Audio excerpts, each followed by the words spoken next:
Good morning. Welcome to Nurses in the News. It's day 18. Are we day 18? Day 18, covering the Lindsay Clancy case. We are here waiting for court to start. And Nurse Gang, we have a lot to catch up on because found out yesterday that Dr. Spinelli, remember, the judge left us on this cliffhanger. We're trying to figure out what's going on, why they abruptly stopped court. Now, this is not 100%, but I'm almost certain that it has something to do with it. So we find out that Dr. Spinelli was supposed to take the stand, and she didn't. So we're thinking, oh, maybe she was in traffic, maybe there's something going on, only to find out that she has been all through the trial on her Facebook posting about the case. She actually was, putting out a call to action out there for women to get out there and show up to the courthouse, supporting Lindsay in their pink. Now, highly inappropriate for an expert witness who's supposed to be testifying just on the facts in a non-biased way. The experts in this case have crossed a lot of boundaries and are very unprofessional, and are caught up in Lindsay's spell.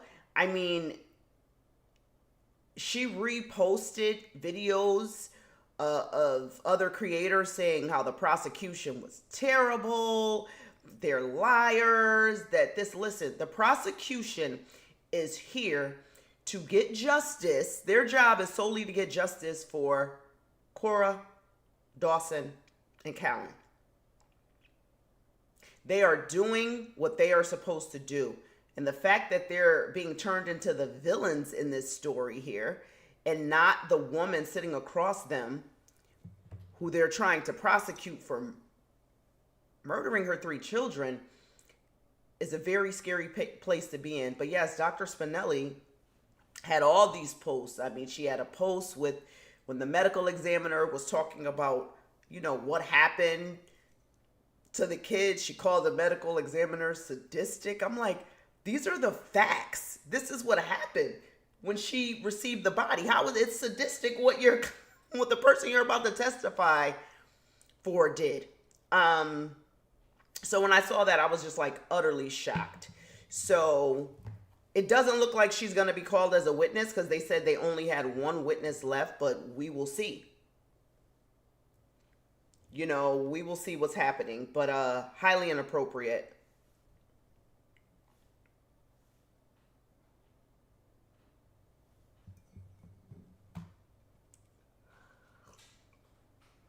I'm not sure why the pink. When I think of, women gathering for pink, I think of breast cancer. I'm like, why not bows for Cora? Why not wear red for Dawson?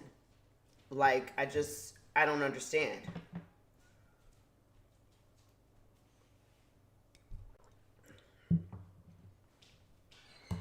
So we will see what happens here today. And of course, our favorite judge is not on time. Not on time. Very curious as to why the jury is not sequestered. I just don't understand. If you have experts watching TikToks, and we're seeing the world is changing. Things are changing, and social media is very powerful. Like, I've known this for years, but more so than ever, where, you can sway national criminal trials, and you can actually have people who make TikToks being inserted in those trials, and you got the lawyers watching the TikToks. And I mean, it's like wow. And believe you me, right now, when you are against something that everyone else is not, especially on TikTok, it can get it can get really crazy. So if you're that one standalone person or a handful of people that are saying, listen, this woman is guilty. We're not caught up in her spell. Oh my God, here comes the comments. Oh, AprnBeauty, I gotta follow you now. Oh, you're a nurse and I can't believe you're talking like this. Oh, you don't care about women's health. Listen. Yeah, I'm a nurse. Why would I be rallying behind a murderer? I mean, yeah, you're exactly right. Yeah, I'm not going to get behind this. I'm not caught up in her spell. No matter how you guys try to spin it, and you all have been hypnotized by Lindsay Clancy. I have not. She's guilty. This morning I was watching this guy, Brian. He works for one of these he works for News Nation. He's one of their anchors. And he had like a top dog lawyer on his show. And nice looking, middle-aged lawyer woman. And she got up there and she said, this woman is guilty. She said this woman is guilty, because I was going to just scroll by because it came up on my YouTube. But then I glanced at the comments and I saw people in the comments saying, finally, somebody with some sense. So I said, okay, let me see what she's saying. And so I watched it and she said, this woman is guilty. She said what the prosecutor should have just zoned in on was basically just saying, there's no way she was just psychotic for that small moment in time and never again. Like, there's no way. She knew what she was doing to send her husband out for food. She knew what she was doing making the snowman. She knew what she was doing, but just in that moment, she said no, it was premeditated. She planned to kill her kids. Simple as that, and they should have honed in on that. And she said they still might in their closing arguments. So we will see. We will see. And I fear that even with all the lawyers who I am subscribed to, that I watch on YouTube, and even a lot of other doctors and people are afraid to say what they really thinking because they don't want the people in their comments going crazy, or they don't want. So it's like, no, you guys have to be unbiased. Like, they're really saying that the prosecutors were going after the chaplain and, they were out of line. They are not out of line. You're up here telling lies. And you guys think because she's a chaplain that she can't be telling lies? She was a false prophet in my eyes, because the fact that she carried on with Lindsay all the way through and saw this woman 200 times was highly inappropriate. And people are like, oh, well, she shouldn't have to document, she's not a professional. She was documenting everything else. Why not the main thing?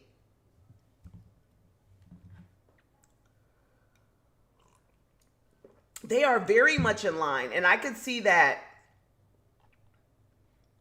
a lot of the YouTube creators, like the big platforms like lawyers and things like that, they have super chats on. Like, they're monetized, so they have on super chats, and where people can pay to have their comments highlighted on the screen. And I can see if the comments coming up, people are paying and then they're saying something like, oh, Todd, we always really loved you, but we don't like your take on this. What do you mean you think the chaplain lied? And then they'll change their tone because they want people sending the super chats, so they're compromising themselves just to keep whatever the flow of their commenters are happy. But you can't, you just cannot, act like you didn't see what we saw. We saw Dr. Zeisel, his credibility was shot. We saw that. We saw that the chaplain got caught in lies. Like, there's just no way we can glaze over that for whatever reason.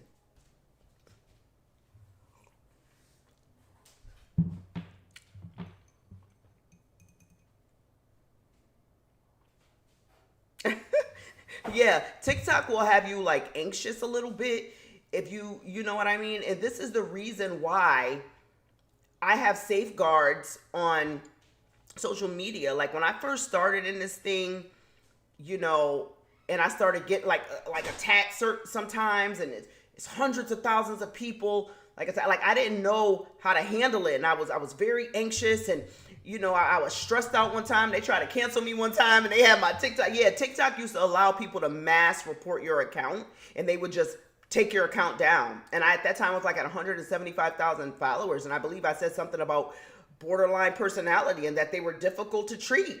That when I worked with borderline personality disorders patients, that they were the hardest. And the borderline community and all these psychiatrists, they got in and they swarmed me and they tried to cancel me and they had my page banned, and I just didn't know how to handle it, and I was so stressed out. Well, I got my page back, but I've learned that, okay, there's filter words that I could put in here. So if people want to try to come and say certain things, they won't be able to get through. If my comments, ever get too crazy about anything, I just turn the comments off. I block people who are aggressive and want to fight. Yes, we can debate. You don't have to agree with me on everything. This is, the real world.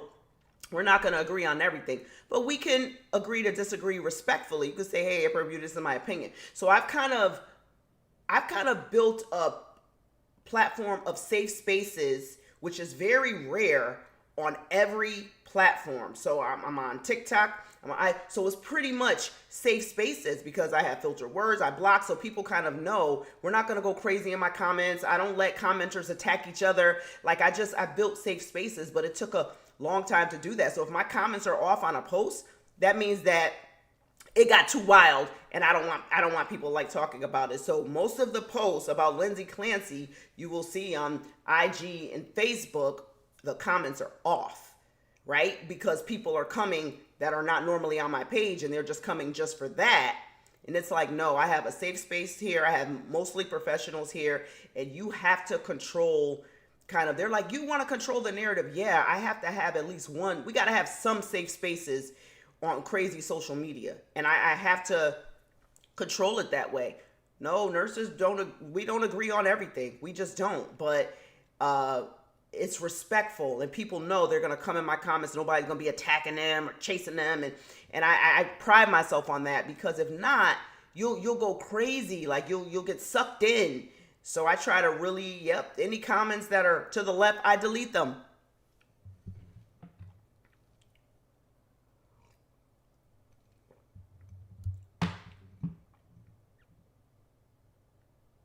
Yeah, it's very respectful over here. We give our opinions, and it's important just to create those spaces. Because don't get me wrong, wild comments and fighting back and forth, it drives engagement up. It drives engagement up. The platform likes that. They like rage baiting, but I prided myself on not creating spaces like that. Like if I need people to fight and people to be attacking each other, and absolutely not. That's the type of engagement I don't want. You know what I mean? I have professionals on my pages and people, looking for a safe space. Like we just can't have that going on. Cause I see that's why I very rarely go to other people's pages and things like that. Cause I'm like, nah, I just can't get into any back and forths and get myself anxious. Listen, when I was posting, her husband didn't do it, we need to move on. So trolls were mentioning me, and I don't even know how they got through, because I don't let people generally mention me either. I cut that off. The trolls were tagging me in all these videos about why Patrick did it, and I'm just like blocking, and I'm like, how is TikTok letting this go through? They're not even supposed to be mentioning me. Like, I have my mentions on for a reason. So it's so crazy.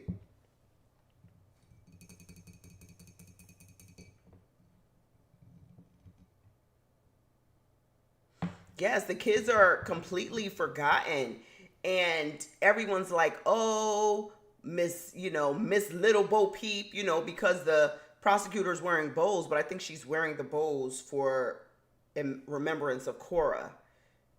That's what I heard. Like, that's the reason why she has the bows in her hair. And it doesn't matter. Oh my God, I saw people body shaming them. Just terrible. And I'm like, what does their weight have to do with what's going on here? People could just be so mean, and I think and desensitized, and we've got into a world where it's like, who could be the meanest, who could say the the meanest thing. Uh-oh, nurse gang, I think we got action. When I see the camera do the little jiggle, I know we got action. So we will see.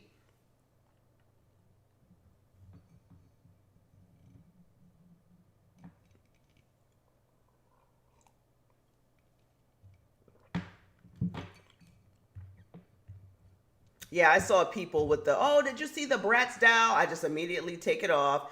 No, listen, I'm not going down a rabbit hole with conspiracy theories. I'm watching the facts. We have watched. Do you guys realize that as of right now, I think we watched more than like almost 100 hours of trial footage. Every single second we have watched. We have stayed through the break so we don't miss anything. We have watched. So there's no way I'm going to let some TikTok AI reenactment or theory cloud my judgment as to what I'm seeing here with the evidence. You know what I mean? So it's like, no, I'm not watching any video for someone who created a, brat doll video. This is serious here. 3 children are dead. This isn't a joke. This isn't a, this is just crazy. Crazy, I've been following Lindsay since the day she committed these crimes. Like I've been following, her parents live like 15 minutes from me. I've been following her case since the day she committed these crimes. When nobody was thinking about Lindsay. When she first did the crimes, it was big on social media for like 2 weeks and then it was gone, right? This whole time, because remember, it was 3 years ago.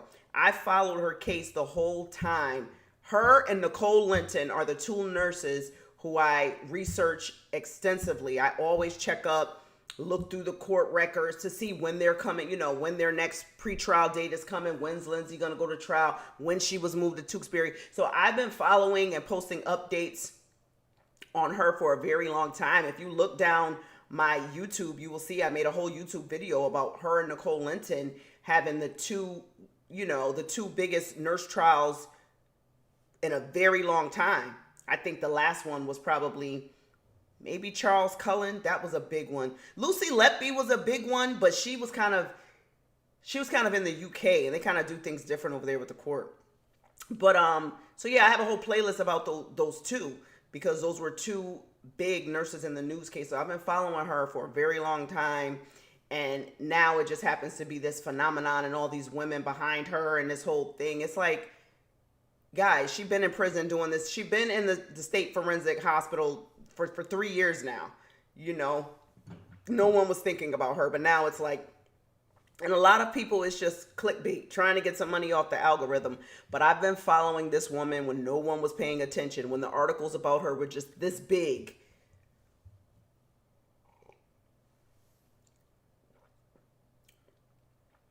Yeah, and Nicole Linton, I'm very surprised. No, the victim, several of the victims' family members, they follow me and they'll give me updates on,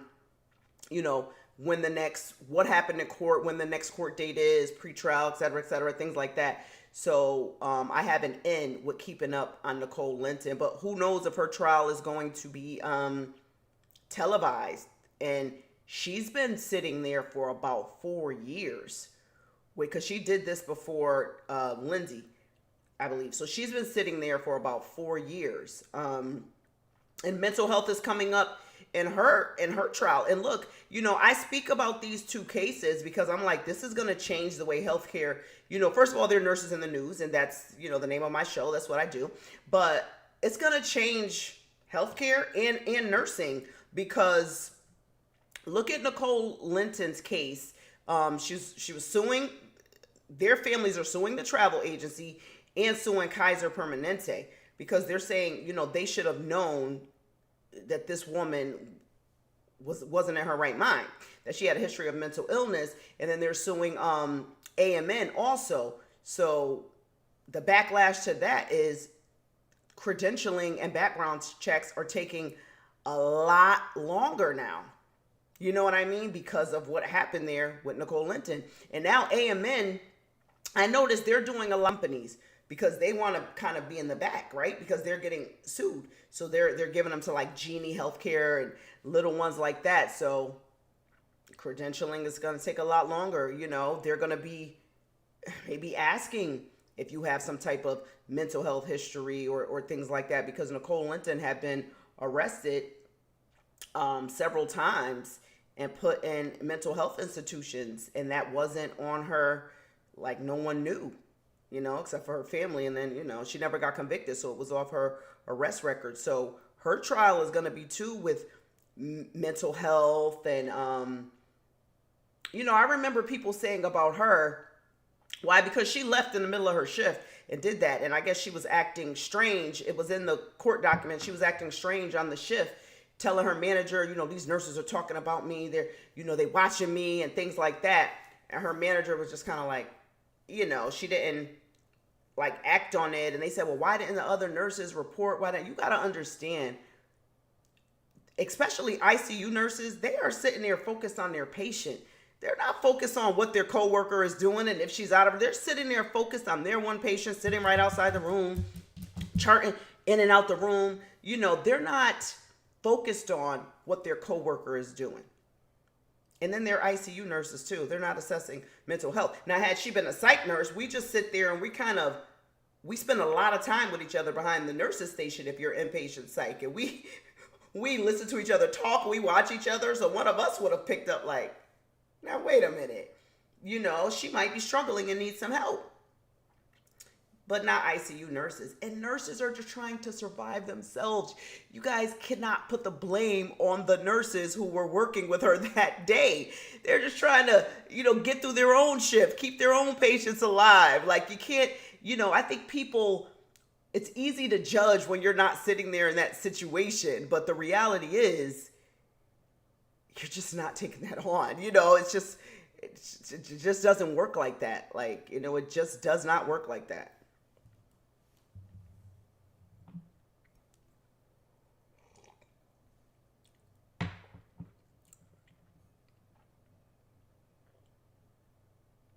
Yeah.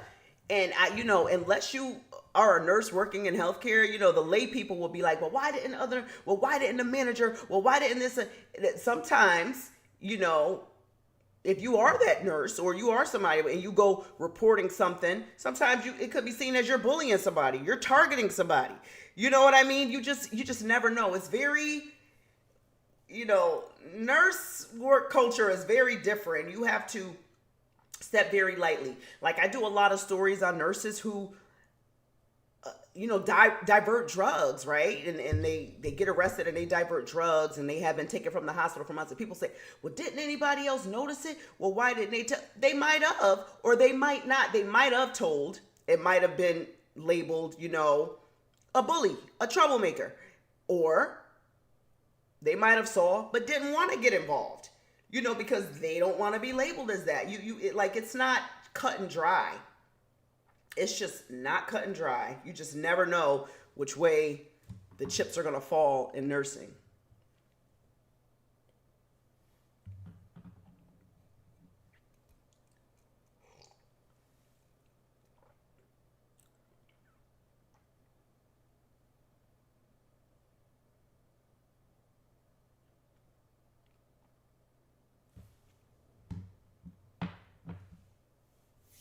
And I definitely think, I really hope Dr. Tufts and Nurse Gelada are definitely vindicated, because this was not on them.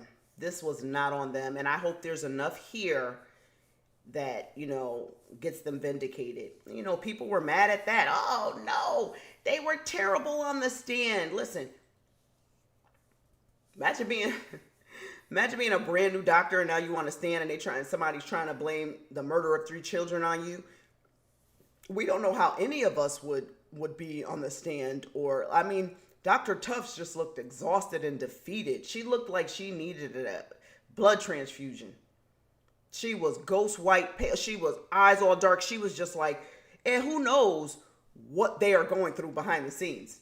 Like, let's be clear. People have lost it this day in society. Who knows if they're calling that office? Like, come on, we know this is what they do. Who knows what she's going through? Who knows if she's actually still working? Who knows?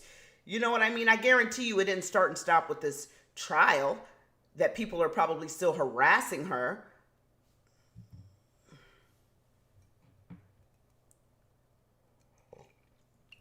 Yes, Dr. Tufts was like, she looked good when the prosecutor, she was on the stand when Monday morning when it came time for cross-examination.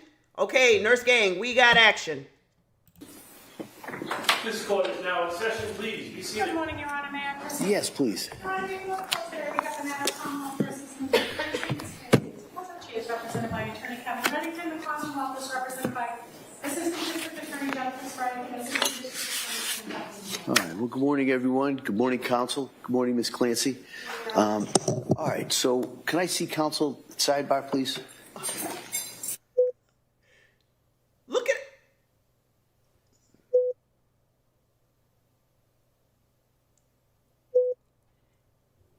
Our favorite judge is so predictable, isn't he? Isn't he? A little sidebar. You're already late, Judge, and now you're talking about sidebar.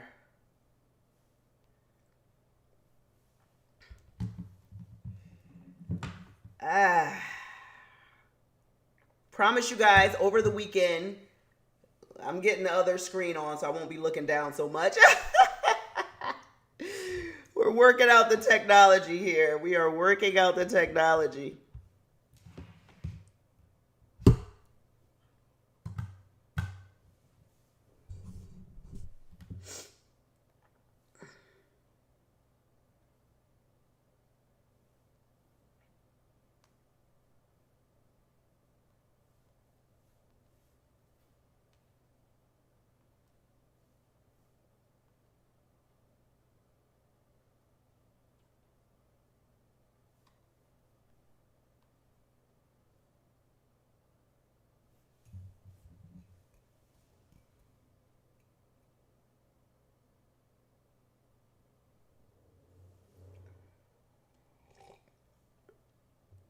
Yeah, why can't they do their morning huddle before they...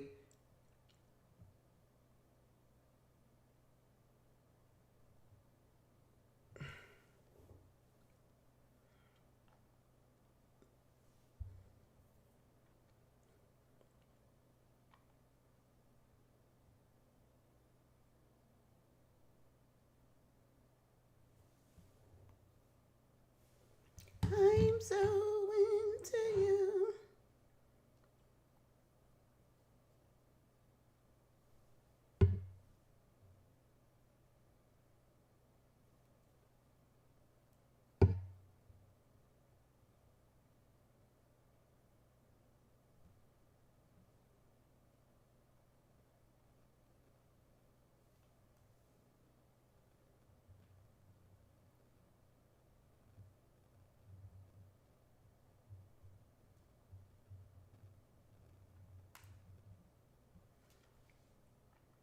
The judge at his breaks, he played too much. Like, why don't you handle this before?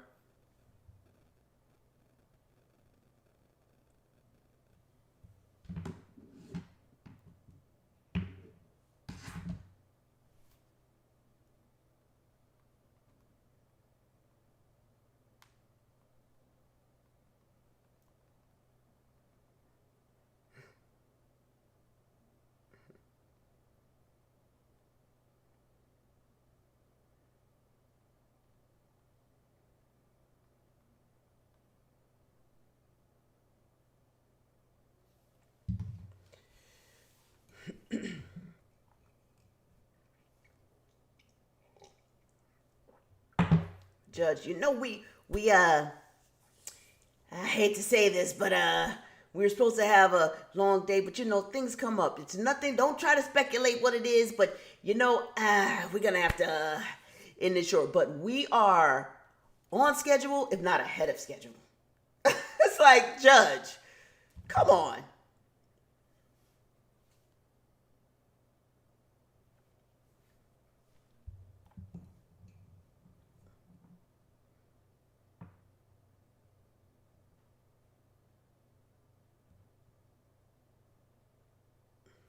Come out. I think we're going to take a short. Not them having the judge try to hook up La Posada to the Zoom. That was him back there. He said, "No, we got to get a tech person for the next time." The judge was sitting there. I'm like, what is going on? Hey, counsel, can I see your sidebar? You know, why don't they meet in judges' chambers before we got action? We got action.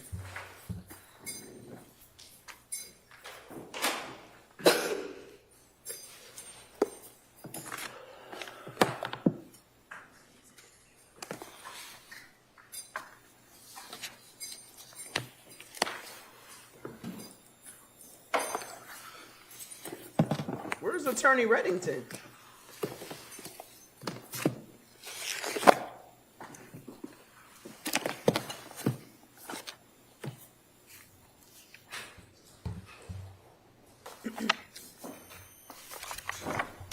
Oh, there he is.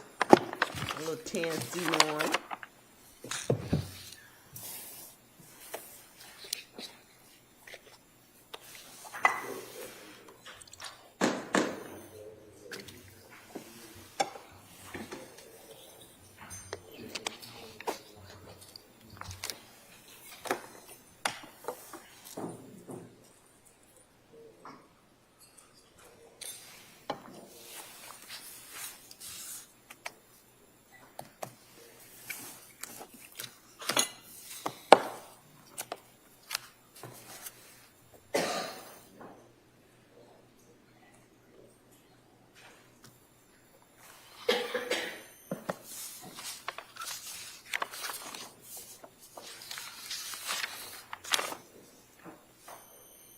Look, Lindsay's sister is not there once again. I told y'all she don't really fool with her like that. Look at Dr. Zizell.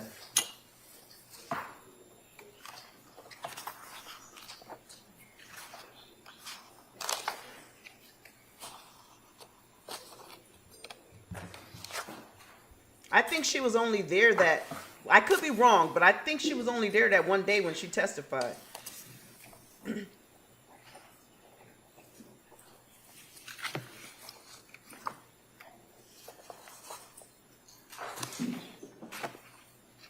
Oh, she went to the prison hairdresser, got some layers. This is insane. Oh man, I cannot take it.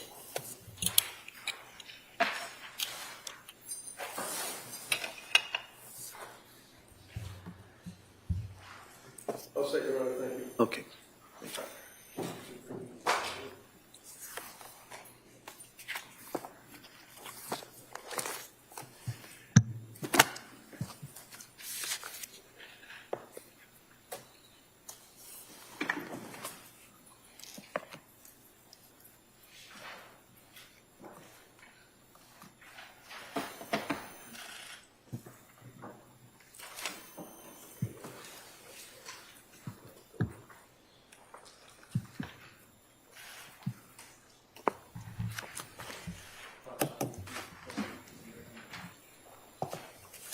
The fact that these doctors are not showing up to actual court and are coming on Zoom is insane.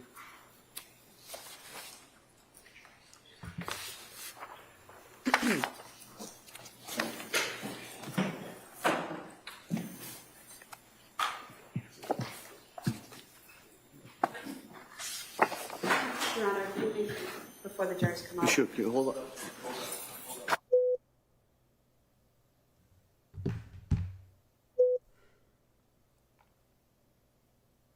Why can't they get themselves together? They should be doing this before court starts.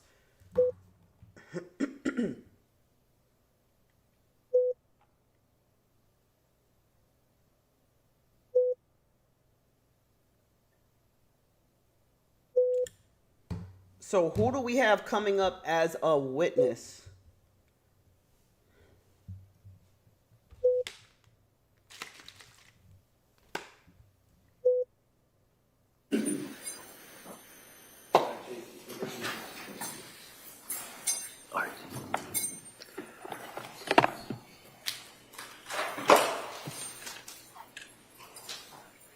Court, all rise, please.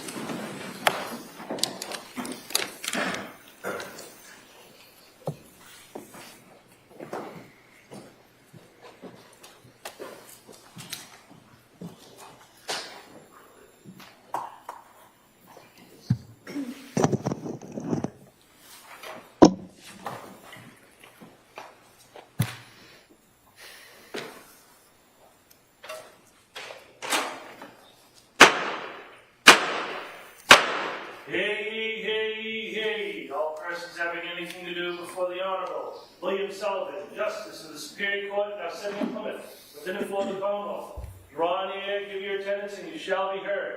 God save the Commonwealth of Massachusetts. This court is now in session. Please be seated. Good morning, Your Honor. May I proceed? Please. Your Honor, before we go today, we have a continuation of the jury trial in the matter of Commonwealth versus Lindsay Clancy. Ms. Clancy is present. She is represented by Attorney Callan. The Commonwealth is represented by Assistant District Attorney Jennifer Sprague and Assistant District Attorney Shannon Hopkins. Well, good morning, everyone. What I'm going to do is, I was looking for my little cheat sheet about the questions. I thought you could probably say them along with me at this point, but let me ask them just to make sure everybody's able to follow those instructions. So has any member of the jury read, seen, heard, or overheard anything from any source that would affect your ability to be a fair and impartial juror?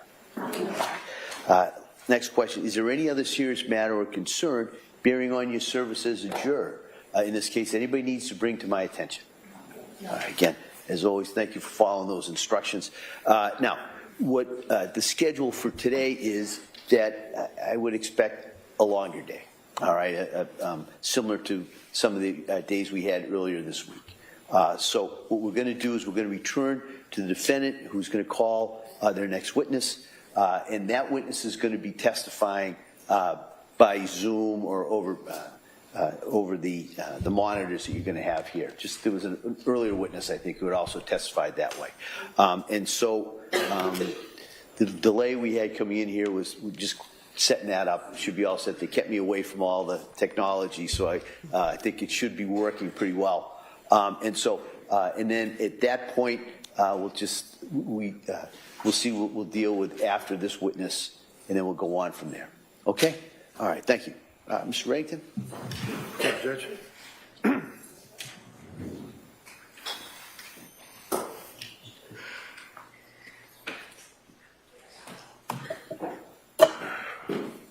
don't know who's got to turn it on.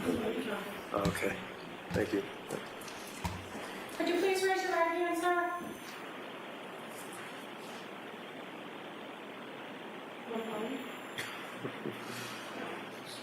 Would you please raise your right hand, sir?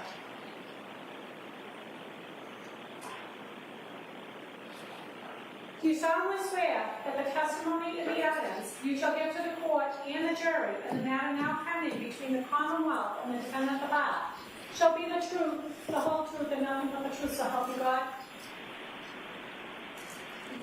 Can't hear him. Can't hear him. Would you turn on your volume?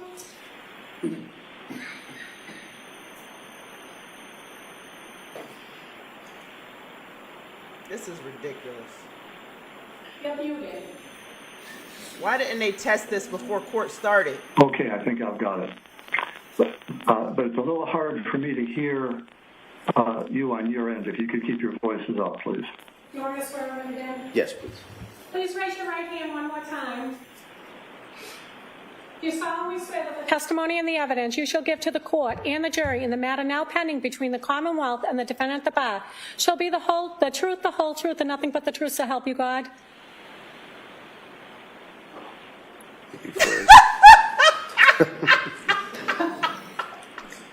Yes, I do. Thank Thank you. you. I am able to hear you now. Oh my God, the Right. man is You're trying to frozen.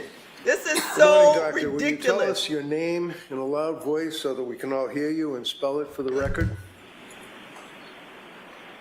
Philip Resnick, PhillipResnick.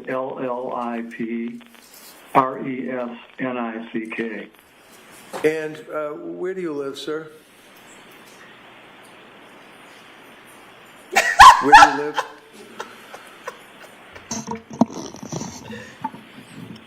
Can you hear me? You froze up. I can hear you now. Okay. Where do you live?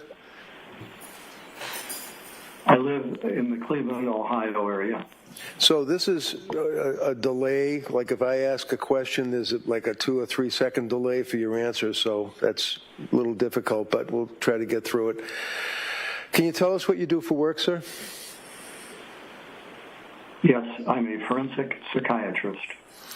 And first off, the reason that you are not appearing here today in court, is that because you have had recent unexpected major surgery regarding an illness, and as of last week, you've now been released from the hospital and you're at home?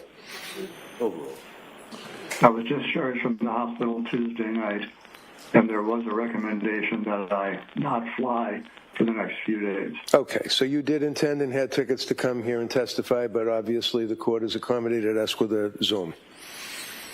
Yes. Okay. Have you worked on this case with Lindsay Clancy at my request, sir? Yes, I have. Okay. Can you tell the jurors your educational and professional background, please? Yes, I have a bachelor's degree in psychology from Western Reserve University.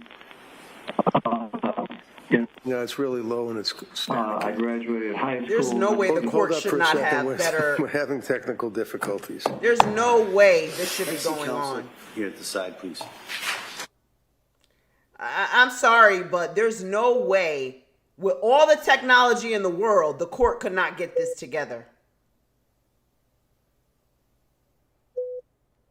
This is crazy.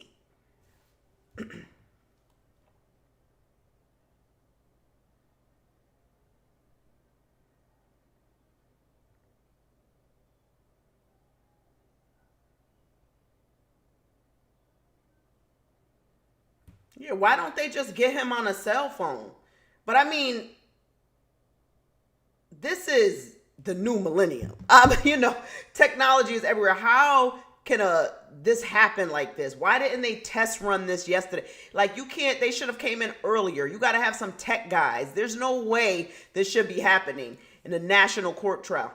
They got no problem with the Wi-Fi for this feed that's going out to all of us. It's pretty clear. And they couldn't set the man up on Zoom properly.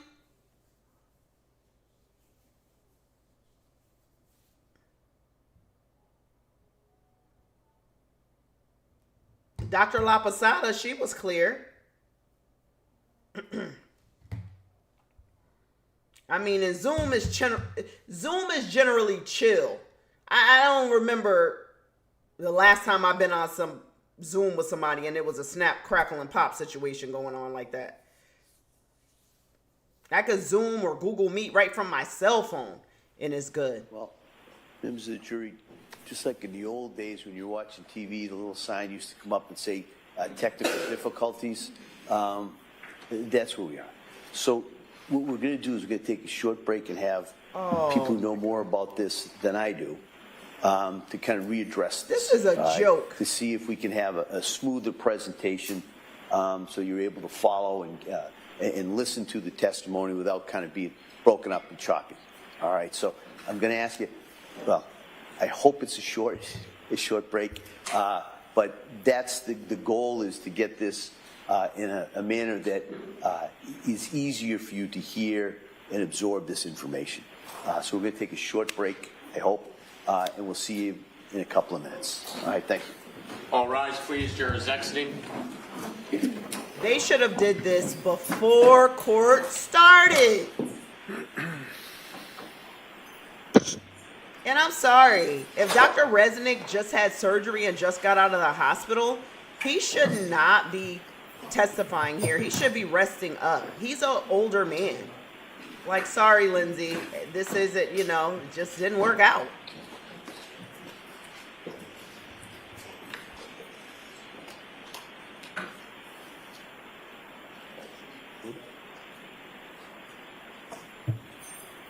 It's 2026. All right. No, it's just, You heard Reddington? He said, come on, it's All right, so we'll do a short 2026. It's recess. just Zoom. yep. We'll kind of see if we get this working again, and we'll be out as soon as that's done. Court, all rise. Look at the judge. He ran out of there. Yeah, let's see if we can get this working. He loved to go back to his chambers, probably kick his feet up, put his feet in a little feet warmer. Oh, yeah, you know. He loved when he could run back to his chambers. Yeah, let's go. But Reddington said it's 2026. It's just Zoom. And they're streaming clearly right from the courtroom with this feed. And you mean to tell me that the Wi-Fi in there is that bad? Just put him on a phone call. Say, I can't be on video, but this is me. You know?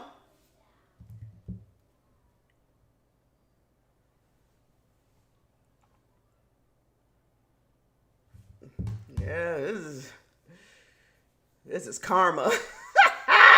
You ain't getting no specialist on the stand. You're going to jail.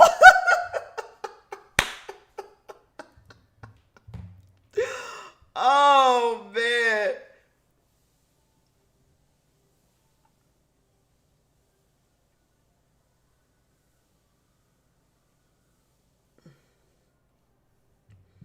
I mean, it's Zoom. It's not like, and he's in the U.S. I mean, it's not like he's in the UK. You know, it's not like he's underground in Ireland somewhere. He's right in Ohio.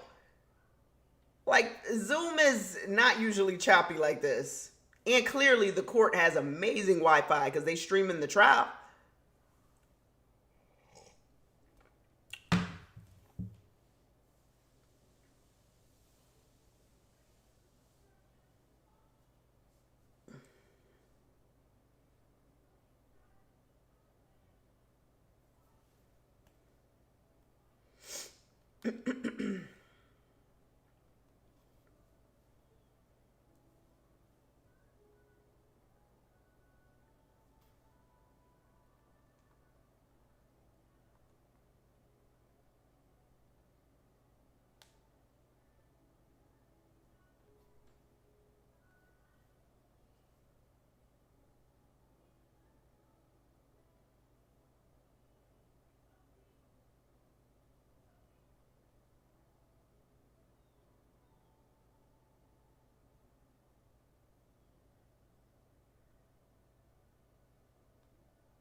So we are here waiting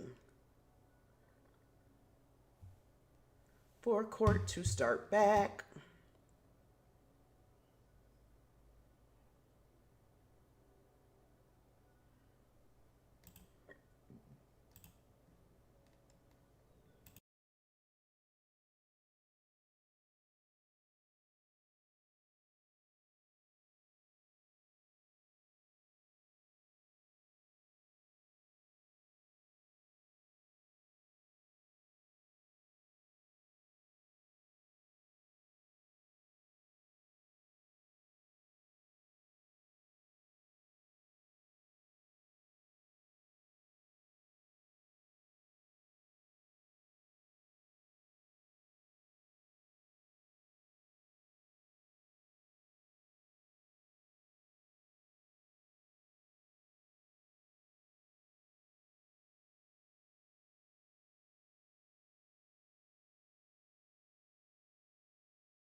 Waiting for court to start.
An absolute mockery that they can't get this together.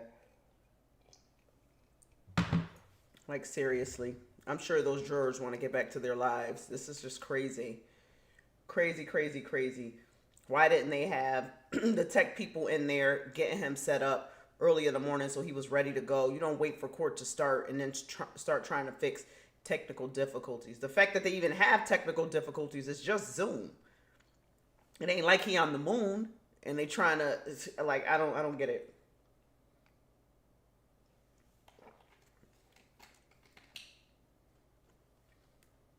Crazy.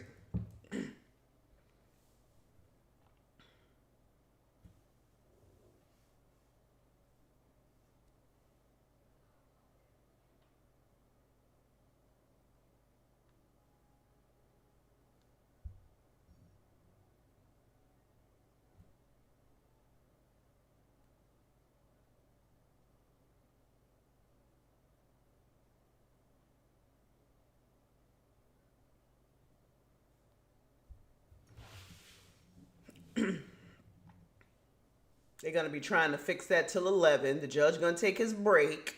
I'm telling you, because the judge don't care what's going on. At 11 and 1, he gonna have his morning snack, and then at 1, he's having his hour and a half lunch. He don't care what's going on.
Your babysitter.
We are just sitting ducks waiting.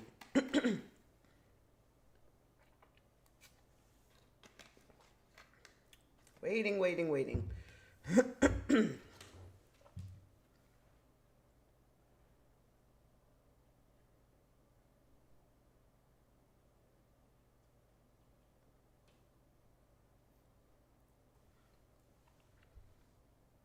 Where are you checking in from? What's your specialty? Drop it in the chat.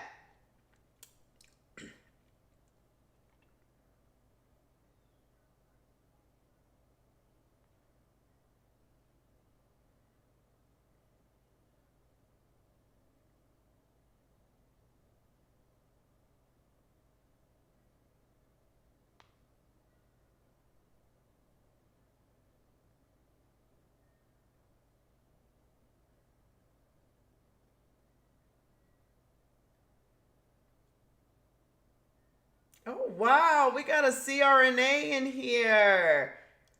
Bruin Films. The rock stars of nursing. I love that. Psych MP. Hello. Welcome. Worked in CTICU, but now I do UM. What's UM? Unit manager? ORRN in North Carolina.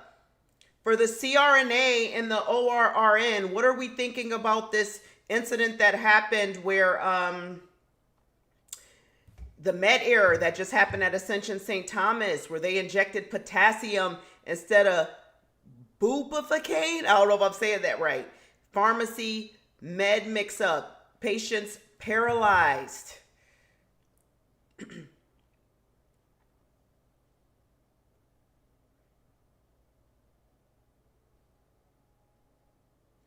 I've seen a lot of back and forth about that. Not qualified. I don't know what they do with the meds, how they do with the meds. I know they said that it was a med error, but I saw people kind of in my comments saying, well, did the CRNA or the anesthesiologist, aren't they supposed to draw up their own meds?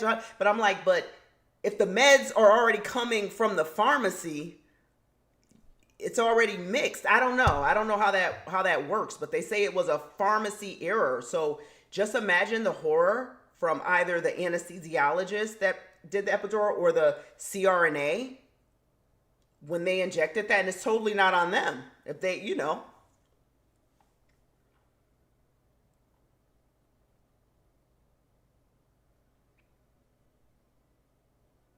Jersey in the house, critical care.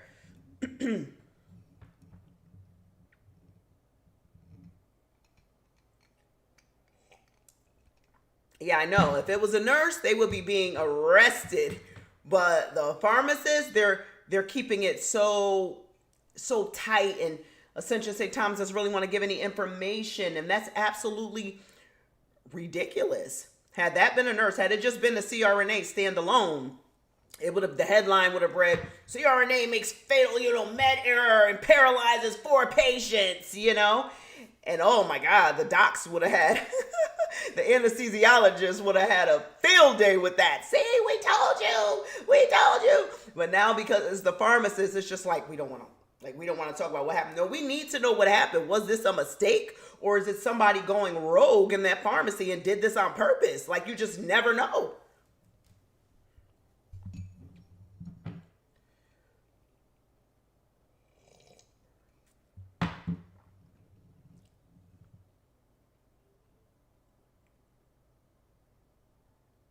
Good morning, Sarah.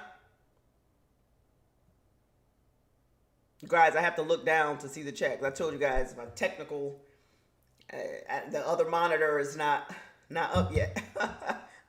I'm a 50% streamer.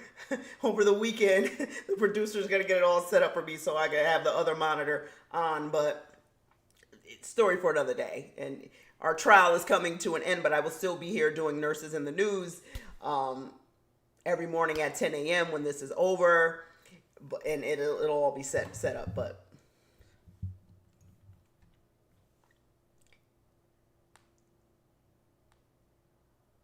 No, not going to Twitch. I'm going to stay here and build on YouTube. Because I'm not like a streamer. I'm just doing a talk show here. I'm not like a real streamer. You know, I'm just doing a talk show here, and it's a stream, a live. And this trial gave me the opportunity to get used to being on stream. A lot different than making, 3-minute TikToks. So I'm getting used to it.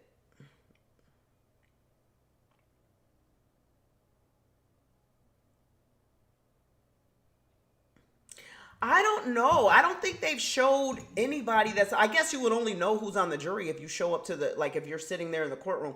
I don't know how many women are on the jury, how old they are. Are there any professionals on the jury? I bet the judge was back there like, push it to 10:55 so I can go right on my lunch break. I mean, this is Zoom. They're acting like this is rocket science. It's Zoom. And if Dr. Resnick has bad Wi-Fi, no matter what they do on their end, it's not going to work. Why don't they just put him on the phone? He already introduced himself. We know it's him.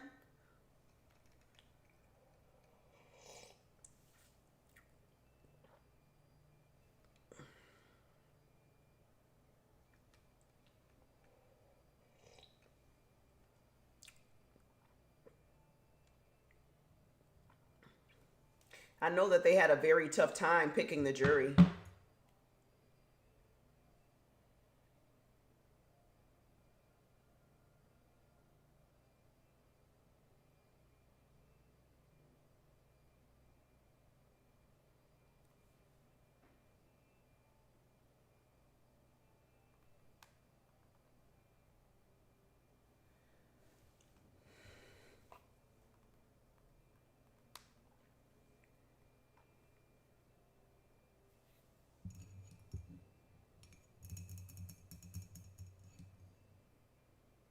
I know, I'm sorry, but he's 80. If he really is 88, I haven't checked Dr. Resnick's age, but if he really is 88, he just has surgery.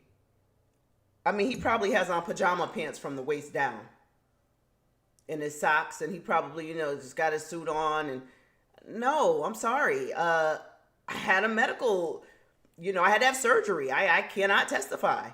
I mean, I just don't think he should be up there 3 days after getting released from the hospital trying to testify, because the prosecution is not going to be nice. They're going to go after him. It's what they have to do. Why would he? I don't understand. I just would have said, sorry, it didn't work out.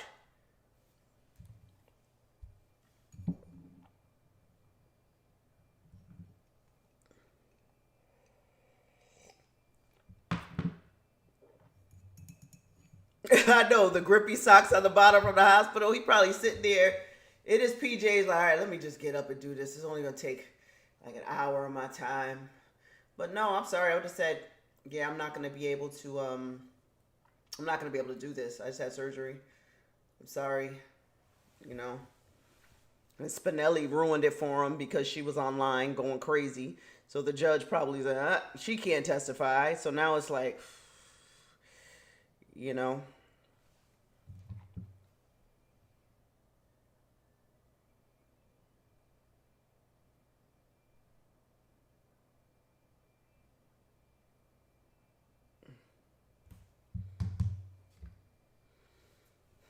And with this being such a high-profile trial, right? It took the whole country by storm. Literally, Lindsay is trending even over Big Daddy T. So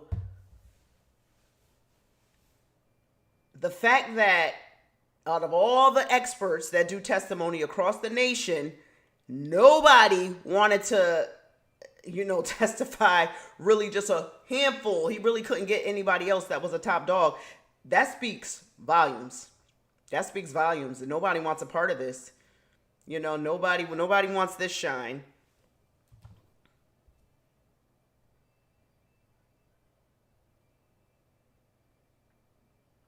Exactly. If the prosecution goes after that, they'll say, oh, the man just got out the hospital and they're on him. They're after him. But they're not after him. They're just doing what prosecutors are doing. They're trying to put Lindsay in jail, because she killed three children. They're essentially representing, the victims.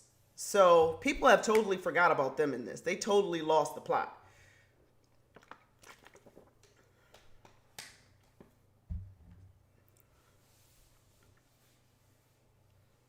And I'm sorry, but this is insane because the producer for my Nurses in the News show lives in Germany. And honestly, he gets right on, pops right in my ear, 2 seconds. Crystal clear. So this is very hard for me to believe that they can't get this together.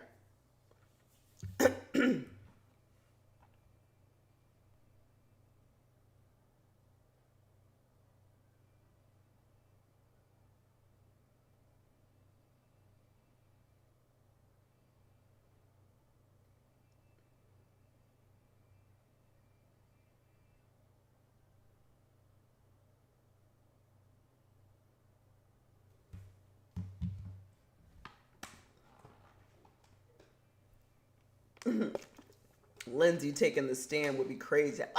I'll go up there and tell my side. You know what? Forget Dr. Resident. It's my time to shine. Let me get up there. And she like attention too. I can see her. I got my blowout today. I want to get up there. Oh, man.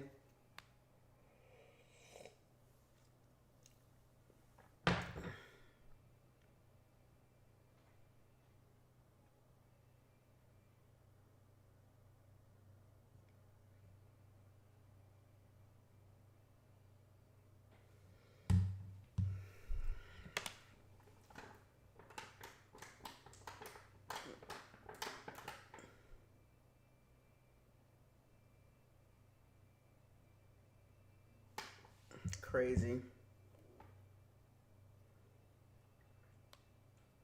Yes, they definitely make money to testify. Remember the Commonwealth brought it up how Dr. Zeisel made over $300,000 last year giving testimony through the state of Massachusetts. Insane. To get up there and do what he did, I'm like, we're all missing out on a $300,000. So meaning he's probably getting because how many cases was he really on? You know what I mean? It's not that many cases going on for him to give the expert testimony. So maybe like 100,000 per testimony or something like that. Do 3 a year. Insane. To get up there and do what he did and not know what he was talking about. Oh man, come on. Any nurse could have got on that stand and did better at explaining things than Dr. Zeisel did.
Wow.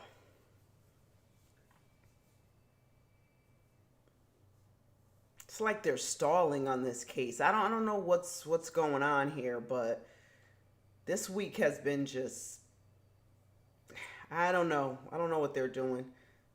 It's very hard for me to believe that it's this difficult to get a Zoom set up. If Dr.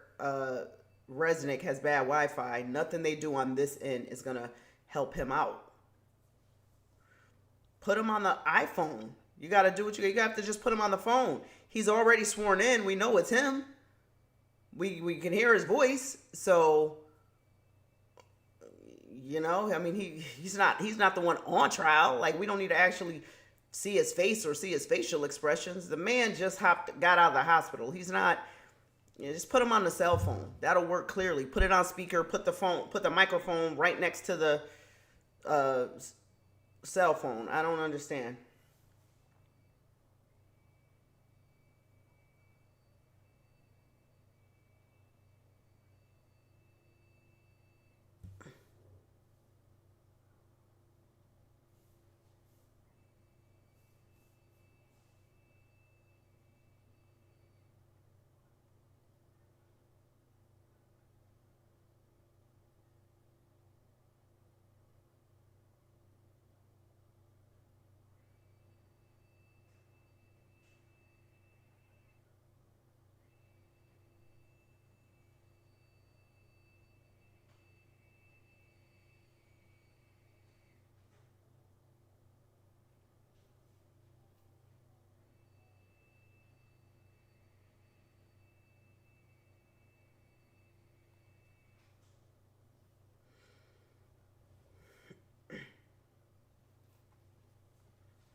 This is crazy.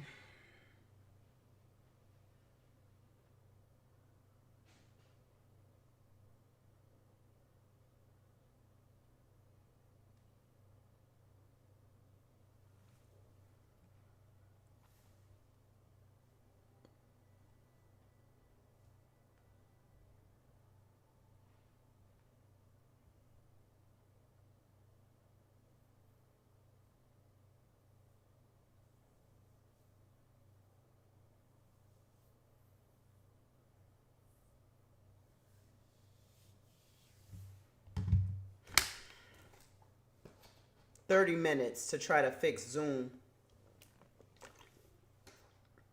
Wow.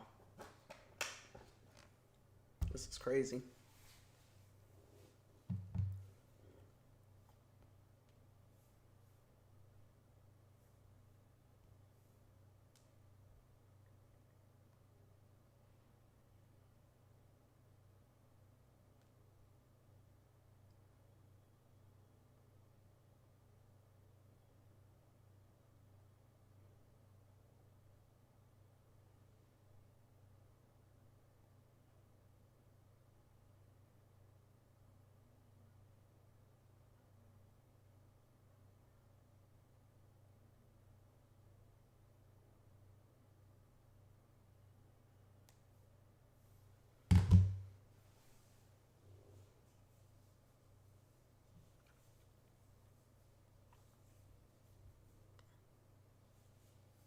I'm sure these jurors want to get back to their lives. I'm sure they're not enjoying this ride and they're ready to get off of it.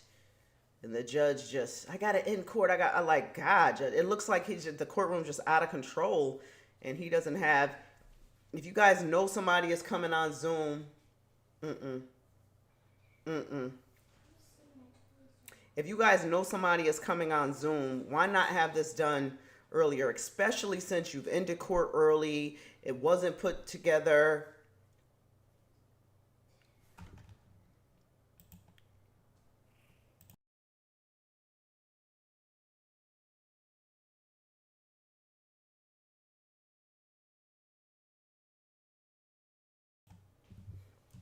Like, this should have been taken care of.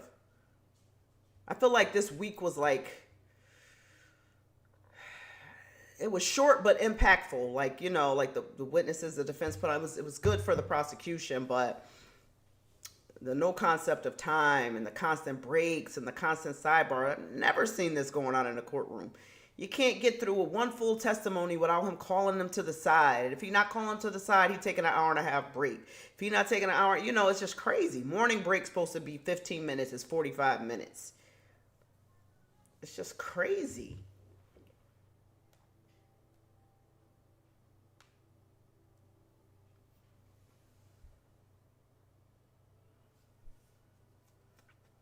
Yeah, I've never, ever been called for jury duty before. Never. In all my years, I've never been called for jury duty. I don't know.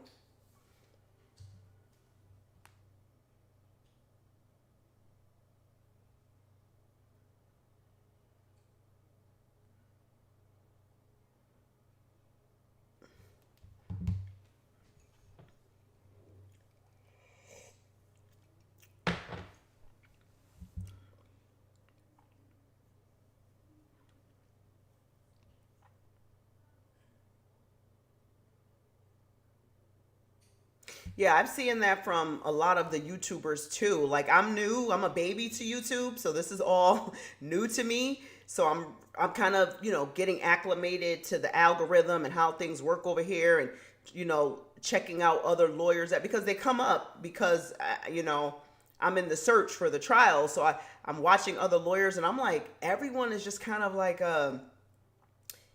you know, attacking the prosecution and saying, oh, I don't know why they said this, or I don't know why they said that, or, you know, talking about basically on the side of Lindsay. And it's very strange, very strange. And then it's like, you know, they go over all the, everything that, like, their headline will be something that the chaplain or Dr. Zeisel said, like, oh, you know, the voices told her it was time, you know, but they will not, you watch the video and they will not break down like, yeah, that's just what Dr. Zeisel said. And then he couldn't prove it, you know, like, I don't know. I guess they go with whatever, I guess the people want. And I guess they see people want to watch Lindsay being defended because that's what most of the people on the side of. So I said, I don't know. I don't know how. I got to learn how YouTube works. Is this kind of how it normally goes on YouTube? There isn't anyone that's kind of against which way everyone's going. I've even saw some doctors on here, some psychiatrists who were like, they failed her. And I'm like, is this just because they want to keep the subscribers? Like, I don't know. I have to learn how YouTube works. Like, is that what goes on over here? I don't know.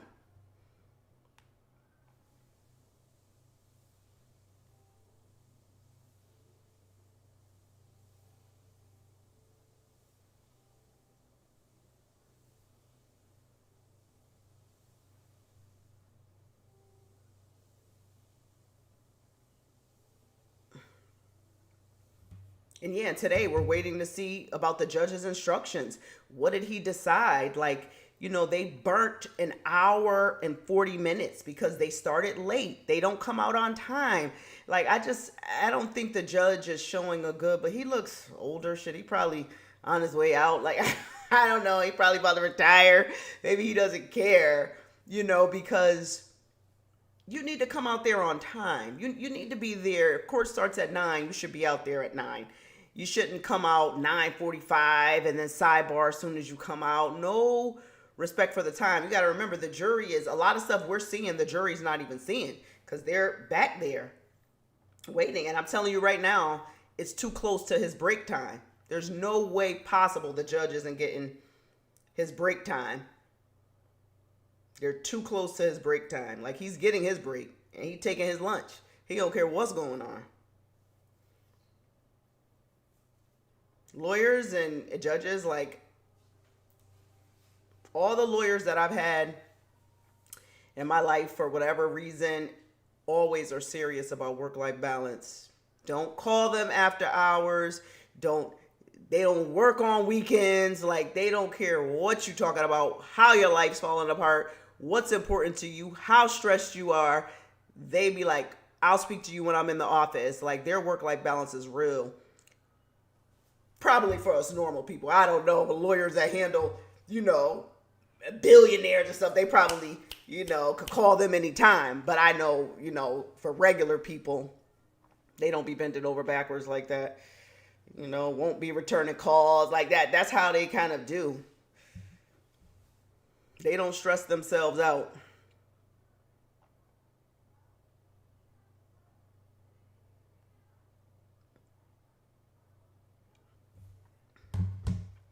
Yeah, it's like most of the people on social media are literally like, I feel like I'm in the Stepford Wives with them. They're like robots. They kind of just, it's literally, they go with that phrase. Like, first it was, they failed her. They failed those kids. That was the, at a moment in time, it was that. Then, after Patrick was on the stand, it was, Patrick did it. The husband did it. That was a moment in time, like a snapshot in time for that. And they all repeat kind of the same comments. You look and it's like, wow. And then it went to, I am Lindsay. She is me. I'm like, what is going on here? And I look at my comment, they all say the same comment there. It's crazy.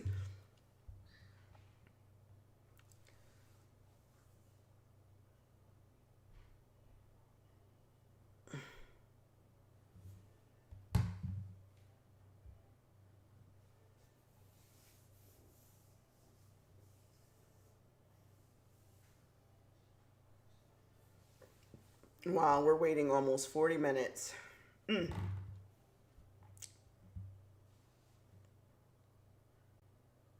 What about the women holding up their newborn their babies, a couple months old, with tears? I am Lindsay. What? DCF, I gotta make a report, because what do you mean?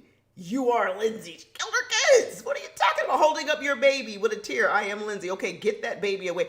I just don't know what's going on. It's definitely gonna come out in the DSM-5. Okay, guys, we got action. I think we got action. We'll see. This court is back in session. You may be seated. Your Honor, for the purpose of the record, we return back to the trial of Commonwealth versus Lindsay Clancy. All parties are present, excluding the jury. Are we ready for the jury? Yes. Fingers crossed. All right.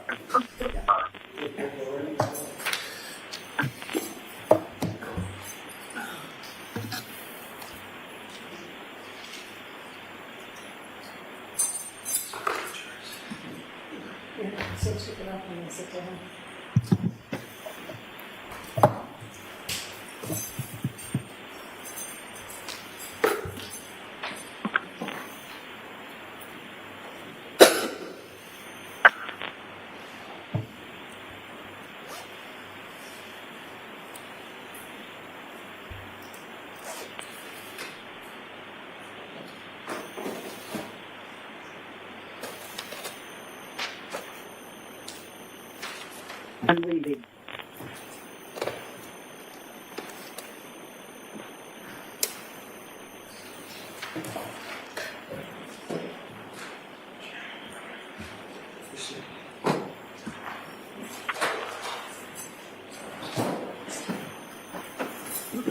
All rise, please. You're entering.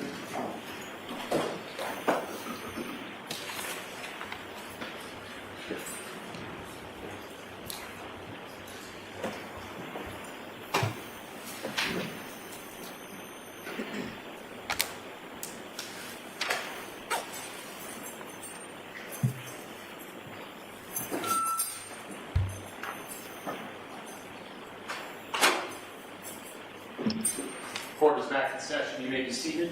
Your Honor, for the purpose of the record, we return back to the trial of Commonwealth versus Lindsay Clancy. All parties are present, including the defendant and including the 18 jurors. Thank you, Madam Clerk. Members of the jury, we're going to give it another go. All right? Go ahead. Okay, thank you.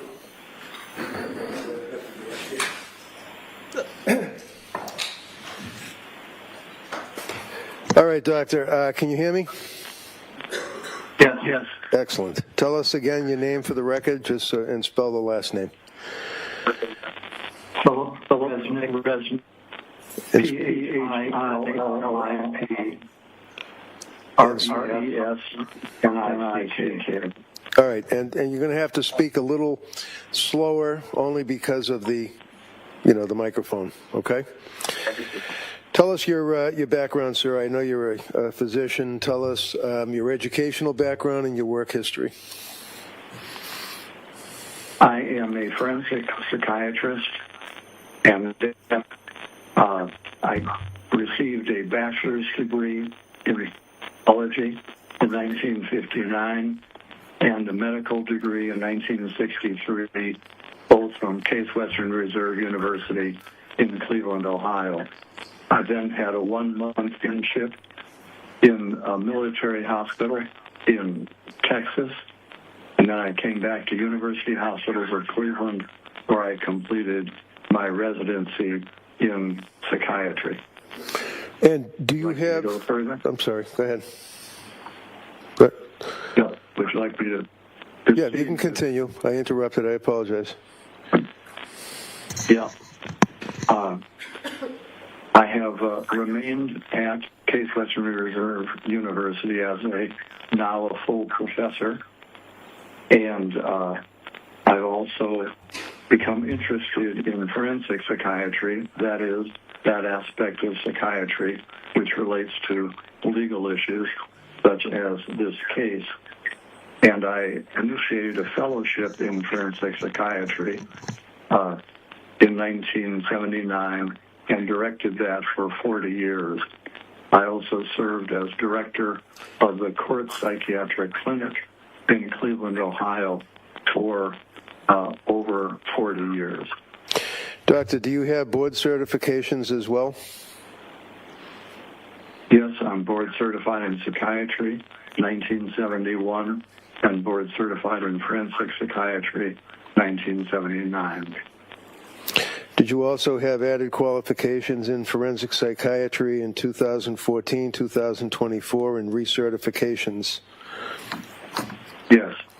And have you, without going through them, also had a number of visiting professorships? Yes, I've had about 14 visiting professorships. Now, Doctor, this case involves what I guess is referred to as filicide, F-I-L-L-I-C-I-D-E, I believe. Did I spell that right? Single L. Single L, okay. Can you tell the jurors what that means? Now, filicide is a parent killing a child, and it is a relatively infrequent phenomenon that occurs in the United States somewhere between 400 and 500 times a year. And, Doctor, is it fair to say that you have, at least in the country, if not outside the country, the most experience in working on filicide cases? I believe that's true. I have been personally involved in, I'd estimate about 80 cases where I was asked to evaluate mothers and fathers who had killed their children. And the question that I have, Doctor, is have you had occasion to work on cases that found themselves in court where you gave testimony either for the government or for the defense? Yes, I have. Let me just go through, if I can. So let me just go through so we can cut to the chase. Did you work as an expert on the case of Jeffrey Dahmer? Yes, I consulted with the prosecution in that case. Did you also work on the case of what is referred to as the Unabomber, a fellow by the name of Kaczynski? Yes, I was also a consultant to the government on that case. Did you also find yourself consulting on the matter of, in Florida, the Commonwealth versus or the state versus Casey Anthony? I was a consultant to the defense in that case, but I He's could been not be on all held. of the cases. Did you also work on the matter of Andrea Yates? Yes, I testified for the defense in both of her trials. Did you also work on the case of what is known as the Aurora movie theater shooting? Yes, I was a consultant to the prosecutor in that case. Did you also work on the case involving the Oklahoma City bombing courthouse? Yes. Again, I was employed by the government in that case. And in addition to those cases, did you also, in your practice, consult with the defense as well as the prosecution on a number of homicide cases, many of which involve filicide? Yes, I have. All right. In the course of this case, sir, did I reach out to you and ask if you would assist me in evaluating Lindsay Clancy? Yes, you did. And can you tell the jurors when and for how long you would actually interview, whether it would be Lindsay, whether it would be third-party contacts? Just give us an idea as to how you evaluated her. Yes, about 4 months after the crime, I did a personal evaluation of Lindsay and her parents to gain information, and I spent 3 hours interviewing her on that date. And how long did you spend interviewing third-party contacts of her parents? An hour and 50 minutes. And this would be in May of 2023? That's right. Where did the interview take place? The interview took place at Duxbury Hospital. Would that be, is that a hospital facility that's a mental institution in the town or city of Tewksbury? Tewksbury, yes. And Lindsay actually came and was living in Duxbury at the time of the incident, is that correct? That's correct. All right. So can you describe for us, without getting into any statements that she made to you, tell us about the circumstances. How did she appear to you physically, and how was she able to answer your questions? Just tell us what her appearance was, her mood. Yes. Well, first of all, at the time, of course, she had suffered major injury and was paralyzed, so that was the setting. So during the examination, she did not have control of the lower part of her body. During the interview, she appeared somewhat matter-of-fact, but at the time she was still grieving. The nurses told me that she was crying daily about the loss of her 3 children, and she was also medicated at that time. She was fully cooperative and gave me a detailed account of her recollections of the critical events. Did you make an observation of her affect? Did she appear to have what you refer to as a flat affect? Yes, she did have, or I would call it a blunted affect. That is, her emotions were not as you would expect. Her feeling tone was muted. Muted? Is that what you said, muted? Muted. Okay. Yes. Now, Doctor, in the course of evaluating this case, and again, in the interest of time, would you agree that you had a chance to review a number of items to assist you in your evaluation? I reviewed extensive records in this case, both records referring to Ms. Clancy's mental illness, how it developed, who her treaters were, and then also I was able to evaluate records after her conduct. And that would include police reports? Extensive police reports, yes. Grand jury testimony? Yes. Photographs? Yes. Videos? Yes. Medical records from healthcare providers such as Dr. Tufts, nurse practitioner Gelada, and McLean Hospital? Yes. Were you aware that she had also contacted suicide hotlines and went to a facility in Rhode Island, women and infants?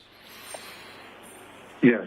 I reviewed all those records. So with all of that information, doctor, that you had access to, did you also have the opportunity to review any records from, let's say, the government's doctors, Dr. Helbrun, Dr. Mack, Dr. Satoff? Yes. After I prepared my report, I was aware that there were 3 experts employed by the prosecution, and I was able to review their reports in detail also. Okay. And your report is actually dated, you saw her in 2023, and you prepared your report ultimately after your evaluation in September. Do you know when the government's doctors' reports were available to you? Was that recently? My recollection is that they did their evaluation about 3 years after the crime, and I had the opportunity to see her 4 months after the crime. Now, did you also have occasion, sir, to see from Dr. Helbrun, government's doctor, psychiatric testing? Yes, I did. Can you tell us, for example, was one of the results on the psychiatric testing, a test that he administered for the government called the MMPI, or Minnesota Multiphasic Personality Inventory Test? That was a psychological test that he administered, yes. And do you recall from reviewing the records what the results were? Was she faking, was she lying, or was she telling the truth? And the results showed no evidence of faking. Hold on.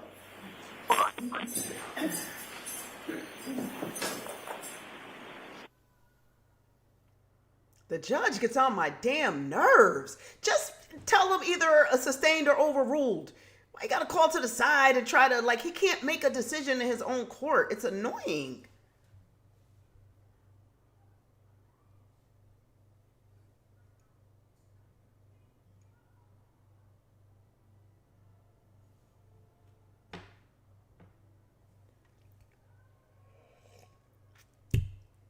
I feel like he's not confident. Judges usually just boom, say what they got. He got to talk to them and see if he can figure. I don't get it. The sidebar. People are waiting. You've had people waiting. You guys got technical difficulties. While you got the man on there, just have the man talk and either let him answer the question or not. Jesus Christ.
Another break is just absolutely ridiculous. And then he probably gonna come back. Well, why don't we take the 11 o'clock break and sorry, we gotta get back there. It's just, this judge is ridiculous. I mean, honestly, he really is. Late, just not respecting people's time. This is going into week 4. He's just doing too much.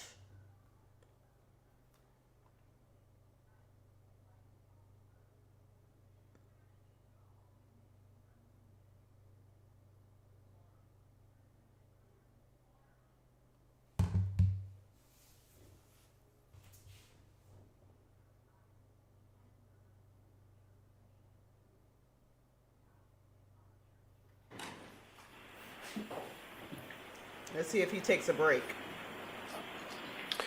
Okay, Doctor, I had asked you if you were aware that government's Dr. Halpern had administered the MMPI test and came to a conclusion as to whether or not Lindsay was telling the truth, faking, or exaggerating symptoms. And you relied on that test as a portion of your opinion. Is that right? Yes, I did. Can you tell the jurors what the results of that test were, to your knowledge?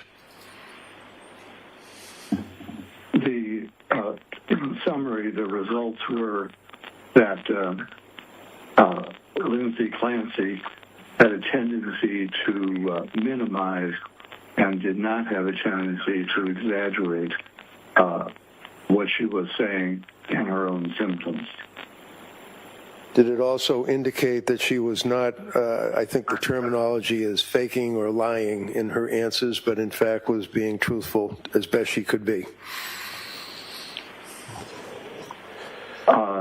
Yes, although the test is a little more specific about symptoms rather than lying or not lying, but it did not suggest any evidence of faking symptoms. Okay, and I'm sorry, that broke up. It did not suggest any evidence of what? No evidence of faking psychiatric symptoms. And then finally, one of the scales in that test is referred to as the K, I think from the books, the K scale or the lie scale. Is that correct? Yes, that was not elevated. Not elevated. Okay. Now, doctor, in This your was after experience, the crime. She wasn't psychotic. do you have any particular subspecialty or interest in the concept of people that are malingering or faking in the forensic world? In other words, if it's a criminal case, if it's a workman's comp case where somebody's pretending their back hurts, things of that nature. Have you focused on that as a subspecialty or interest in your career?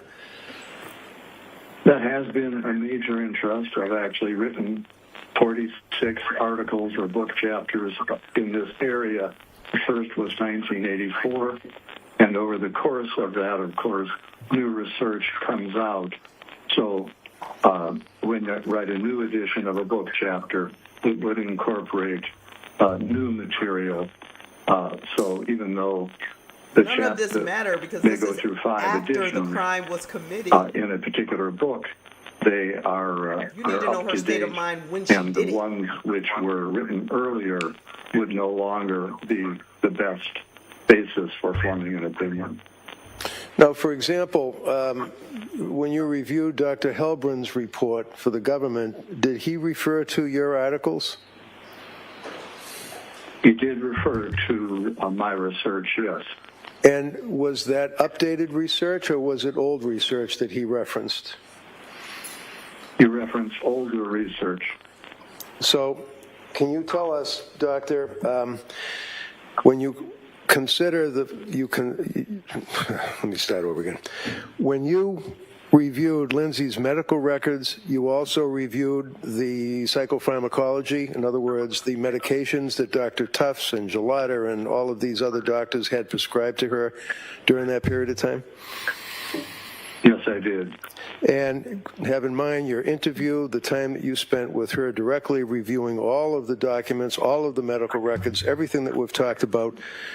And you're also aware from her, not specifically what she said to you, but you're aware of the circumstances from her recollection as to the killings that she told you. Is that correct? Yes, as well as the journal she kept and other evidence of her thinking and symptoms as the time approached for the crime on January 24th, 2023. Okay, and you were also aware of her access to her cell phone, doing Google searches and looking up medications during that period of October, November, December, and January. You're aware of that, correct? Yes.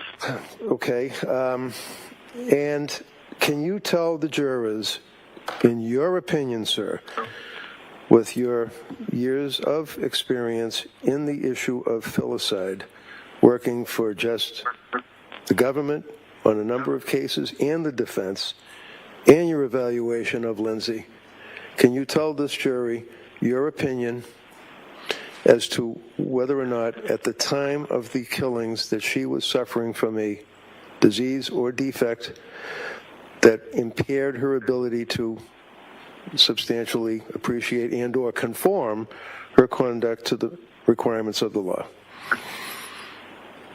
Well, sure. Let me begin with the issue of whether she had a mental disease or a defect. Ms. Clancy had a severe depression. There is a book called the DSM, or Diagnostic Manual, prepared by the American Psychiatric Association, which lists criteria for various diseases.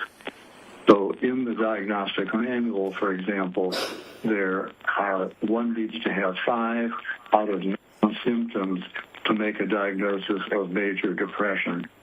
And Ms. Clancy, as she approached the date of the crime, actually had 7 of the 9 symptoms and was severely depressed. So that, in addition to that, she had some earlier evidence of what's called a mild mania, and that fits together in what's called bipolar 2. So in other words, it's a type of bipolar illness where there is more frank depression, severe depression, but the manic aspects are not as severe. So my final diagnosis of her was called bipolar 2 with a severe depression on January 24, 2023. And from reading the reports of all the experts that will be testifying, no one failed to diagnose a major mental disease on the day of the crime. Now, Doctor, in the course of that diagnosis, have you considered the concept of postpartum depression and or postpartum psychosis? Yeah. Am I hearing this right? Can you tell the jurors how that... First of all, I'm sorry. Can you tell the jurors how that factors into your diagnosis and opinion? yes, Ms. Clancy had a history of anxiety and difficulty with each of her children. It was minor with her first child, more significant with her second child, and on the occasion of Callan's birth, things went well for the first 3 months, but then Ms. Clancy became very anxious and depressed, and it took quite a toll on her. And I believe the jury has heard from various treaters, such as Dr. Tufts and Nurse Gelada and others, and her own anguish about how depressed she was, where she actually yes or no, doctor, like everybody else has to say. Her brain was damaged. She would never be the same. So she definitely met the definition of a major depression as well as this bipolar phenomenon. Now, with respect to the postpartum aspect, since Ms. Clancy's symptoms began within 3 months of Callan's birth, that would be considered a postpartum onset. Then, of course, she had considerable difficulty over the next 5 months, and at the time of the crime itself, on January 24, 2023, Ms. Clancy was frankly psychotic. So in that sense, she had a postpartum psychosis. It's actually not frequent to have a postpartum psychosis 8 months after a birth, but it does occasionally occur. And so what I can say is whether it is the classic postpartum psychosis or not, with the postpartum onset and frank psychosis on the day of the killing, I would label that a postpartum psychosis in the sense that it was a postpartum onset and she was clearly psychotic on that day. And Doctor, when a person is psychotic or involved in having a psychosis, in your opinion, are they able to appear normal, quote unquote, communicate with people, drive a car, things of that nature? He said bipolar, major depression. Then he came with the psychosis. That Ms. Clancy herself did her best to not reveal the extent of her depression. She was frank with members of her own family, her sister, her mother, her mother-in-law. She was calling everyone of how anguished and depressed she was. But with more casual friends, she tended not to show the extent of her depression. I'm not suggesting that she was, although psychosis can indeed wax and wane. For example, on the day of her crime, I'm not suggesting that she was frankly psychotic every minute. She was functioning. In fact, she said she was having a better day than other days. Okay, he just lost all his credibility. She was in and out of psychosis on that day. Made a snowman with the kids, visited with, took Cora to a doctor for the 5th birthday checkup, and was functioning at a level that was not She was fine except for that 20 minutes. Until she had a command hallucination while her husband, Patrick, was out doing a couple of chores. And can you tell us, Doctor, what, in your opinion, what a command hallucination is and how it fits, if you will, in a diagnosis of psychosis? He just ruined his credibility, too. Yes. If we take, first of all, a hallucination is simply hearing a voice, and the voice can be benign or it can be more malignant. So a voice may just simply say, open a window. About 1/3 of voices are called command hallucinations. That is an instruction to do something. And the majority of those commands are benign. So it might be open a window, get a glass of water. It might be something much more ominous, such as to kill oneself or harm someone else. Those are dangerous command hallucinations. Now, in Ms. Clancy's case, she had not only a command hallucination on the day that she killed her children, she had what is known as a delusion of influence. That is, not only did she hear a command, but she felt that her body was taken over by an external force where she was in a dream state and did not have control of her own body. It was almost like she was a puppet and someone else was pulling the strings. Yeah, hold on a second. Counsel?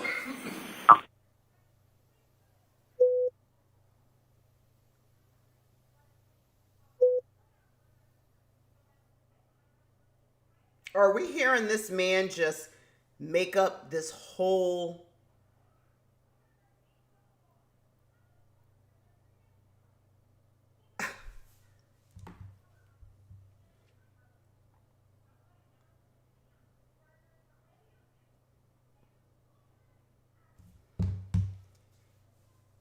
he was going with major depression and bipolar, and then Attorney Reddington led him to postpartum psychosis. Although it's not frequent, it does happen, and she was psychotic and had delusions.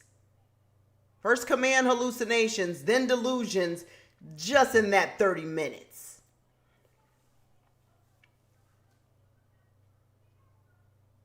And he's rambling on and on and on. He's not answering like just a yes or no. He's just going on and on and on. But he's the first one to just like come right out and say, okay, it's postpartum psychosis, you know.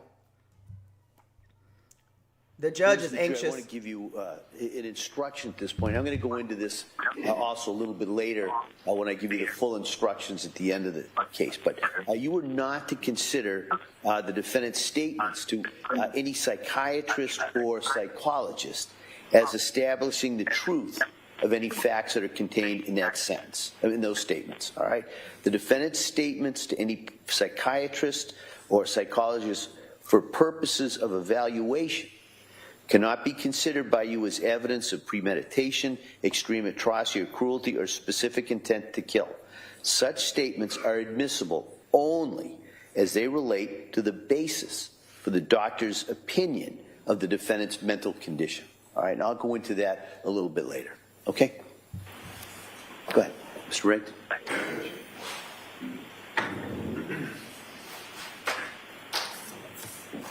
So, Doctor, to conclude, would you relate your opinion as it relates to the standard of a person being lacking criminal responsibility at the time of the commission of a crime in the Commonwealth of Massachusetts? Well, there are two arms to the test for criminal responsibility. One has to do the defendant's ability to control their conduct, and the other has to do with their knowledge of the wrongfulness of their acts. I'd like to address each of those separately, if I may. Sure. With respect to my opinion is that Ms. Clancy was, due to her mental disease, unable to conform her conduct was to the requirements of the law on the day that she took the lives of her children. And let me give you the basis of that opinion. First of all, she was hearing a voice which was commanding her to engage in the killing behavior, and she did not feel any sense of control. How could he make these determinations? She felt that she had to obey the instructions she was receiving. It was a matter where she was just following the command rather than being able to make any decision to do it or not. And, for example, time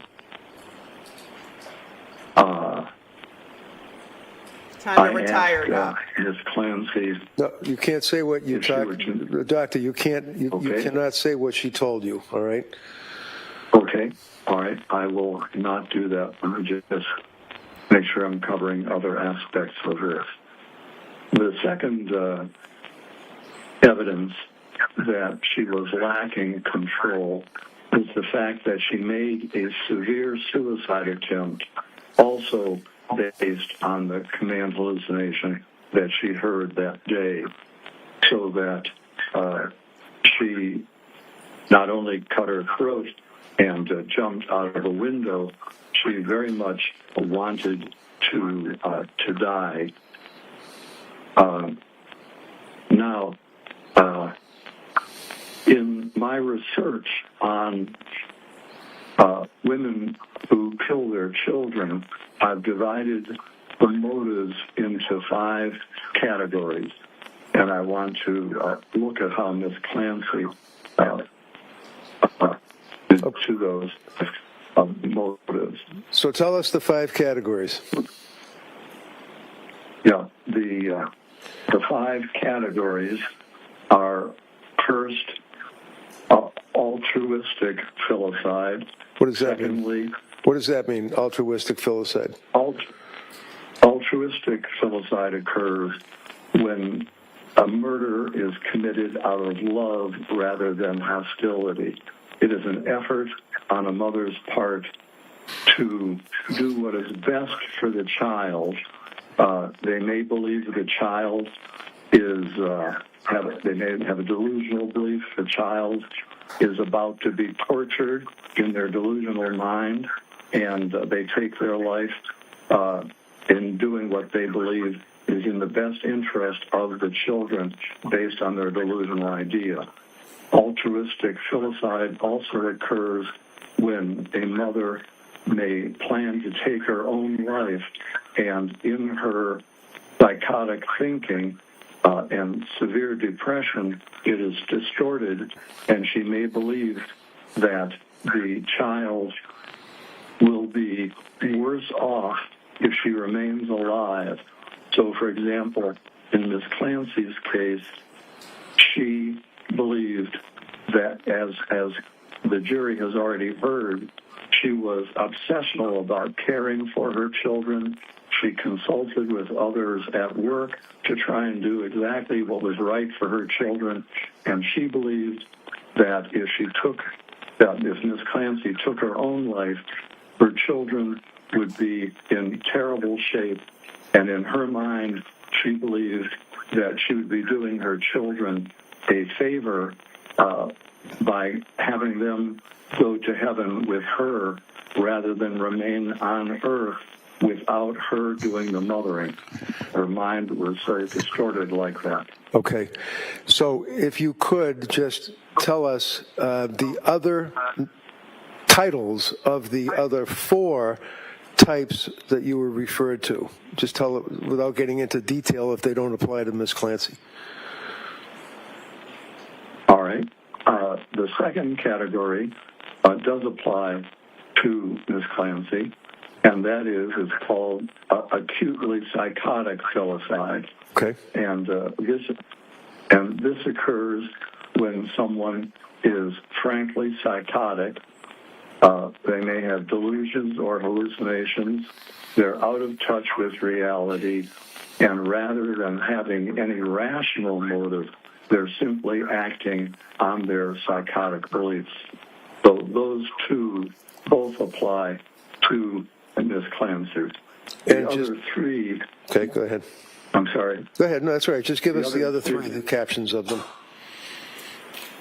The other 3 which do not apply, one is called child maltreatment, in which a parent may shake the child to death or throw a child against a wall in an abusive manner. The next category is unwanted child, where someone, just for their convenience, the child is a burden, and they kill the child for that motive. And the final motive is spouse revenge filicide. That is, someone hates their spouse so much that they're willing to sacrifice the child as a way to punish the spouse. And the 3 latter categories clearly do not apply to Ms. Clancy. She loved her husband, respected her husband, had a good marriage. She never spanked or ever abused her child, and all of her children were wanted. In fact, she planned to have a 4th child. So those 3 categories clearly do not apply. If I can explain how the 2 categories did apply, I've already mentioned that Ms. Clancy believed that a distorted belief that her children would just be miserable, and she could not imagine them continuing to exist and have a decent life without her being there as a mother.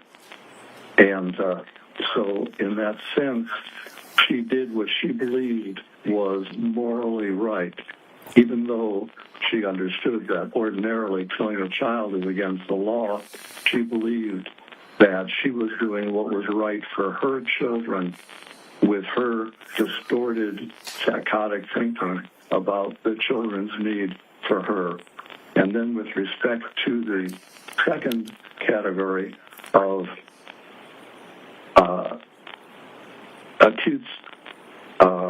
acutely psychotic, Ms. Clancy was under the influence of a command hallucination and idea of influence, so that at that time, rather than the ability to make a rational decision, she was so in the grip of her psychotic command hallucination and idea of influence that she lacked the capacity to conform her conduct to the requirements of the law.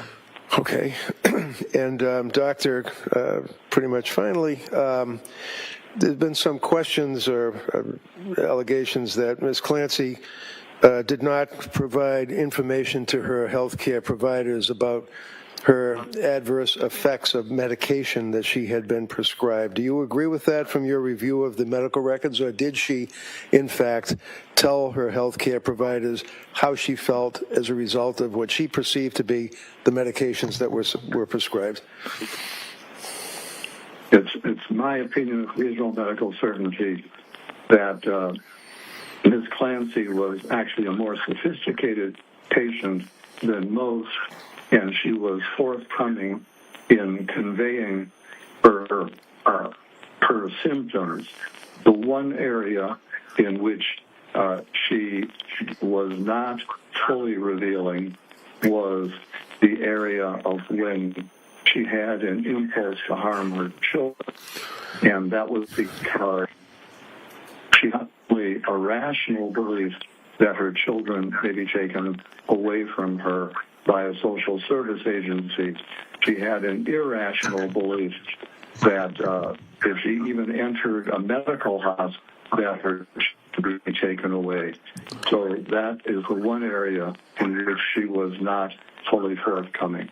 Now, Doctor, in your experience, do you find that many women that are caretakers of children postpartum, after the child is born, that are having these intrusive thoughts and having these dark thoughts, are in fact afraid of reporting them because of that very reason that you're talking about?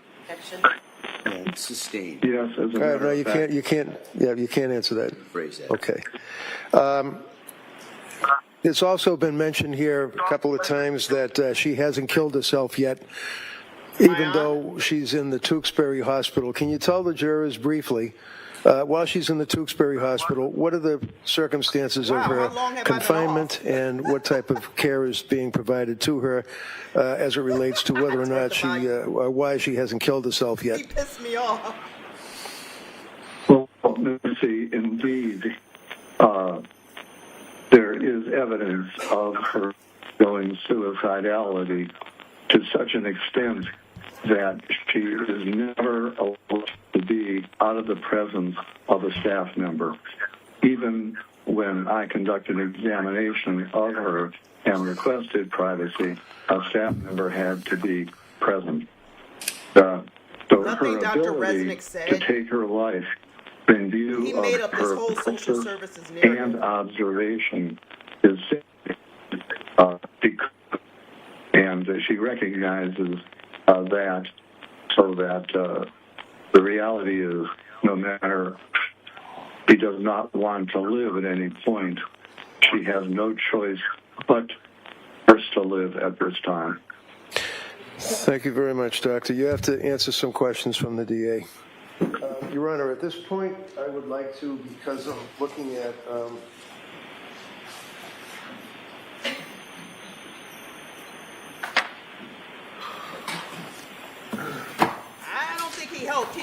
up a lot of stuff Yeah, that 40-page resume, so I'd just offer that if I could.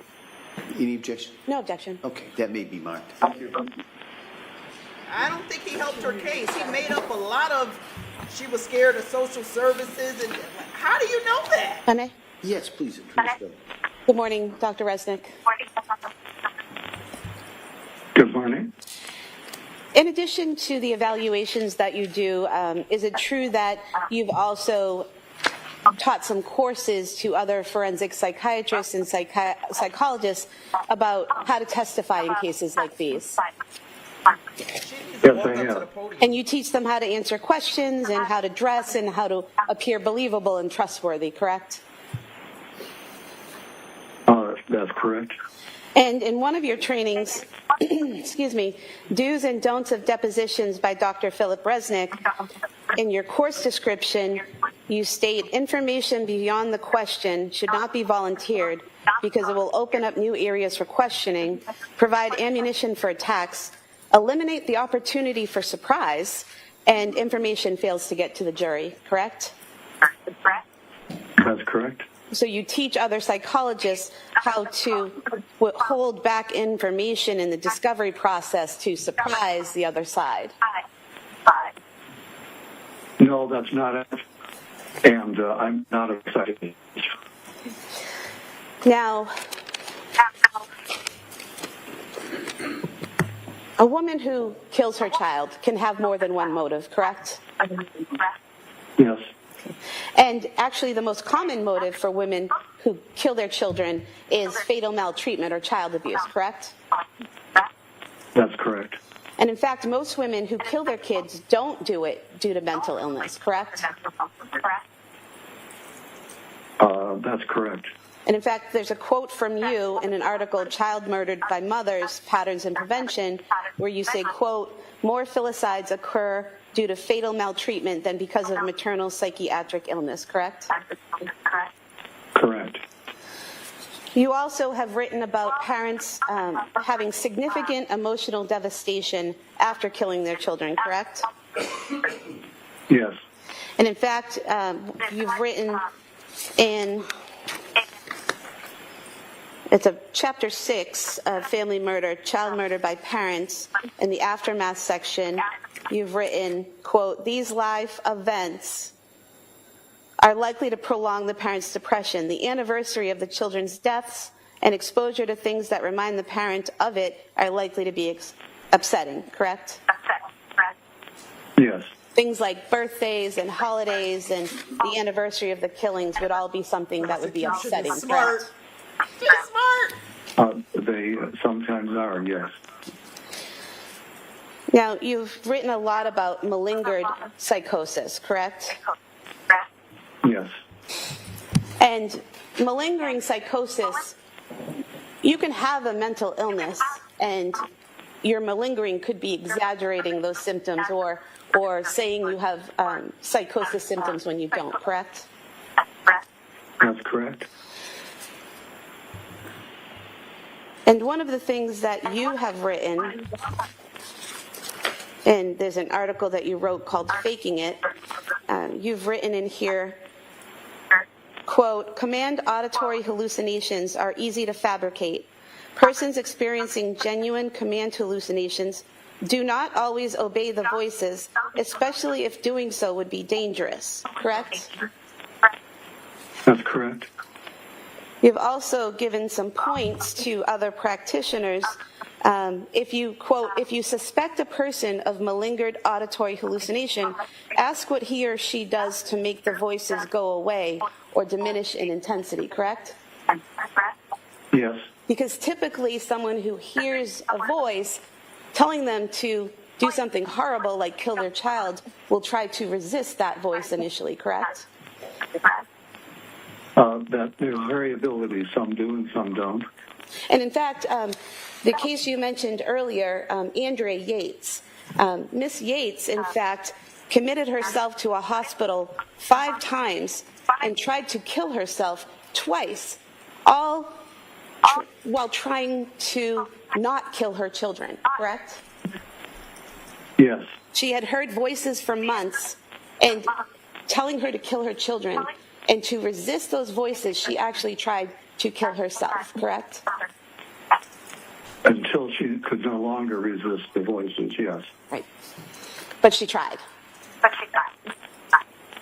Right, as did Ms. Clancy. Well, according to the records and reports that we have that are in evidence, Ms. Clancy heard the voice and immediately acted, correct? According to those records? Well, Is that correct? Well, Ms. Clancy had impulses to harm her children, which she did resist until the command hallucination when she was overwhelmed, yes. But according to the records and the testimony that we've had, she had an impulse in December one time to harm her children, correct? I believe it was on 2 occasions that she mentioned it to her husband. And then never again after that until her kids were killed, correct? There were only 2 occasions she mentioned it, but she referred to having these horrible impulses. So that suggests to me she was dealing with it on an ongoing basis, although she mentioned it only twice to her husband. But she never said she had thoughts to kill her children. She said she had thoughts to harm her children, correct? Yes, but actually, I think it's clear that to harm her children was to kill her children. Well, in the records where you say that she was so clear in presenting her symptoms to her doctors, she repeatedly was asked if she had any homicidal ideation, and she repeatedly said no, correct? That's right, and she didn't in the initial parts of her treatment, but by late December and January is when she did have those impulses. But what and she told did her, not acknowledge them. but what she told She her did not acknowledge doctors, them to her doctors. what she told her doctors in December is that she had no homicidal ideation. She only reported suicidal ideation, correct? Yes, and as noted, that's very common because people fear their children will be taken away. So it's better to kill them than to have them taken away. Sustained. You know, it's not better to kill them Hold on, Doctor. than have them taken away. That question is stricken, that answer is stricken. Why is that stricken? You say that she was very forthcoming in her symptoms to her medical providers, but she never told those medical providers that she had an impulse to harm her children, correct? That's correct. You also, in teaching people about malingering, about faking hearing voices or being psychotic, you give pointers of what people should look for, such as patient uses no strategies to diminish hallucinations. Patient states he obeys all commands, correct? Yes.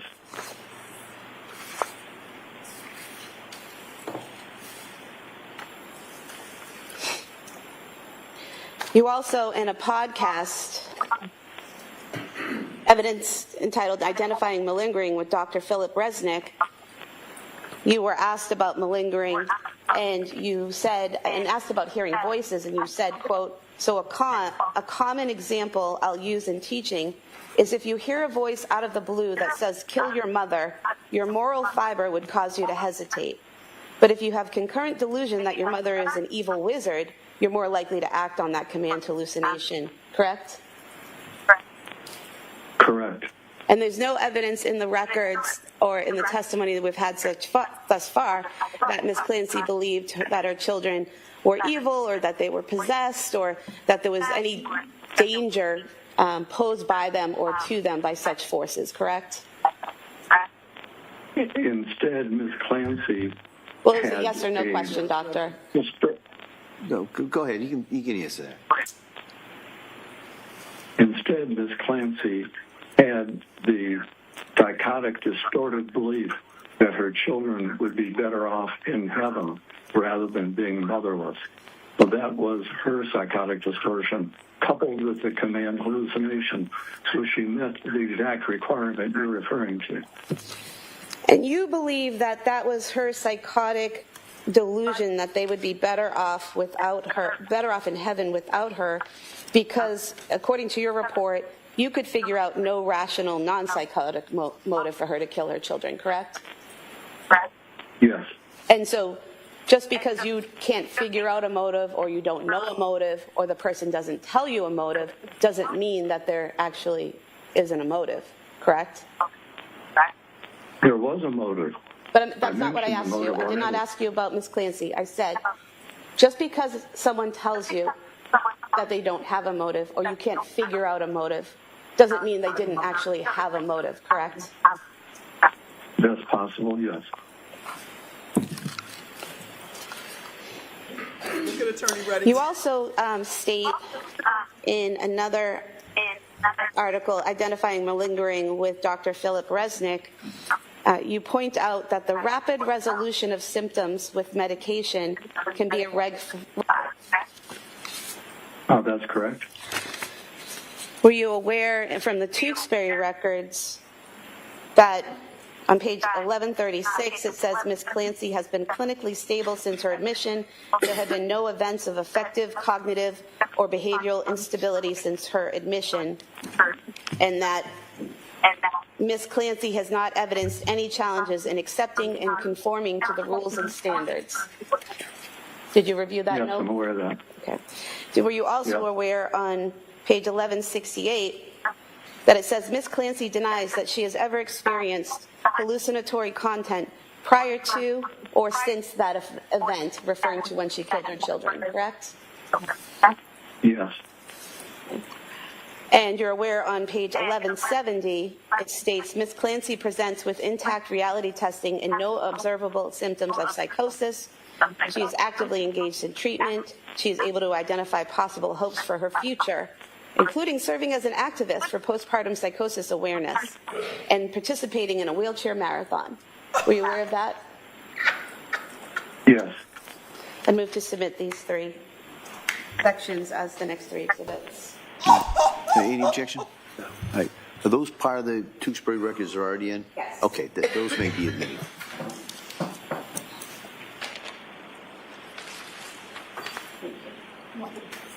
Yes, please.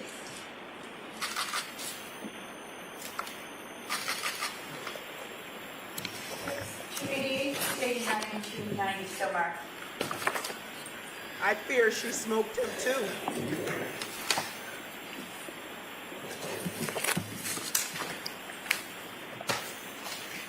Doctor, you mentioned that when you interviewed Ms. Clancy, you spoke to some nurses who told you she had been crying every day, correct? Yes.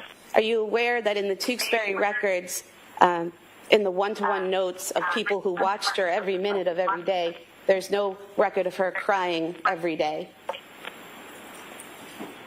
Well, when I saw her at 4 months,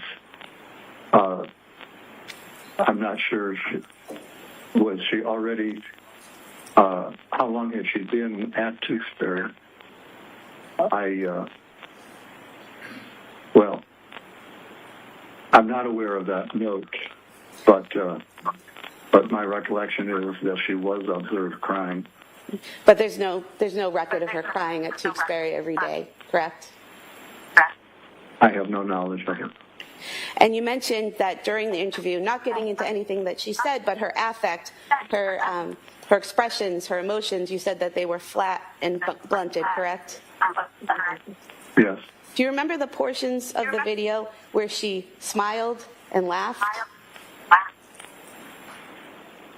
Are you talking about the video of my interview? What was that?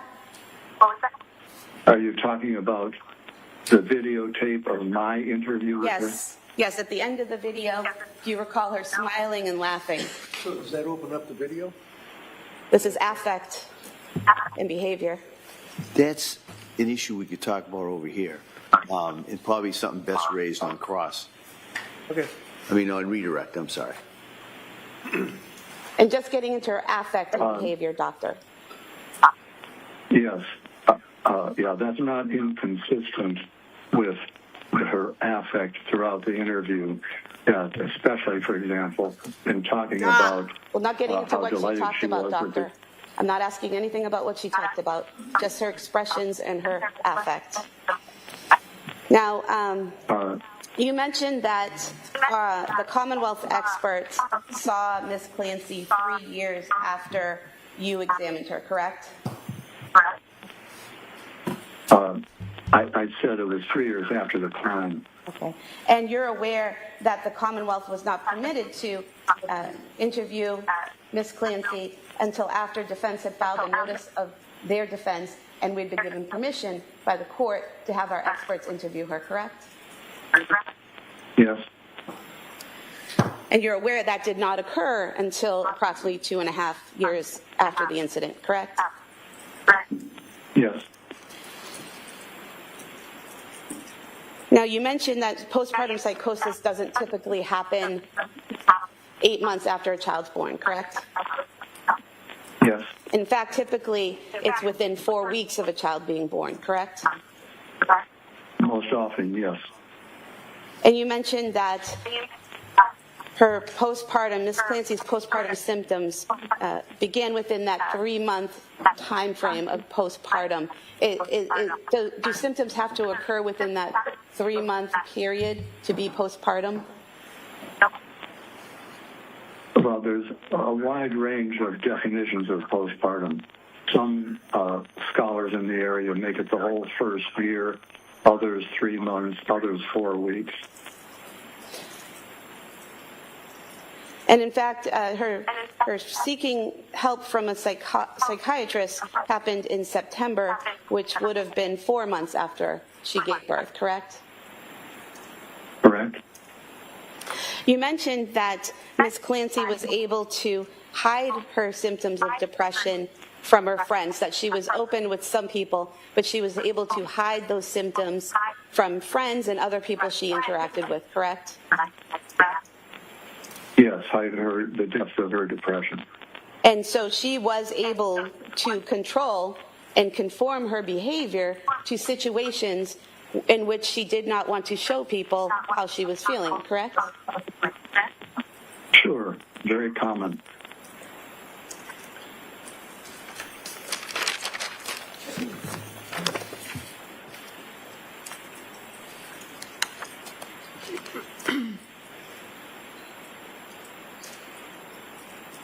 Now, you wrote in your report on page 24 that Ms. Clancy had paranoid beliefs that her children would be taken away from her if anyone knew what she was going through, correct?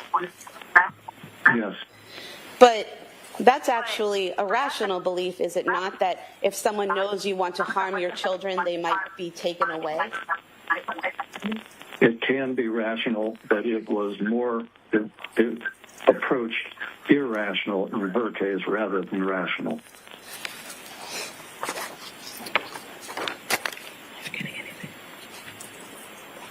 I have nothing further. Your redirect. Bless you. I'm sorry, Dr. Resnick. No, thank you, Doctor.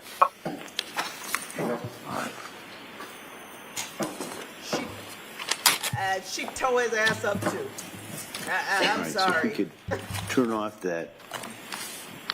Thank you, Doctor. The defense Thank you. made up all these theories about the voices and the scared of social services. Like she said, that's rational thinking. If you believe, okay, if I tell people I want to hurt my kids, social services is going to come get them, then you know that that's wrong.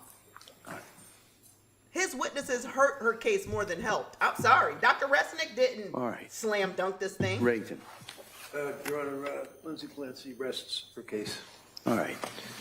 So, members of the jury, the defense has now rested its case. All right. So I'm going to talk to counsel for a minute or so over here, and we're about to go into the next phase of this case. It would be the Commonwealth is offered and given the opportunity to offer rebuttal witnesses on certain issues.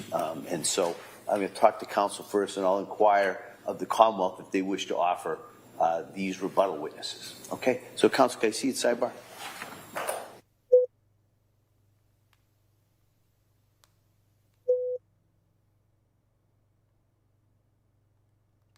Nurse gang, what are we thinking here?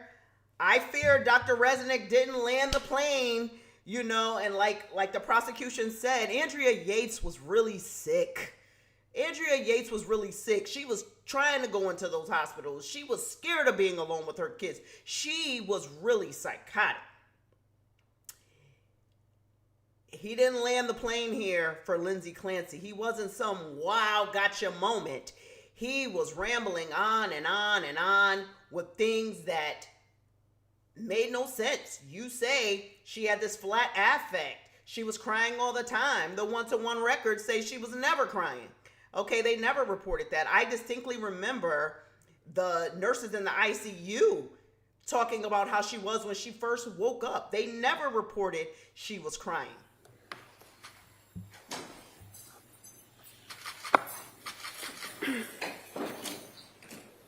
All right.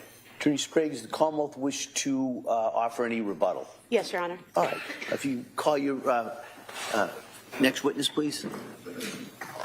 Commonwealth would call Dr. Abram Mack.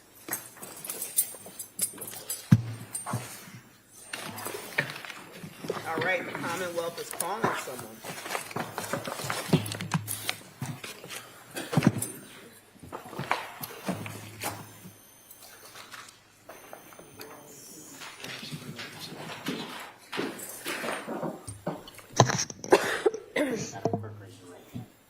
Good morning. Do you solemnly swear that the testimony and the evidence you shall give to the court shall be the truth, the whole truth, and nothing but the truth? Thank you. You can have a seat, sir. Right. Let's see what the Commonwealth has. All right. Good morning, Doctor. Morning. All right. I just ask you to keep your voice up so the jury can hear you. And with that, Attorney Buckingham, please. Thank you. Good morning, sir. Good morning. Could you please tell the jurors your first and last name? Abram Mack. And would you spell your name for the record, please? Abram is spelled A, V like Victor, R like Robert, A like Apple, M like Mary. And I'm just going to ask you to speak in a loud, clear voice. And if you need to kind of push closer to the microphone, that might help. I will. Thank you. What do you do for work, sir? I'm a psychiatrist. And how long have you been a psychiatrist? After training, I've been a psychiatrist for 22 years now.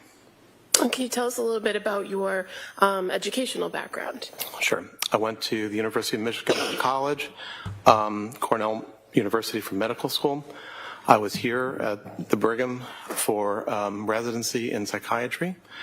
And then that was followed by a fellowship in child psychiatry at Columbia University and a one-year fellowship in forensic psychiatry at New York University. And what do you do now? What's your area of practice now? I'm a psychiatrist. For all these 22 years, I've been serving in a lot of different roles. Currently, I'm a professor of psychiatry at Thomas Jefferson University in Philadelphia, and I see patients at a child hospital called Nemours. And so you, in your current practice, have a clinical practice, and you also do forensic psychiatry. Is that correct? That's correct. And do you have any board certifications? I do. And what are you board certified in? I'm board certified in psychiatry, child and adolescent psychiatry, and also forensic psychiatry. I had been board certified in addiction medicine by the American Board of Addiction Medicine, but they closed. So I don't know if I can still say that I'm board certified by them. Okay. And to what extent are you engaged in the forensic psychiatry? Or what areas of forensic psychiatry do you have you testified in?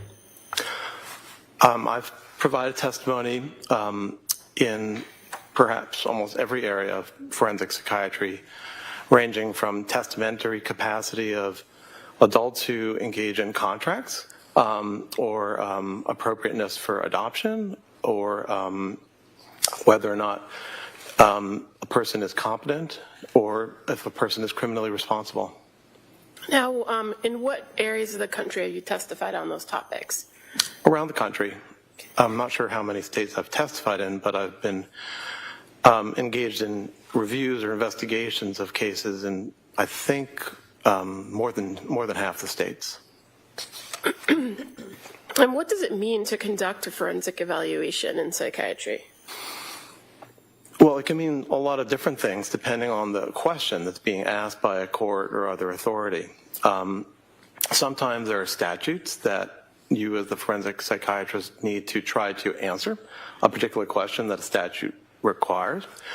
Or sometimes it is a matter of giving an opinion, say in a civil case, where it's your understanding of, say, the degree of harm that the person has experienced. Sometimes great, sometimes not so great. And you, in your experience, have testified as a forensic psychiatrist in both civil and criminal matters, correct? Correct. And are you aware of a difference between forensic psychiatry versus forensic psychology? There are differences, aside from the fact that they're different professions, but they both cover mental health. There are different rules that apply to forensic psychologists in their carrying out their roles as psychologists. Now, when you mentioned that you have done some work and testified in matters regarding criminal responsibility, right? Correct. And you're aware that different states have slightly different statutes when it comes to criminal responsibility. Yes. And so in this case, you were asked to review the matter of the Commonwealth versus Lindsay Clancy, correct? Yes. And so in order to do that, did you review the statutes here in Massachusetts regarding criminal responsibility? Yes, I did. And can you tell us how it came that you were involved in this case?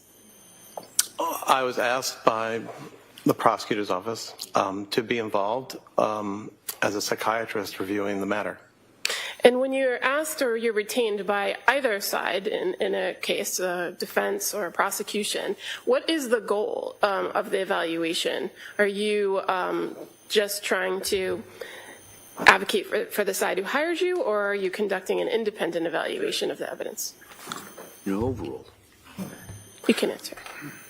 Well, to answer your question, certainly the goal is to provide an independent evaluation, or one would also add to provide clarity and to say what can be said.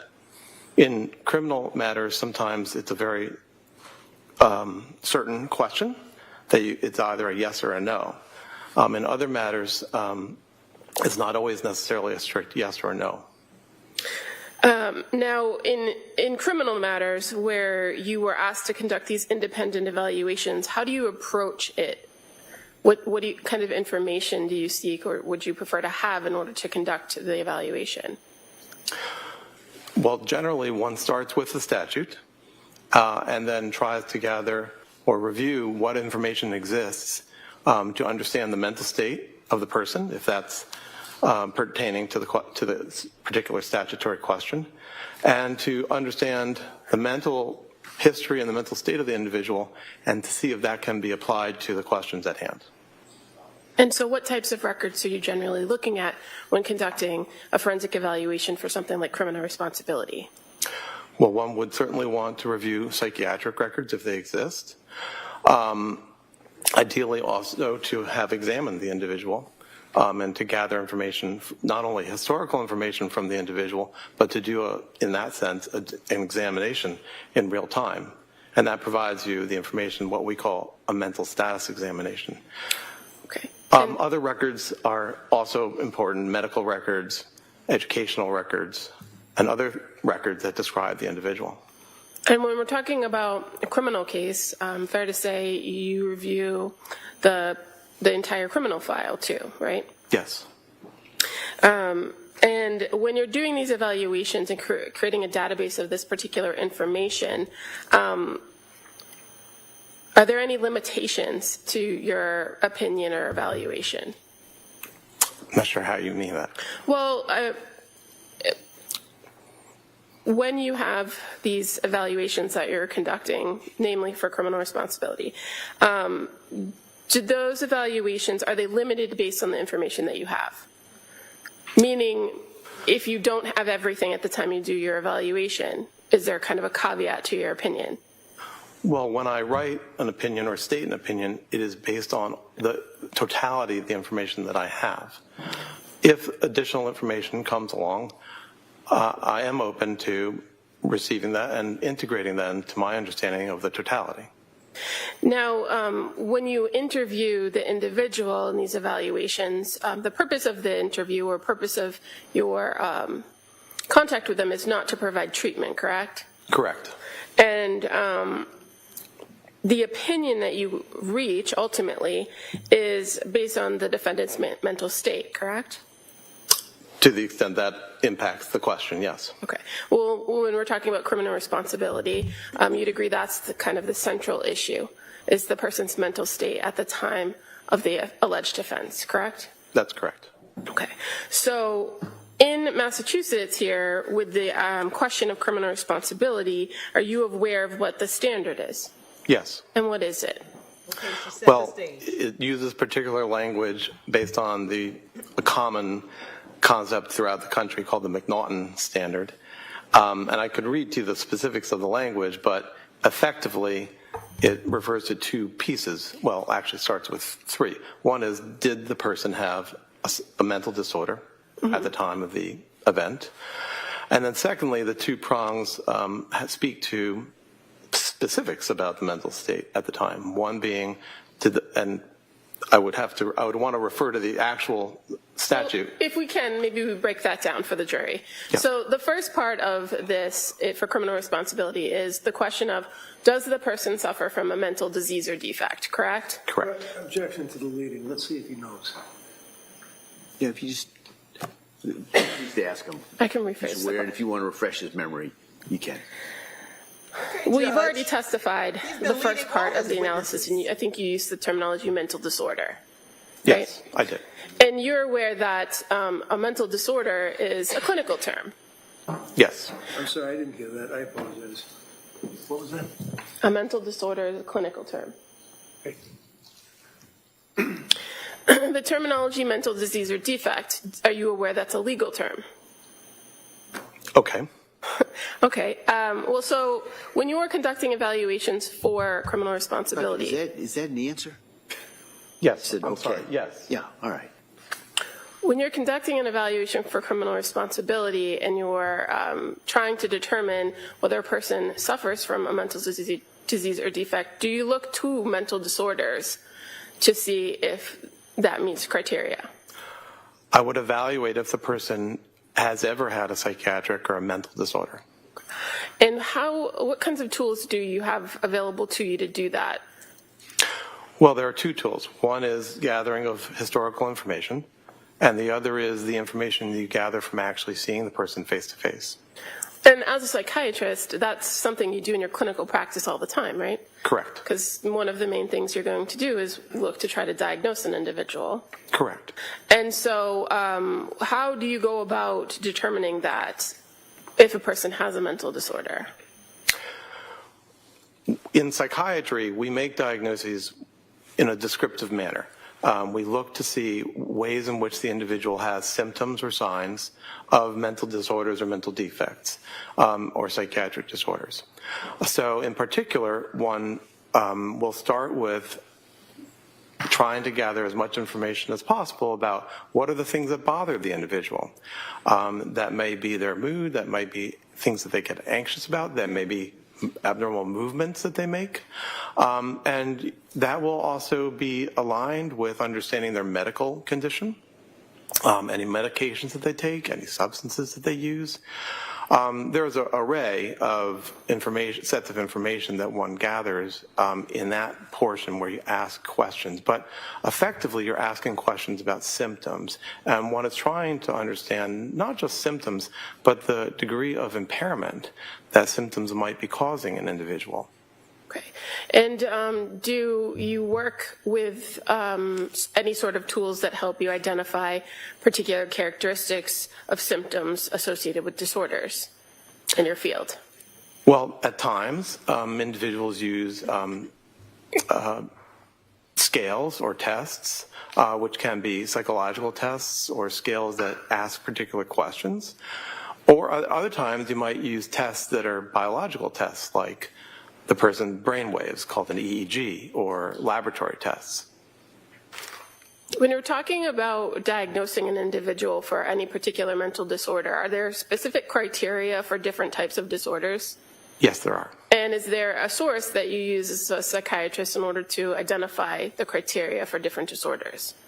We use a text called the DSM, otherwise known as the Diagnostic and Statistical Manual. It's currently in its 5th edition, or actually a revision was made of its 5th edition.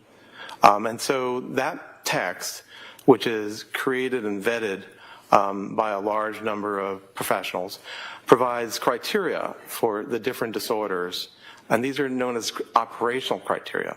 In psychiatry, there aren't necessarily gold standards that you can use for diagnosis, like finding a bacterium or finding an anatomical tissue. Thank you. So for the last 60 years, 70 years, psychiatry has turned to agreed upon definitions that are listed in the blood work DSM. to diagnose depression.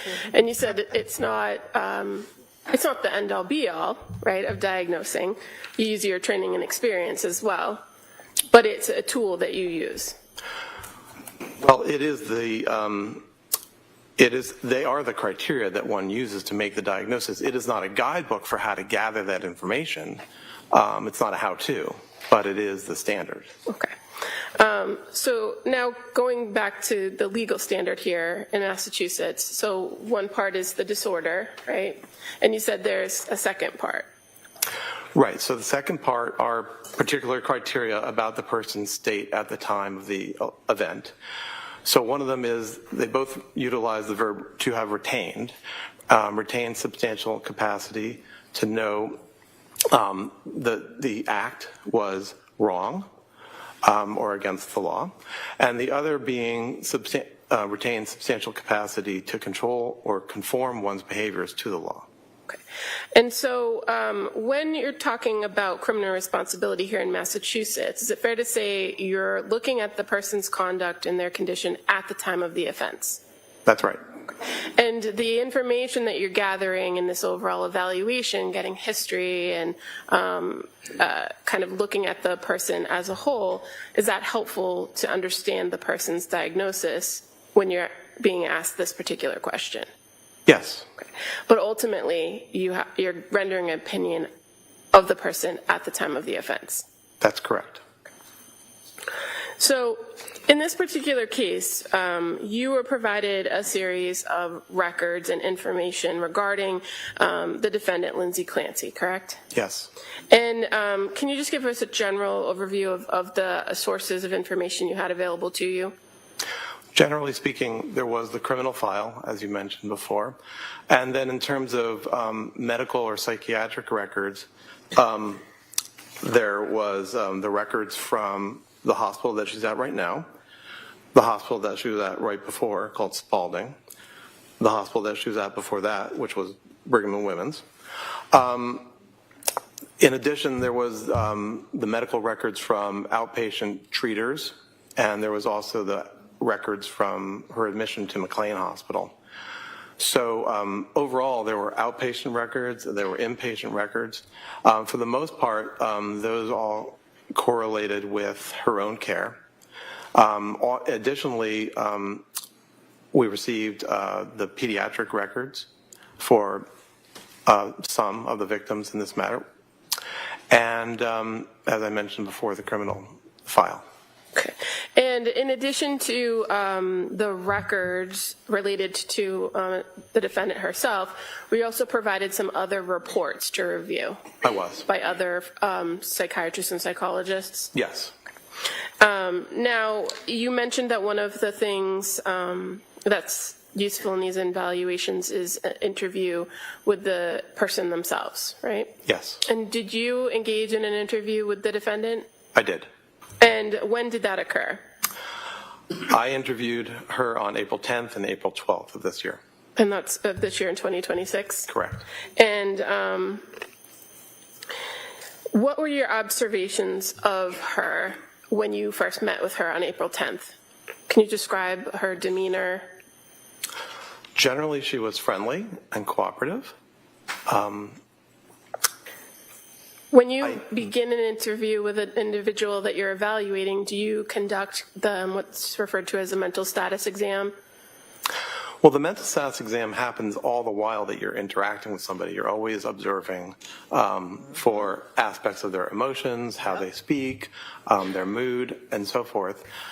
Sometimes there are directed aspects of the mental status examination where you are asking about particular cognitive capacities like executive functioning and attention and concentration.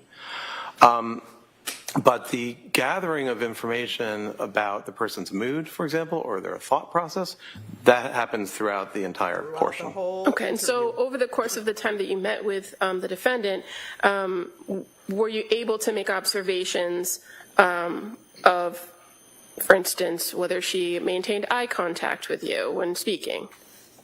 Right, so she did maintain eye contact. Okay. What about her emotional state?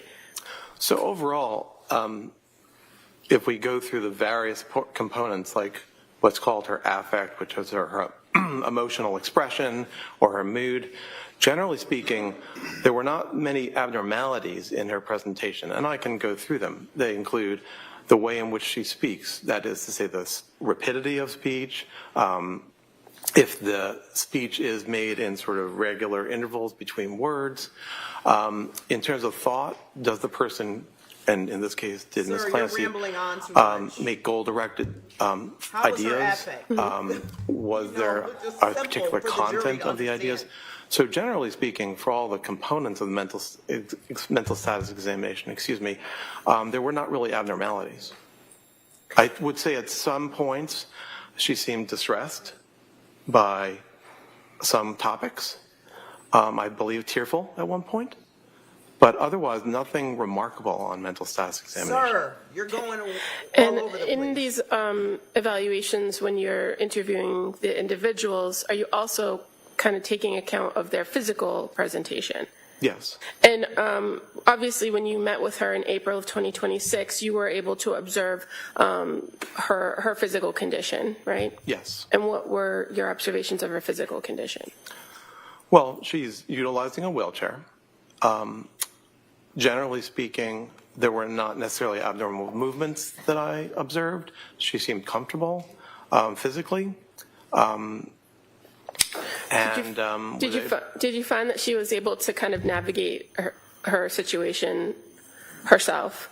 Meaning you were in a room with her with other individuals, right? Yes. And she was able to kind of take care of her own. I'm going to object leading at this point, just as they object. Sustained, if you just ask the observations.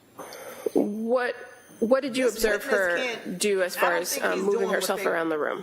Was she able to do that? I understand her questions, but it seems like he does not. Yes, at the moments when there were transitions, when we took a break and she went out to the hall, she was able to navigate her wheelchair one place or another.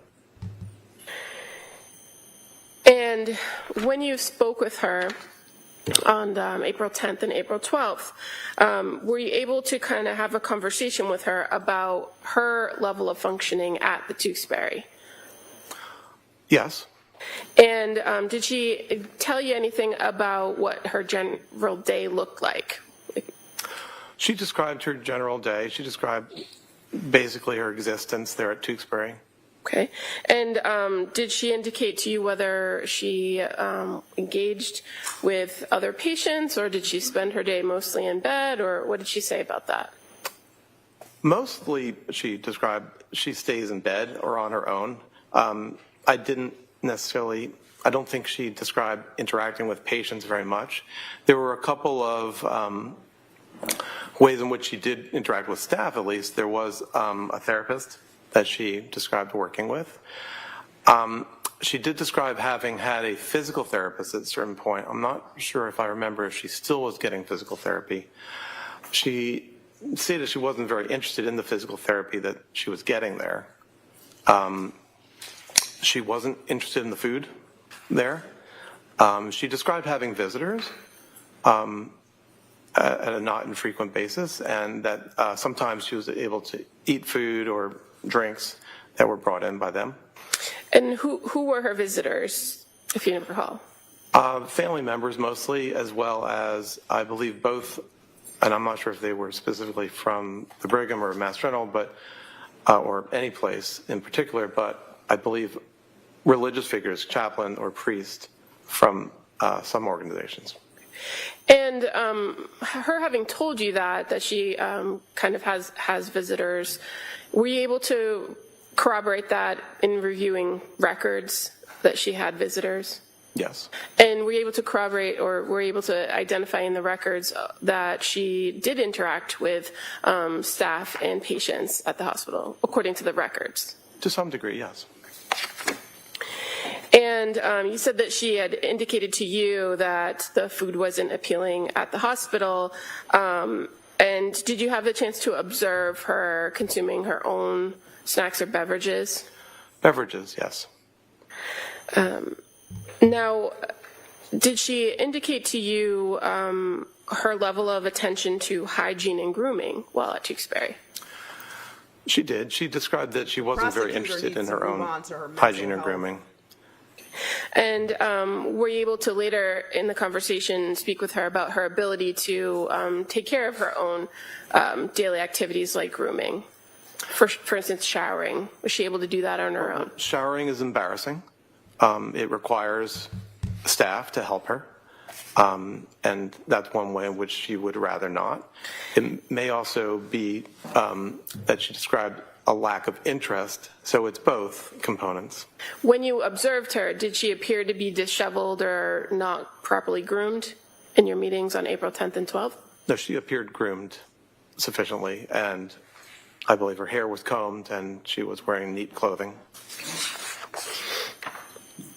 Now, did she describe to you her thoughts or feelings about her current situation? Yes. And what did she say about that? Well, she described feeling depressed, which she termed situational depression. She described feeling, I'm not sure the exact term she used, but feeling miserable, not wanting to be alive. And Finish, please. If he's finished, that's fine, but don't cut him off. Because it's going his way. I'm sorry, doctor, are you done? Yes. Thank you. So when you were meeting with her, do you recall her indicating that she reported being devastated? Yes. That she was devastated and grieving by her current situation? Yes. When you met with her at the Tewksbury Hospital, did you go over with her what her current treatment regimen is, what current medication she was on? I did. Was she able to tell you what medication she was taking? Yes.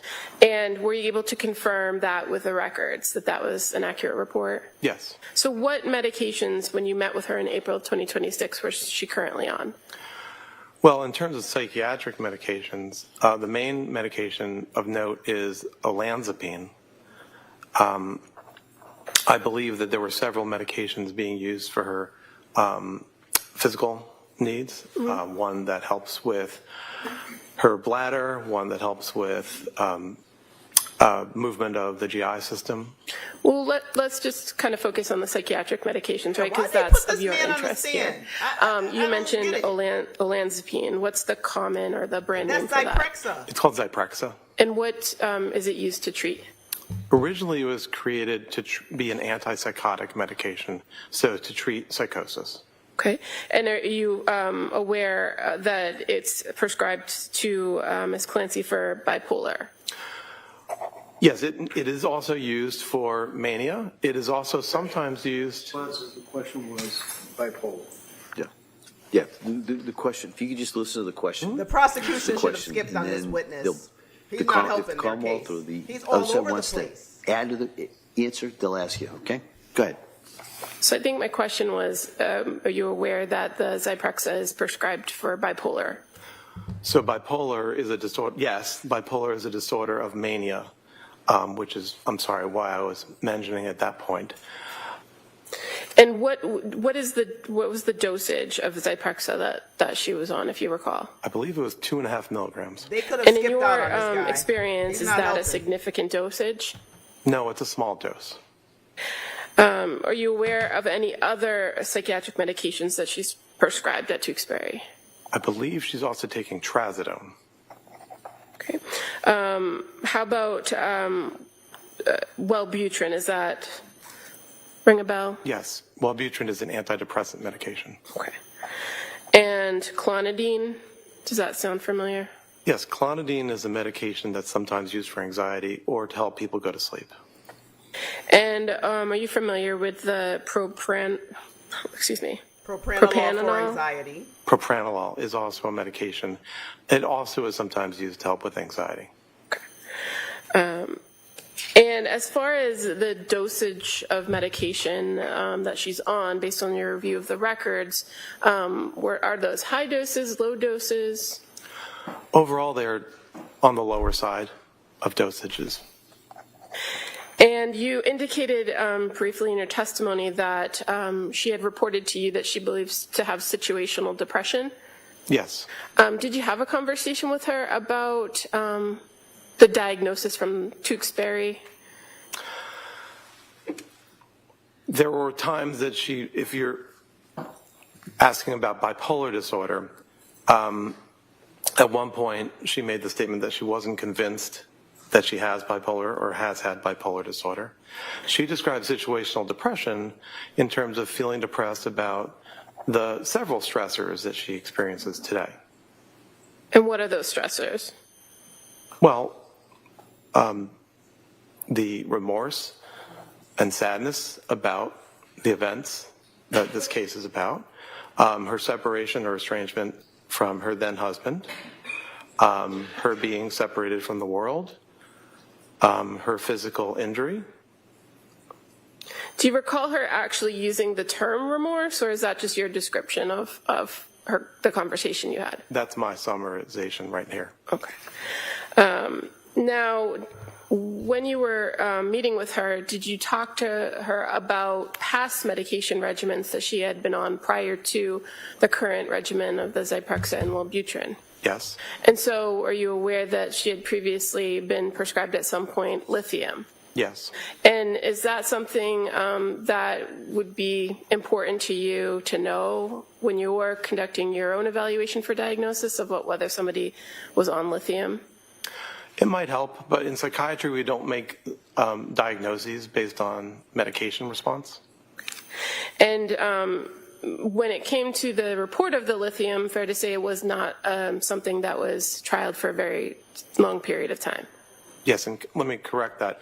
It's not that we don't make diagnoses. We don't categorize or define disorders by medication response. I heard the description of the trial. Why is he not reading of from his lithium. own notes? That was a short trial. Okay. And about her physical injuries, did you have a conversation with her about her understanding of her physical injuries? Yes. Do you recall whether she reported that she had any head injuries after January 24th? She denied that she had had a head injury. And was she familiar with the extent of her spinal injury? Yes. Meaning she was able to explain to you where the injuries occurred? And That's correct. were you able to review in your interview with her past psychiatric history? Yes. And did she have a significant past psychiatric history? Prior to the year 2022, she had not. She had been, over time, very hard driving, someone who tended to get anxious, and anxiety sometimes pushed her to achieve or to do things. There had been two short periods of depression or anxiety throughout her lifetime. In one, she had been prescribed antidepressant medication around 2 years before 2022, which she had not actually taken. She had tended to resolve her anxiety or depression through exercise and hard work. And when you say the two short periods, are you speaking of periods after childbirth? One was while she was in nursing school, and the other was after the birth of her second child. So you were able to have the conversation with her about nursing school and going on medications during that experience, Attorney right? Sprague should have. And as far as the second episode where she described Buckingham can't get to the point. anxiousness and seeking medication, She's going did she around. indicate to you whether she actually took Not doing a good medication job with this witness. No, After she the had, birth. sorry. after the birth of her second child? She had been prescribed it, but she hadn't taken it. Now, based on your review of records and your interview with her, were you able to identify and learn some general information about her family history? Yes. Did she report anyone in her family suffering from any other mental illness in the past? No. So no history of bipolar disorder or prior depression? Correct. No such history. Did you also review with her her work history? Yes.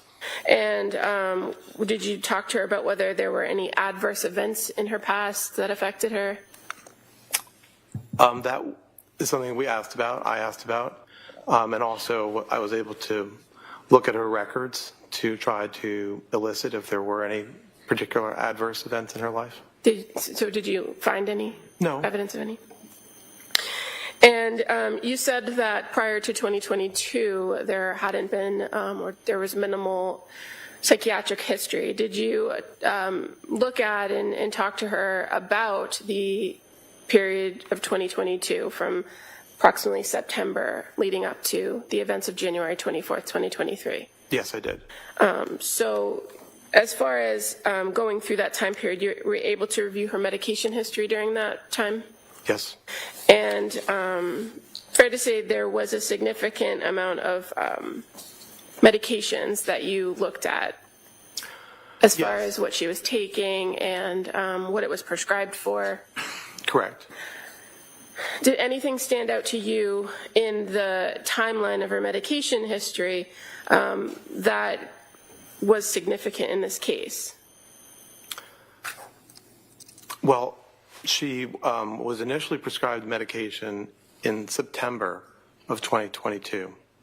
She didn't actually start taking that medication, sertraline, until October.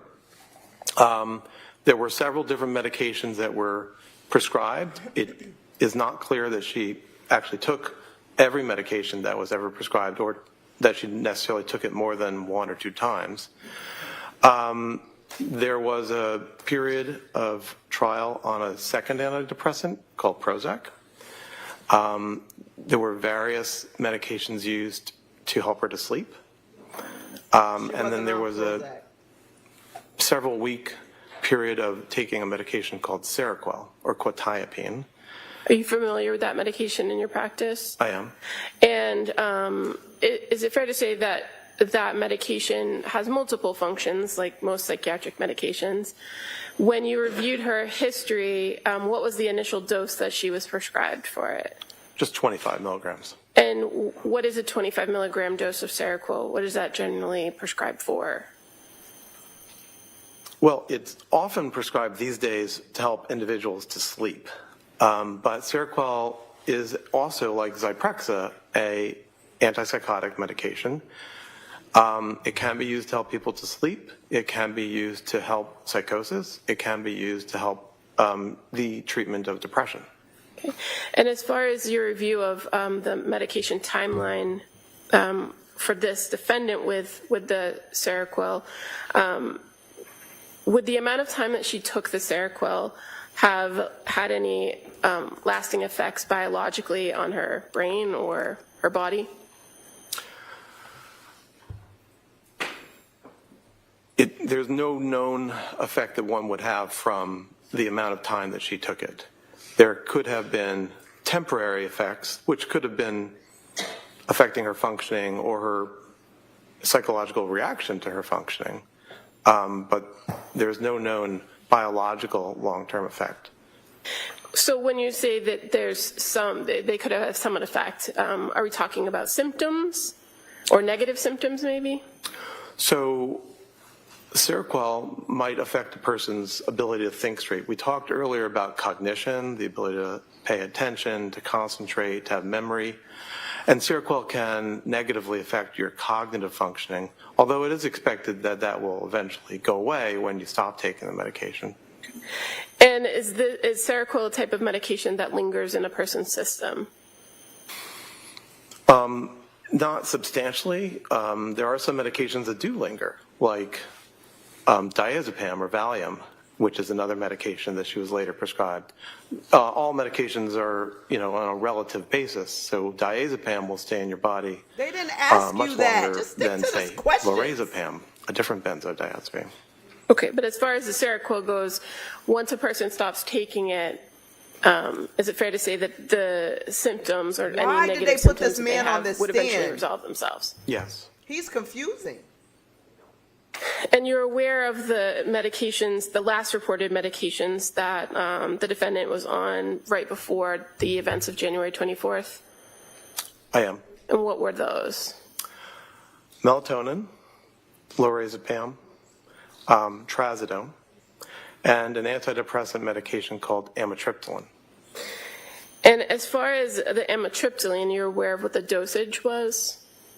Well, on the day before January 24th, it became 20 milligrams, but for several days before that, it was 10 milligrams. Now, in your experience, a 10 milligram to 20 milligram dose of amitriptyline, is that a significant dosage? It's small. The usual starting dose for an adult is 150 milligrams.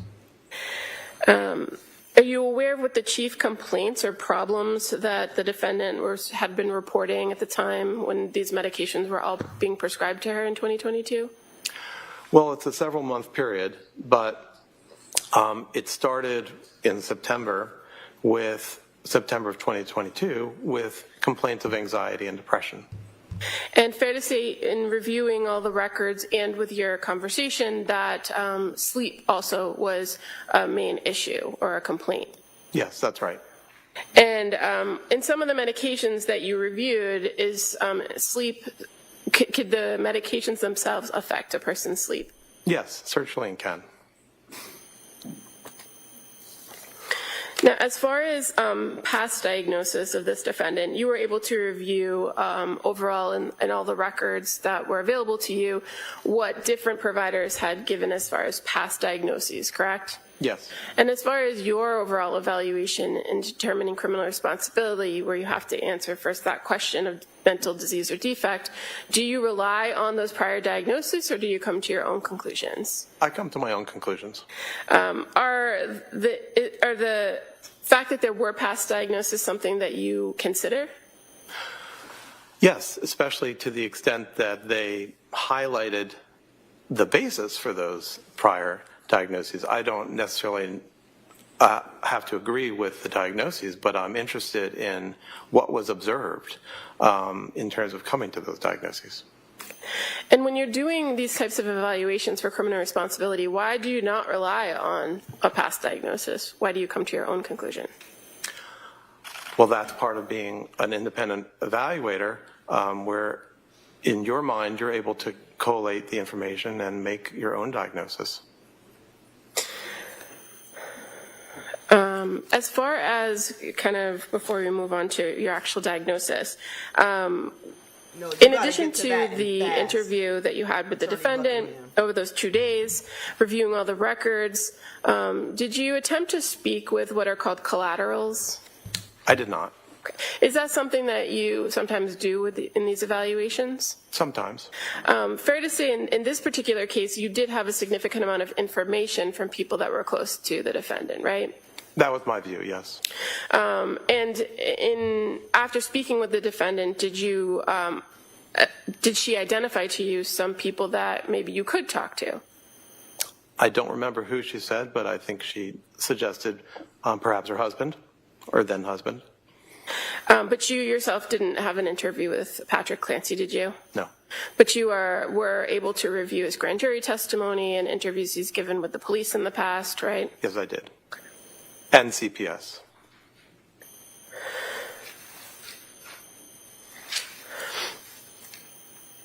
And as far as speaking with the defendant's parents or her sister, are you aware that attempts were made or requests were made to speak with them, but they didn't respond? I wasn't aware of that.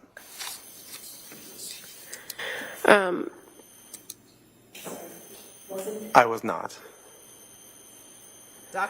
So based on everything that you reviewed in this case, were you able to come to a conclusion about diagnosis?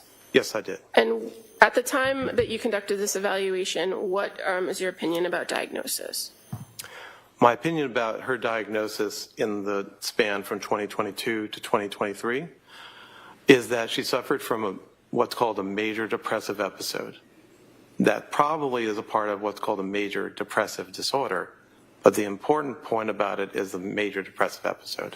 What made you come to that conclusion based on her presentations?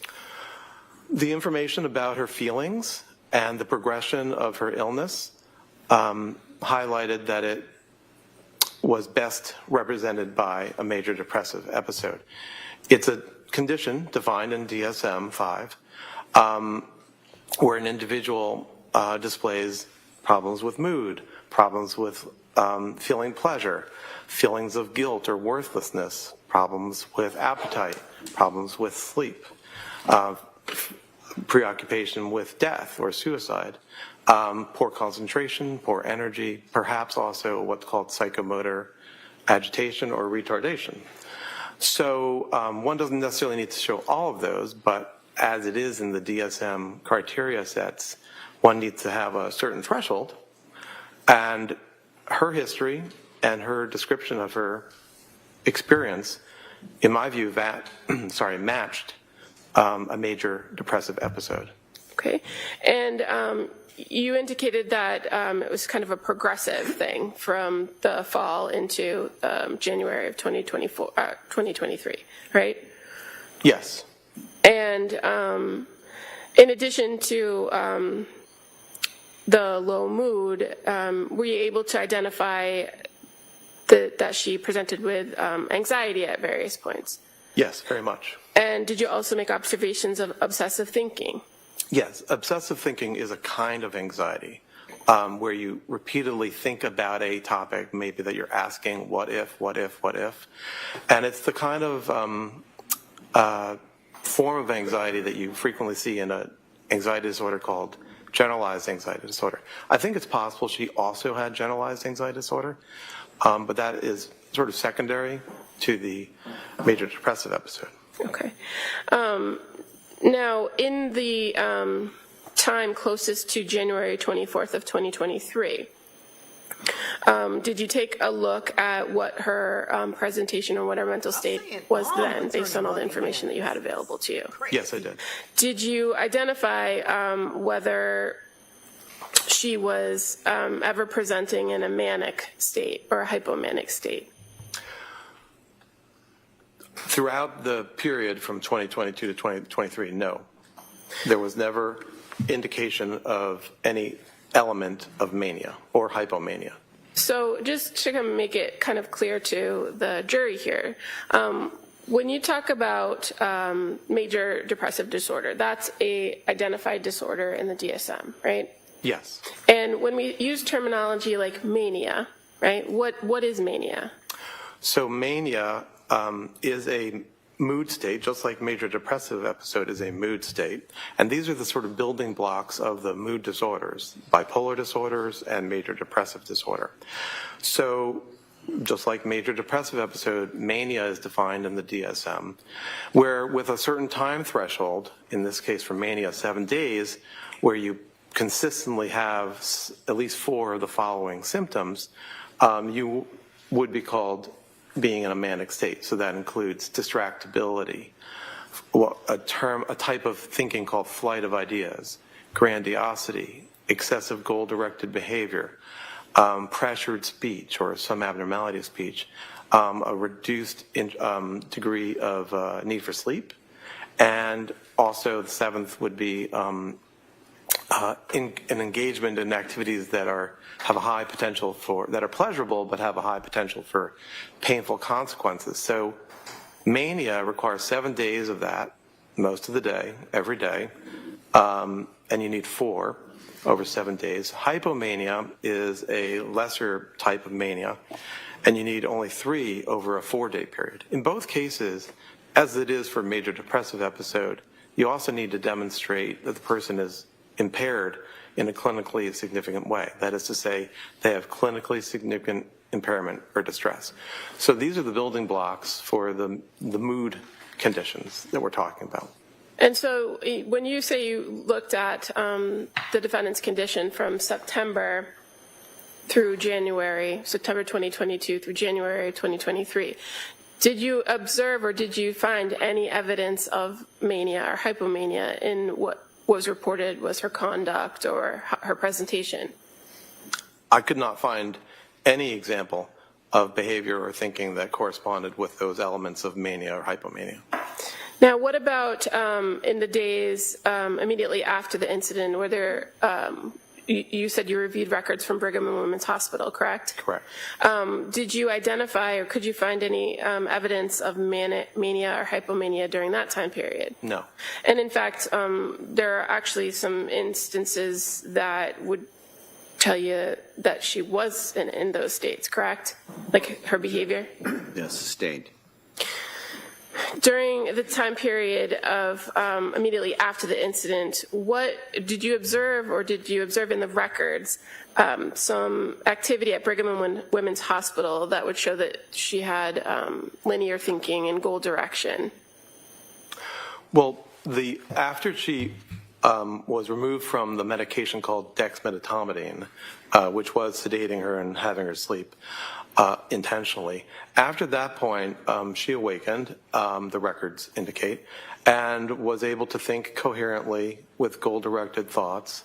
One example, and so the various mental status examinations done by the doctors at the Brigham generally showed normal mental status.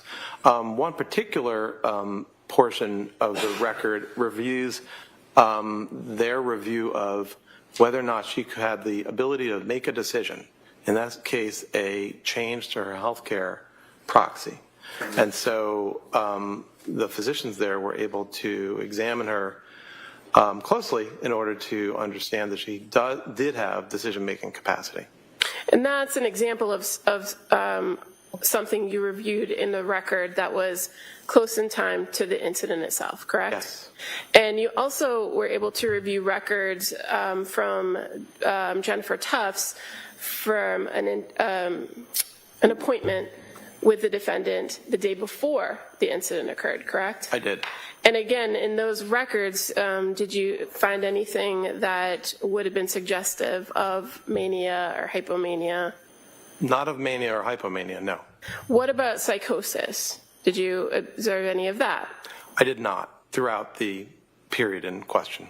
So tell us what psychosis means. Psychosis is a form of thinking where the person has disorganization and also may have a lack of what is called reality testing. So the individual may not be able to engage in behaviors or activities or cognitive thoughts to check if a belief or an experience is real or not. So is there any particular way in which a person can display psychosis? Psychosis can be displayed in many different ways. It can be based on the things a person says. For example, delusions are fixed, false beliefs that the individual has, and that they exist despite the person being told that that's not true or testing it with others. You also can at least suspect psychosis in the form of hallucinations, which are unreal stimuli that an individual experiences. Sometimes you may see individuals actually moving their body to respond to stimuli that they think or they are experiencing in the environment. But hallucinations can also be taste, smell, or things that you hear or things that you see or feel on your body.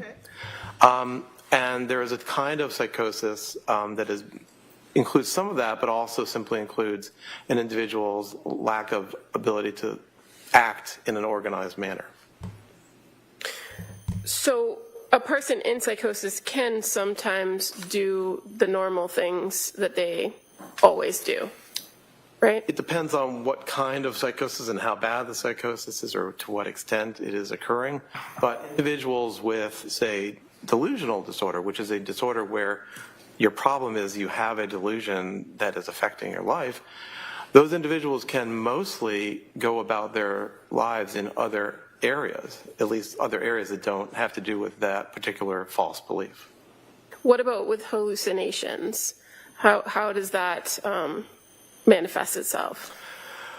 There is a subgroup of the population that actually experiences hallucinations frequently and has no negative effect from it. But for those who have hallucinations as a part of a disorder of psychosis or bipolar or mood, there are ways in which the individual can live with the psychosis or live with the hallucination and be able to be resilient to it and go ahead with their lives. So even if a person does have some form of psychosis or has delusions or hallucinations, they could still manage in society by following the rules, right? Like I said, it depends on which delusion or which hallucination, but there are individuals, and it may be who can, and there may also be people who can on a stable basis, but there also are individuals. All right, next question. As far as a person who might be suffering from psychosis, can they appreciate or do they know right from wrong? There's no reason that psychosis in of itself inhibits a person's ability to know right from wrong. Now, as far as in this case with this particular defendant, you have identified that you believe it's a major depressive disorder, right? Yes. Did you consider other diagnoses? Yes. What about bipolar? Did you consider bipolar? I weighed whether there might have been bipolar disorder. And so why not for this defendant? Well, to be diagnosed with bipolar disorder, you need to have had a manic episode.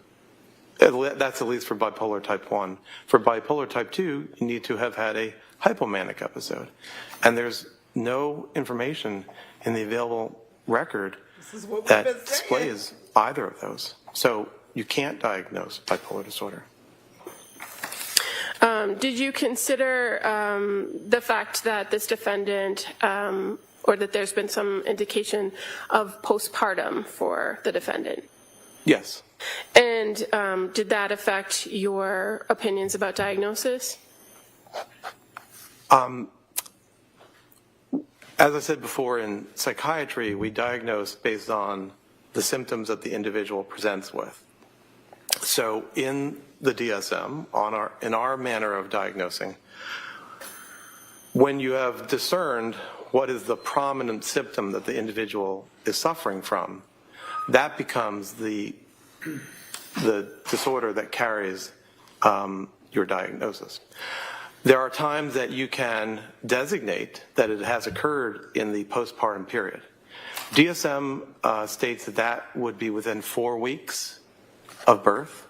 It also allows for the symptoms to have occurred before birth. So that is the standard that we utilize when we choose to add on that designation of something being postpartum. Could I object? It doesn't matter what we do, it's what he does. All right, next question. So as far as consideration of postpartum, do you rely on the DSM-5 in your diagnostic criteria? I do. You're aware that there are other, that it's not universal across the world, and that there are other opinions about the postpartum period, right? I'm aware that there are psychiatrists and others who have asked to make a specific diagnosis that relates to psychiatric problems in the postpartum state. That has been studied over the years. At this point, that has been suggested to the makers of the DSM and has been rejected. So I guess my question is more based on your overall view of or review of this particular defendant. The onset of symptoms, when did they occur in this postpartum period, or did they? The distress that we're talking about began in September, which is about 4 months after the birth of the most recent child. And so if you're relying on the DSM as 4 weeks postpartum for a lot of these illnesses, mental illnesses, then the defendant was well outside that period, right?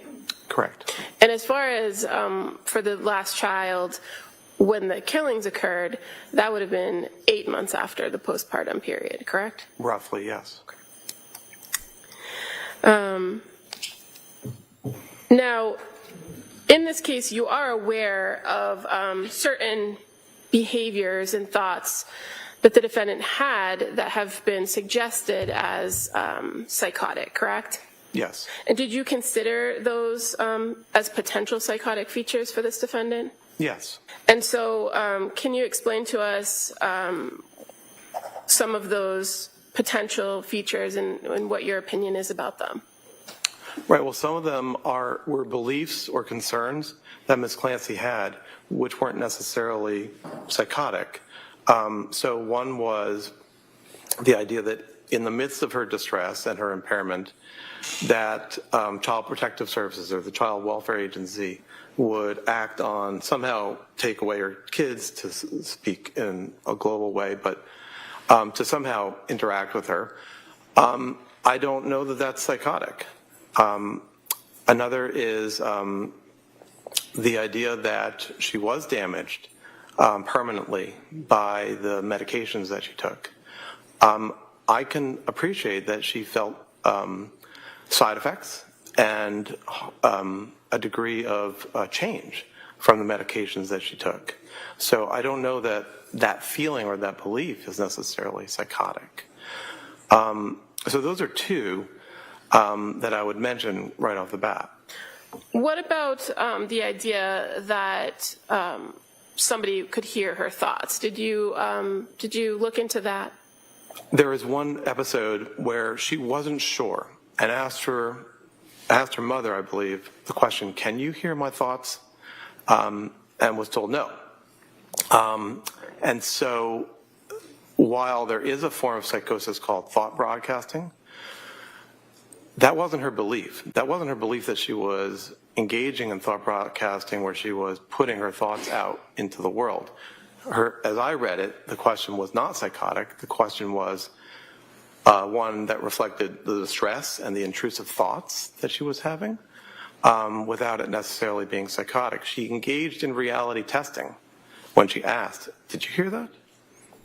And you had the conversation with her about thought broadcasting in your interview, correct? Yes. And you were able to ask some follow-up questions of her directly to identify whether she was or wasn't doing that. Yes. And based on your conversation with her and what you learned in that interview, did you believe that she was engaged in thought broadcasting? No, I do not. You're aware that there were also concerns that were voiced by her that there was other things wrong with her body, not just damage from medication, right? Yes. Do you recall that? Yes. Did you consider that to determine whether that was a psychotic feature for this defendant? Yes, so an example was her worry that she had ketoacidosis. I didn't necessarily think that that was psychotic. It may have been wrong, but it wasn't necessarily psychotic. She had been given a medication, Seroquel, where one of the side effects is that it negatively interferes with your glucose system. And ketoacidosis is the worst case scenario when you have glucose, poor control of your glucose. So I don't know that she had a fixed false belief that she had ketoacidosis, but she was worried about having ketoacidosis. Because she was Googling So when you symptoms. say that you considered these things and you didn't believe them to be psychotic, are you talking about them in the realm of, were they delusional, were they fixed false beliefs, or something else? Right, so I use that term specifically. As I said before, a delusion, which is a form of psychosis, is a fixed false belief, which is really immutable. You can't be convinced otherwise. But these were not fixed false beliefs. These were concerns. And did you find that the concerns were rational based on your overall view of everything? Right, not only were they concerns, but they aligned with the realities that she had experienced. Now, what about the idea of these intrusive thoughts? You reviewed the records to know that was a common report of her that she had intrusive thoughts, correct? Yes. And that at various points she did identify that she did want to die. Yes. Is being suicidal a form of psychosis? No. We've been saying What, this. if anything, does the idea of suicide tell you about this defendant She was depressed. or about her situation? Well, it tells me that she was suffering, and that it was a part of, in my view, it was a part of a major depressive episode.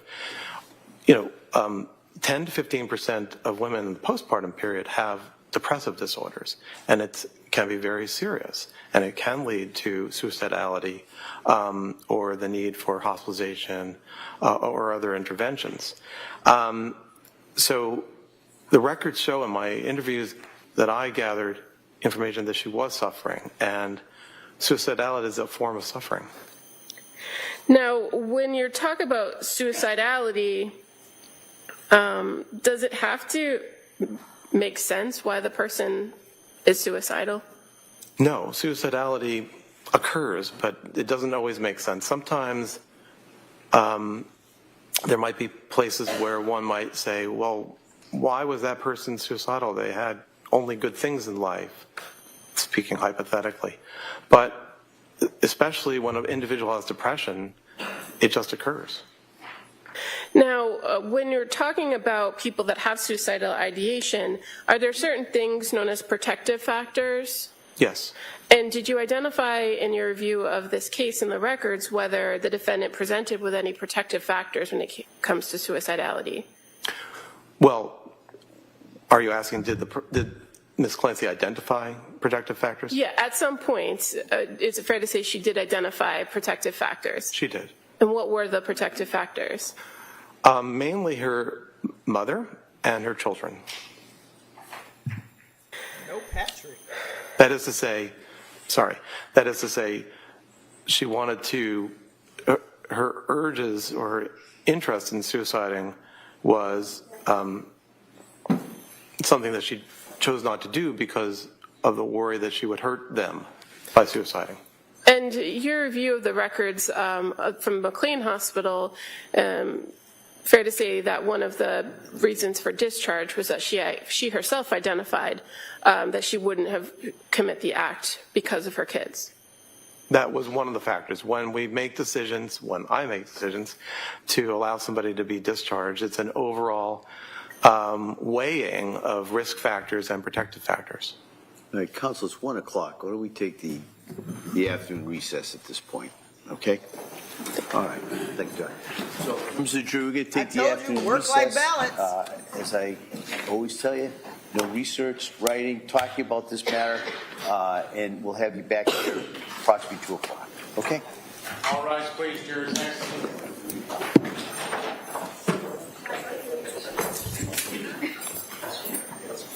So we are here, on the break, and first I didn't know where this doctor was going, and it kind of took Buckingham a very long time to get to it, but once she's done, then I can appreciate it. But I think she needs to hold the jury more, get more direct, more confident in her question asking, and stop with the what I'm trying to say is like, you got to get right to it.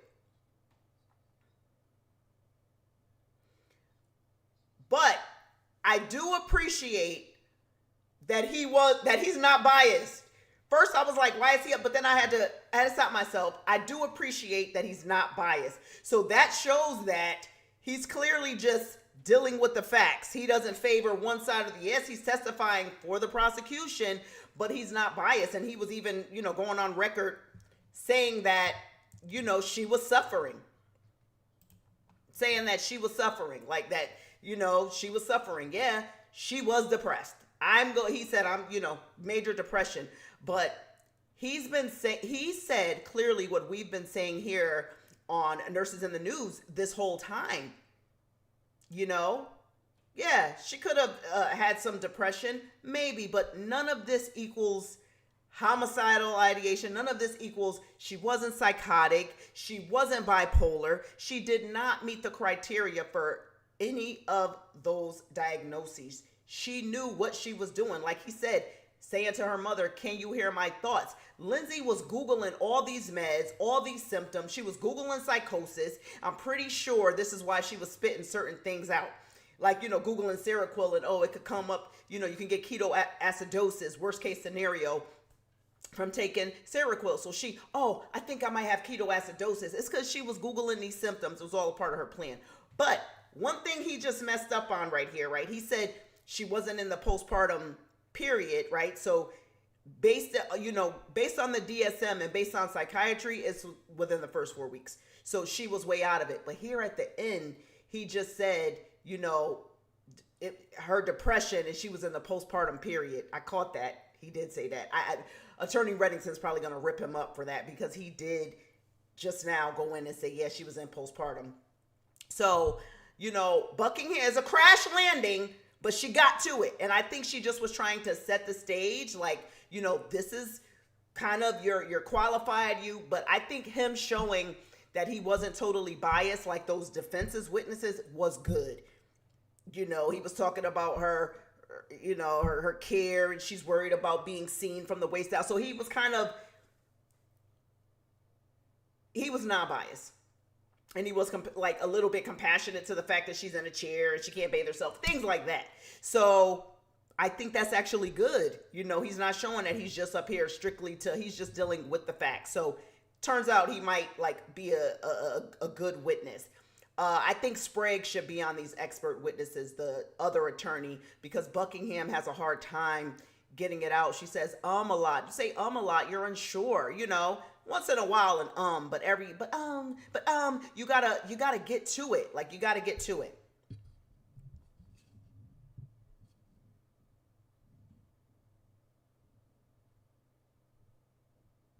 So he's not biased, but he's going by the DSM, and Lindsay was not psychotic. And this is what I said. She did too many rational things to be psychotic. A psychotic person doesn't say, hey, do I look psychotic? A psychotic person was, can you hear my thoughts? Like, it doesn't happen that way. So, Dr. Resnick, what are we thinking about his testimony? It was a disaster, I believe, and I think that he didn't help her case neither.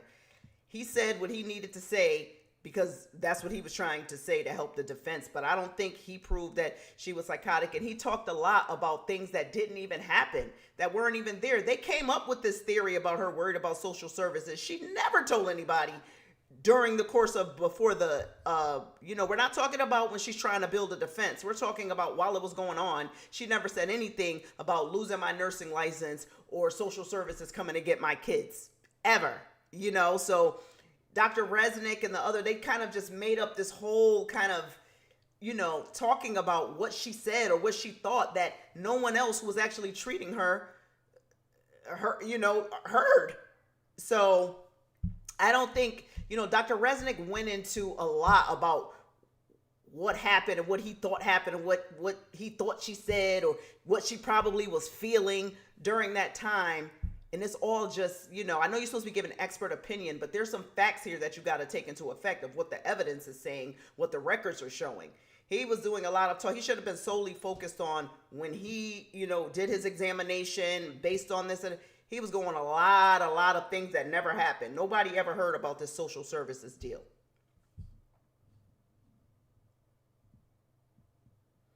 So we are returning at 2:00. Grab your lunch. And we know with our favorite judge, I told you guys, 1:00, he don't care who on the stand. He don't care if King Tut was up there. He taking his break. So we're saying 2:00. The chat is open. We're saying 2:00, but we do know that our favorite judge likes to come back at 2:15. But we'll be here in the chat. Make sure you like and hit the subscribe button for more Nurses in the News. We will be here still after Lindsay Clancy is either sentenced or let free.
Gang, we are back. All right, counsel, we ready for the jury?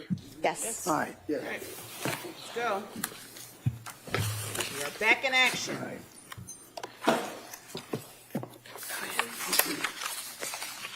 Yeah.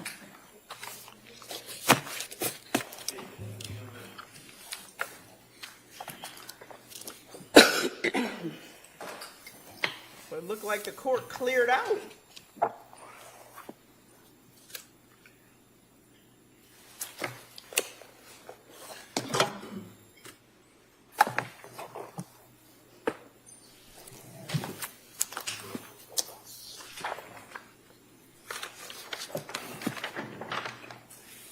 A lot of people left. Are they changing their minds about being supportive?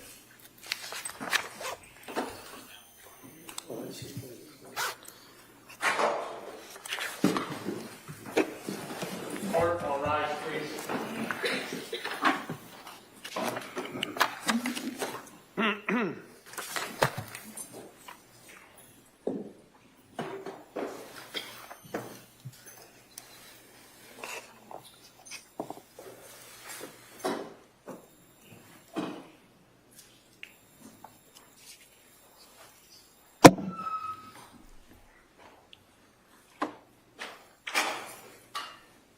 Court is back in session. You may be seated. Your Honor, for the purpose of the record, obviously present, including the attorney, including the 18 jurors. All right, come on. Thank you.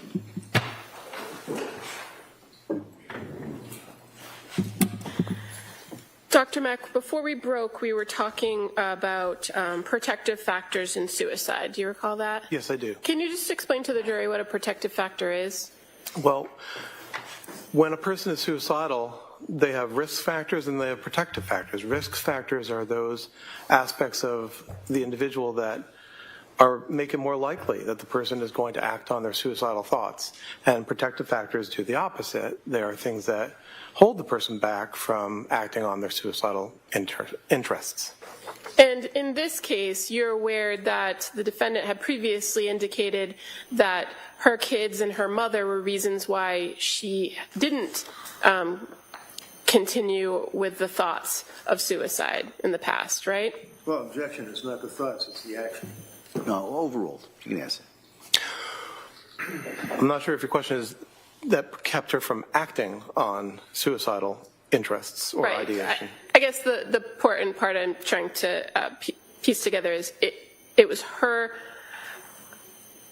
statements to professionals that her mother and her kids were reasons why she wouldn't have committed the act. Correct. Okay. And you are aware that at the time of the event or after the event, she indicated that a voice told her that she needed to kill the kids so that she could kill herself. Yes. And this was the same day that she then attempted to kill herself. Correct. Now, on the day of January 24th, 2023, you are aware that the defendant had reported that, for all intents and purposes, earlier in the day was a good day. There are reports that earlier in the day was a good day. And is the fact that she reported good feelings consistent with the suicidality or inconsistent? I apologize. Did he say that she said she had a good day or someone else did? I just didn't hear that. Yeah, if you could maybe kind of bring that out, what that source is. Well, as far as the reports of it being a good day, when you spoke with her, did she describe the events earlier in the day as a good day? Playing with the kids, that kind of thing? She described the day as being a fun and productive day. And you're aware that others reported, including her husband Patrick, that earlier that day it appeared to have been a good day. Right. So one example is when Patrick was talking to the Child Welfare Agency that evening, I believe, he said that was the best day she had had in a long time. Okay. So, or something to that effect. The fact that there were reports of it being a good day, is that inconsistent or consistent with the idea of the attempted suicide? It's not inconsistent with suicide. It's also not inconsistent with the depressive disorder that she had. much of the time, depression, major depressive episodes start to recover after around 3 or 4 months. It also is in my own view in psychiatry, and I believe others, an awareness that as a person is beginning to recover from the worst of their depression, sometimes suicides do happen when the person starts developing a little bit more energy and ability to act on their interests. So in your experience, do people sometimes display those positive feelings immediately prior to either an attempt or a suicide? Yes, that is something that does happen in my experience. That's true. While they're still very depressed, but they begin to be on the trajectory towards relative improvement. Okay. Now, just going back for a quick second, you had talked a little bit about hallucinations, and you described different types of hallucinations, meaning things that you can taste or hear or see, right? Yes. Are you familiar with the what's called command hallucinations? Yes. And what are those? Command auditory hallucinations are a type of hallucination where you're hearing something and it is telling you of an expectation for you to do. And are those things usually persistent? It can be. It can vary sometimes. It can be persistent. Other times it can be sporadic. Going to your conversation with the defendant on, about the events of January 24th, 2023, you, in your interview with her, were able to speak with her about her recollection of that day, correct? Yes. And one of the things that was done in that interview was that she was explaining what happened in chronological order, right? From the beginning of the day to the last thing she could remember. That's correct. Did she also tell it to you in reverse? She was asked to recite it in reverse, yes. And did she tell the same story forwards and backwards? Yes. Was she able to recall details of some parts of the day but not others? Yes, I would say that's correct. And did she describe to you when she heard this voice? Her experience that is called a voice occurred in the late afternoon. Do you recall what she reported about the voice? Her experience was that the voice was of a male, and it was loud. And what did the voice say? The voice said to the effect of, "You should kill the kids. This is your last chance so that you can kill yourself." And what did she say happened after she heard this voice? She engaged in the activity of taking her children's lives. And she was able to describe to you how she did that, correct? And she first stated that she took Dawson down to the basement? Yes. And then wrapped the exercise band around his neck and strangled him? Yes. And what did she say that she said when she did that? She described that while that was happening, she was saying out loud, "Go to God." And did she describe the same for both Cora and then Callan? Essentially, yes. Okay. And the voice that she said she heard, was it one time or more than one time she heard the voice? Multiple times is what she described. And after she had killed the kids, did the voice continue in her report?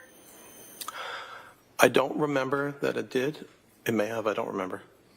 And then after the kids were gone, she then made an effort to take her own life, correct? And how did she do that? Right, so she did. She described that she went ahead to take her life or attempt to take her life with multiple steps. She went to her room upstairs in the house and took the various medications that were present. She cut at her wrists and at her neck, and then she caused herself to fall from the window. Okay, and as far as going out the window, did she tell you whether she had to do anything with the screen? She described to me that she cut the screen. Okay. And then she dove out the window. Well, objection, that's not what he said. Well, what did she do after she cut the screen? She fell from the window. Did you ask her, or was there conversation about the phone call that she received from Patrick? There was. And was she able to clearly identify when the call came from Patrick? I don't exactly recall exactly when, but it was sometime in the around 18 to 20 minutes that this was happening that she received that call. Do you recall if part of the conversation about the timeline of events, whether the voice came as soon as Patrick left the house or before or after the phone call? My recollection is that it happened as soon as Patrick had left. Now, were there some things in what she was telling you about the events that was different from what you reviewed from other information in this case?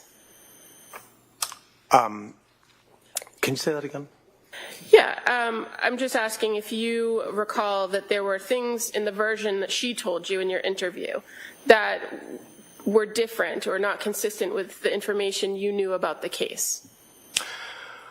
Well, two things come to mind. One is the locking or the closing of the bedroom door, and the other is the cutting of the screen of the window.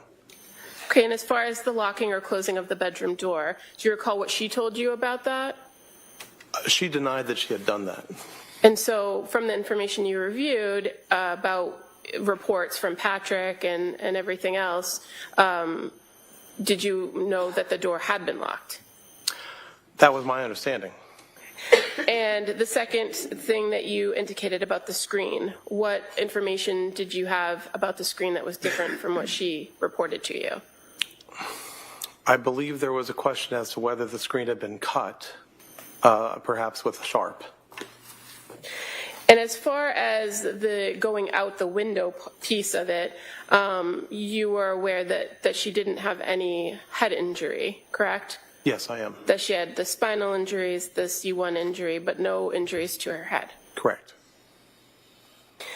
And as far as her report of taking medication or taking pills, did you know whether she took all the pills that she had in the house or? Well, I'm not sure about the house. She described all the pills in her bedroom. Okay. And were you aware that there were other pill bottles located in other parts of the house? I'm not sure I knew that. Okay. How about the phone call? She indicated that at the time of the phone call, she believed she had the baby in her hand and she was doing something like taking food out of the fridge or getting food ready for the kids. Do you recall that? Yes. And were you aware, do you recall seeing crime scene photos that show that the kids' bowls were in the living room? Yes. And that Patrick later reported that he had seen Dawson eating green beans and chicken nuggets before he left the house? Were you aware of that?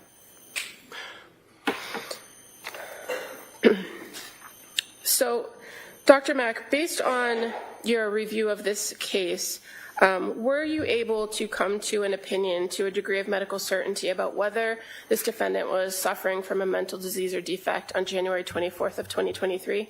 Yes, I did. And what is that opinion? That, yes, she was suffering from a mental disease or defect, namely a major depressive episode as a part of major depressive disorder. And as far as the substantial capacity to appreciate wrongfulness or criminality of conduct, were you able to come to an opinion to a reasonable degree of medical certainty about that? Yes. And what's your opinion regarding that? That she had retained that capacity. And what information do you rely upon to come to that conclusion? The first point is that this was a continuation. Her mental state at that time was a continuation of the mental state she had had for months. And it was a mental state that included the capacity to control her behavior and also to be able to conform her conduct to standards of law. So in that sense, first of all, there's not an indication to me that there was something that changed the overall capacity in that regard. Secondly, to the extent we are talking about the ability to conform her conduct to the law, one can analyze her actions and her behaviors and her thoughts on that day, or as close as possible to the moments of the deaths, and that includes taking one of her children to a pediatrician that day, engaging in fun activities around the house that day, having engaged with one of her children's teachers the day before, having engaged in normal conversations with the restaurant that she ordered food from, 3V, and then also interactions with the pharmacy, CVS, where she was getting the Miralax from.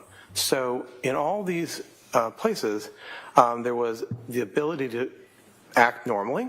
There doesn't seem to be any deviation from where she had been all along, which included this capacity. Furthermore, I would add that as a part of her interactions with the community or in driving, she had abided by law and abided by standards of the community at all those times. So there isn't necessarily, to me, any way in which that deviated that afternoon. So you're speaking about her ability to conform conduct, which is one of the things we're talking about here. But I want to go back to the appreciation for wrongfulness or criminality. As far as that goes, were you able to form an opinion about that? Yes, sorry about that. That's okay. So what's your opinion about her ability to substantially conform, or excuse me, her substantial capacity to appreciate the wrongfulness or criminality of her conduct?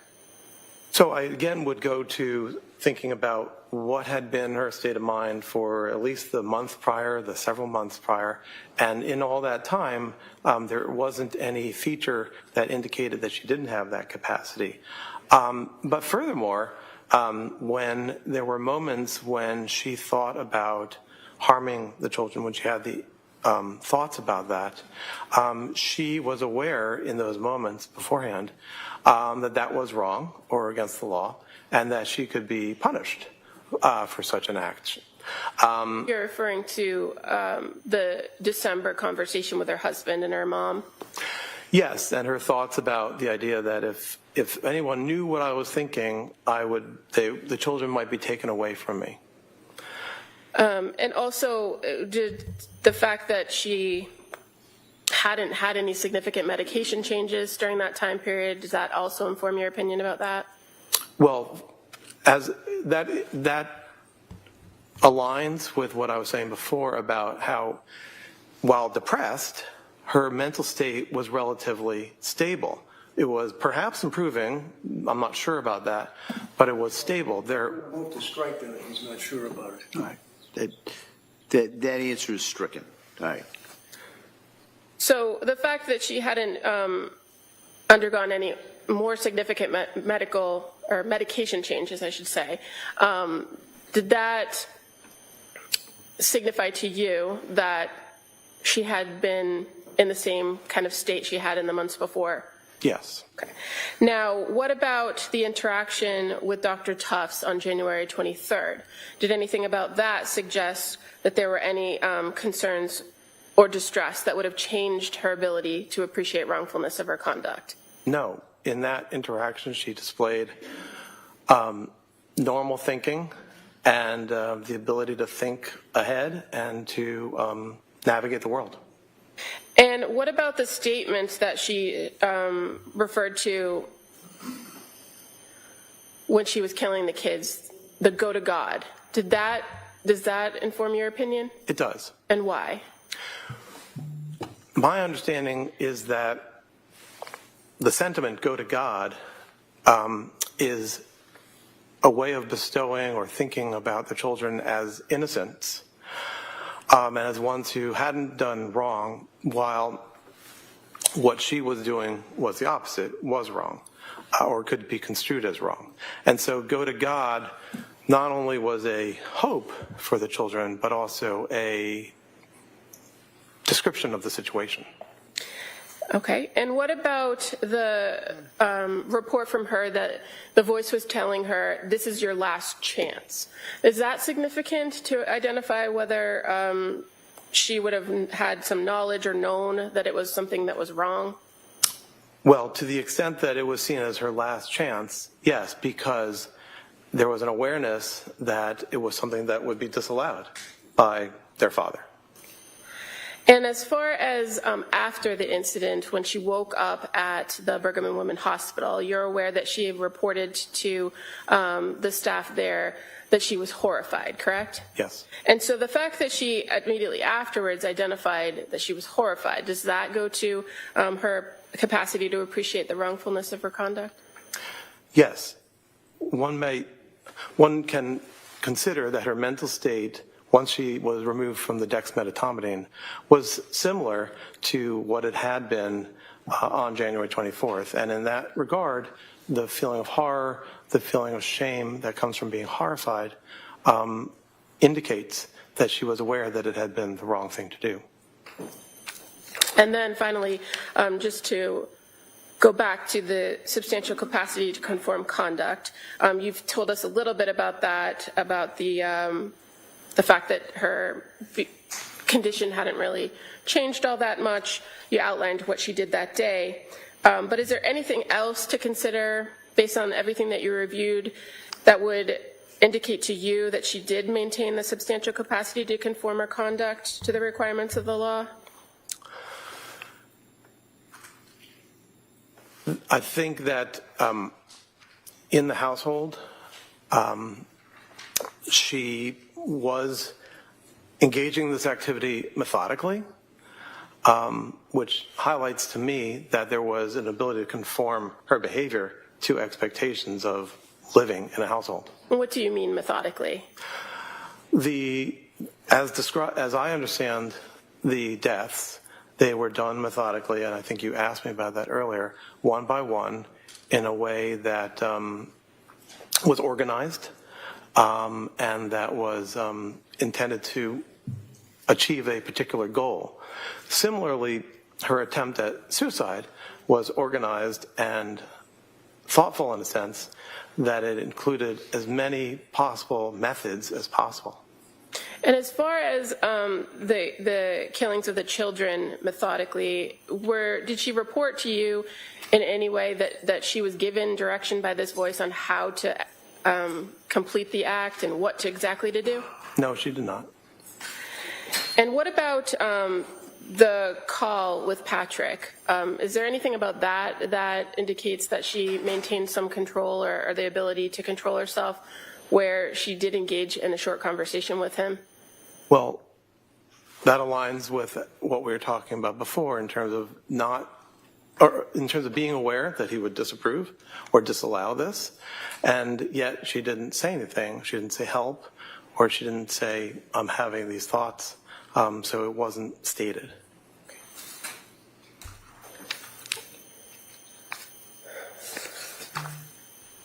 So again, as far as your overall evaluation of this defendant, Lindsay Clancy, regarding the events of January 24th, 2023, what ultimately is your opinion to a degree of medical certainty regarding criminal responsibility?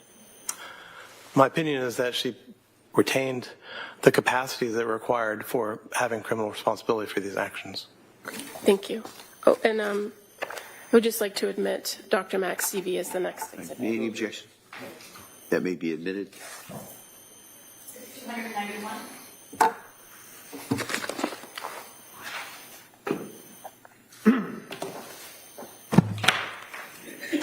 All right, Mr. Reddington.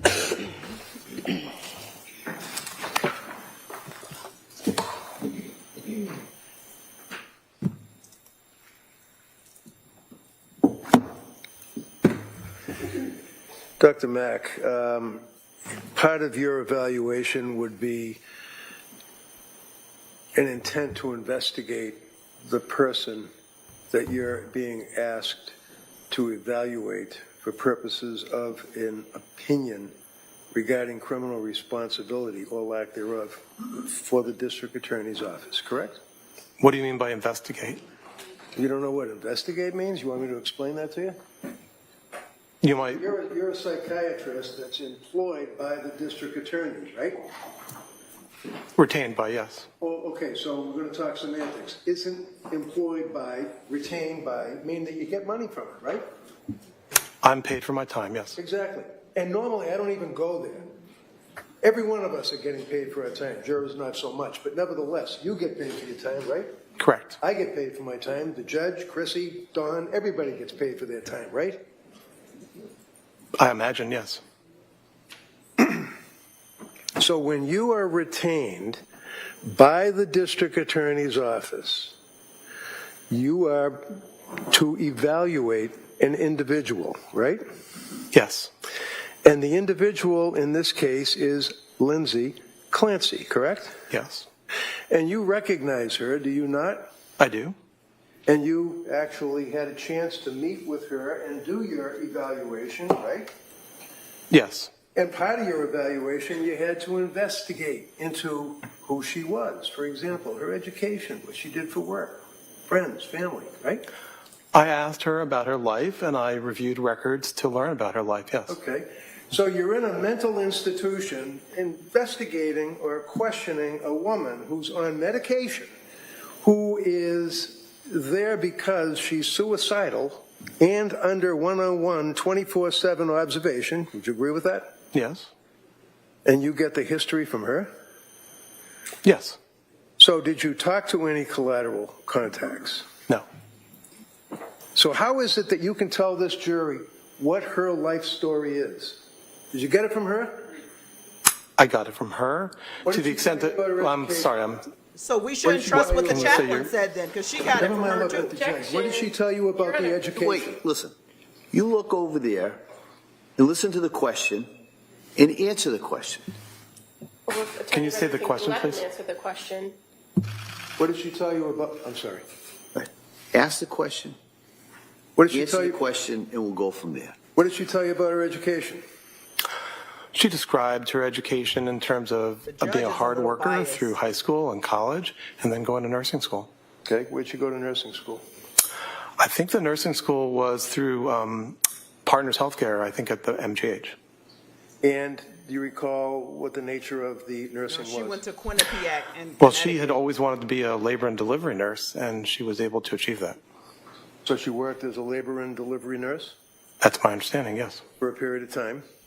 For several years, yes. 9 years, 7 years? I'm not sure exactly. Did you talk to any of the nurses that she worked with? I mean, was she respected? No, Was she Reddington, hard what worker? does this Was have she to do with it? somebody Did that Dr. was, Resnick talk ducking to all out these early, people? Didn't want to work? I didn't talk to any of her colleagues. I'm aware that she had been there for some time, and I did not hear about any aspects in which her work was deleterious. Well, who would you hear from, them? Well, one might have heard it from the notes from her spouse. It might have heard it from the Let's talk defendant about, let's herself. talk about one might have heard it. Is the one you? You're testifying. Yes. Did you hear about it through the notes of the spouse? No, I didn't hear about any way in which her work Okay, so why wasn't. are you telling me that? Why are you saying one might have heard about it through the notes of the spouse? Well, I think your question was, how would one learn about any deleterious acts or components of the person's work?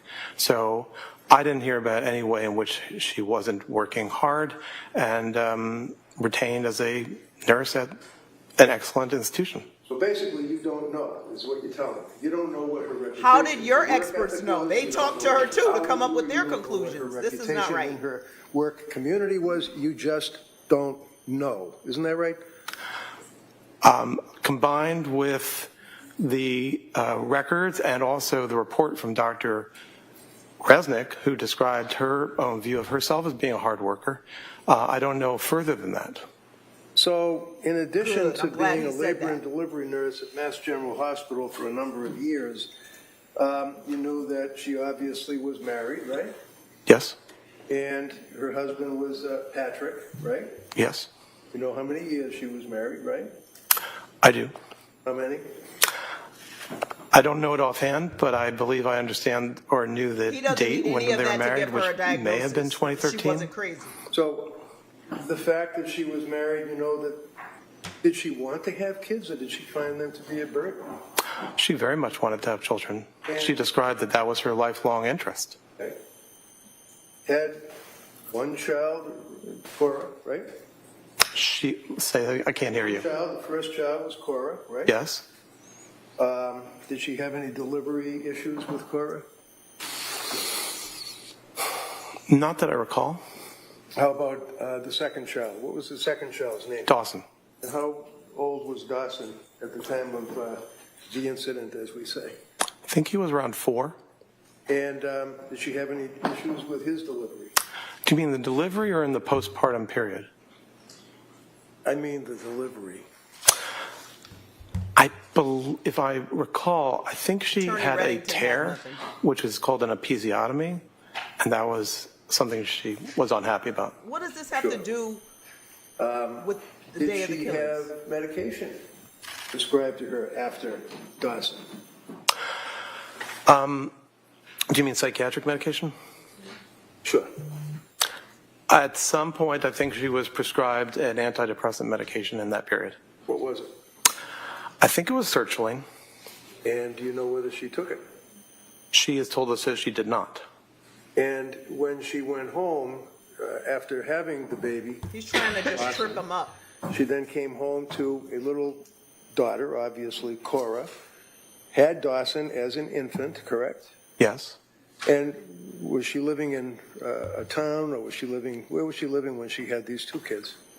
I think she was living in the same house in Duxbury.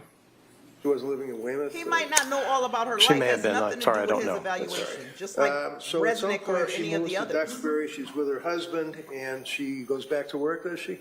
Yes.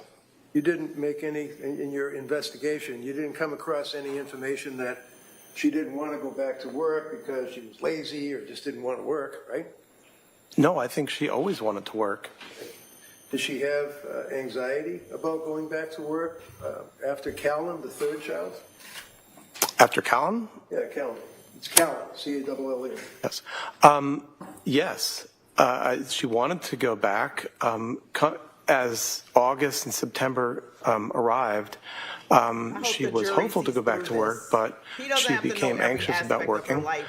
There were other To factors too. diagnose She what became happened. anxious. No other factors yet. We'll get to the other factors. Why was she anxious about going back to work? I was about to say, Go ahead. she was anxious about the well-being and nurturance of her children as she went back to work. One being that the baby was not taking a bottle. Another, that in that span between the point that her husband went back to work and she was expected to go back to work, it was overwhelming to have 3 young children that she was caring for all by herself. As time went on, she was ambivalent about hiring somebody to help, hiring a nanny, and that was another area of anxiety. So there were several areas of anxiety, and as we've discussed earlier today, anxiety was something that she had Hey, throughout you know her what? life. I'm going to pull you in, okay? This is a cross-examination, sir. I gave you All a little right, room. next, just ask the next question. So when you say that she had anxiety, and the anxiety was about having her youngest child, Callan, correct? Yes, She was anxious about going back to work, correct? yes. He never But you said she also, wasn't as you were depressed or waxing anxious. eloquently, indicated He that said she wasn't was having psychotic. anxiety about having a nanny. Yes. What was she anxious about with the nanny?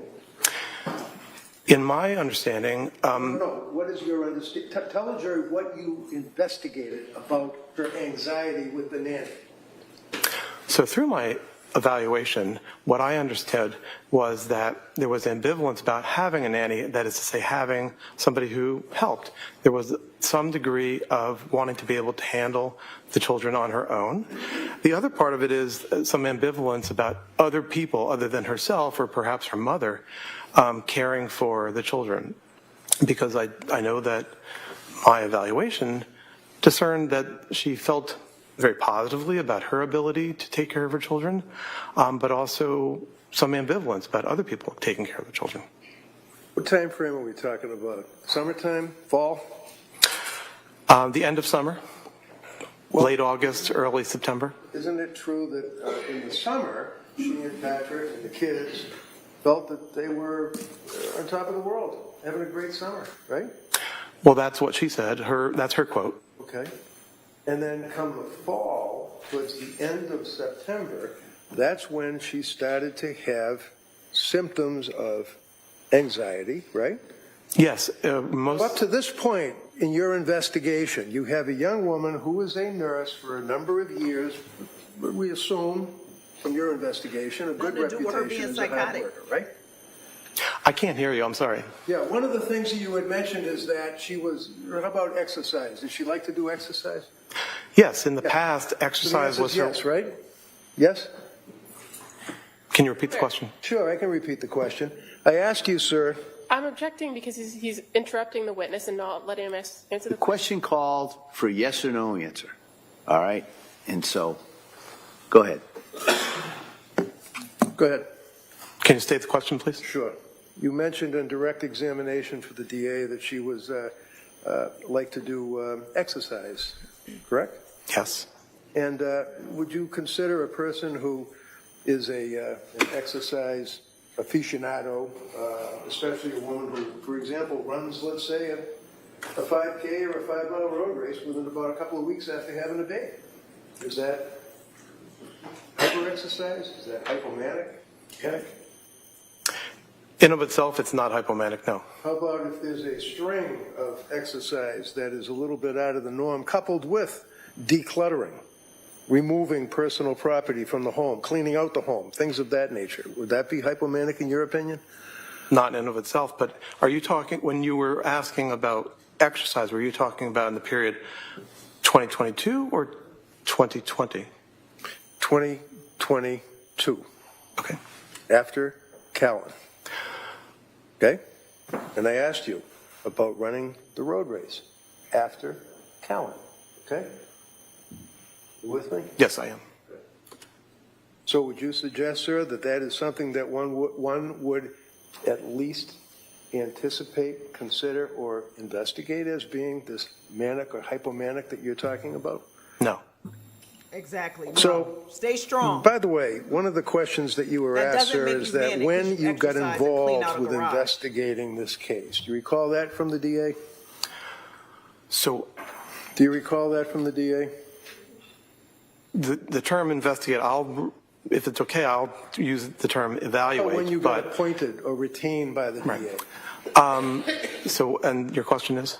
My question is, when were you retained by the district attorney, the prosecutors? It was sometime in early 2025. Early 2025.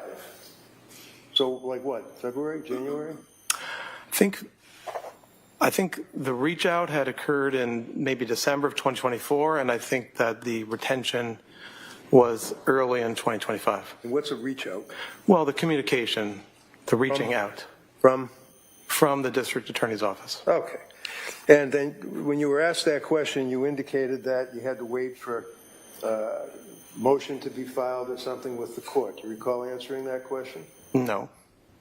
Well, if I suggest to you, sir, it was in December of 2024 that a notice of lack of criminal responsibility was filed. Does that seem to fit with the reach out? objection. Can we approach? Sure.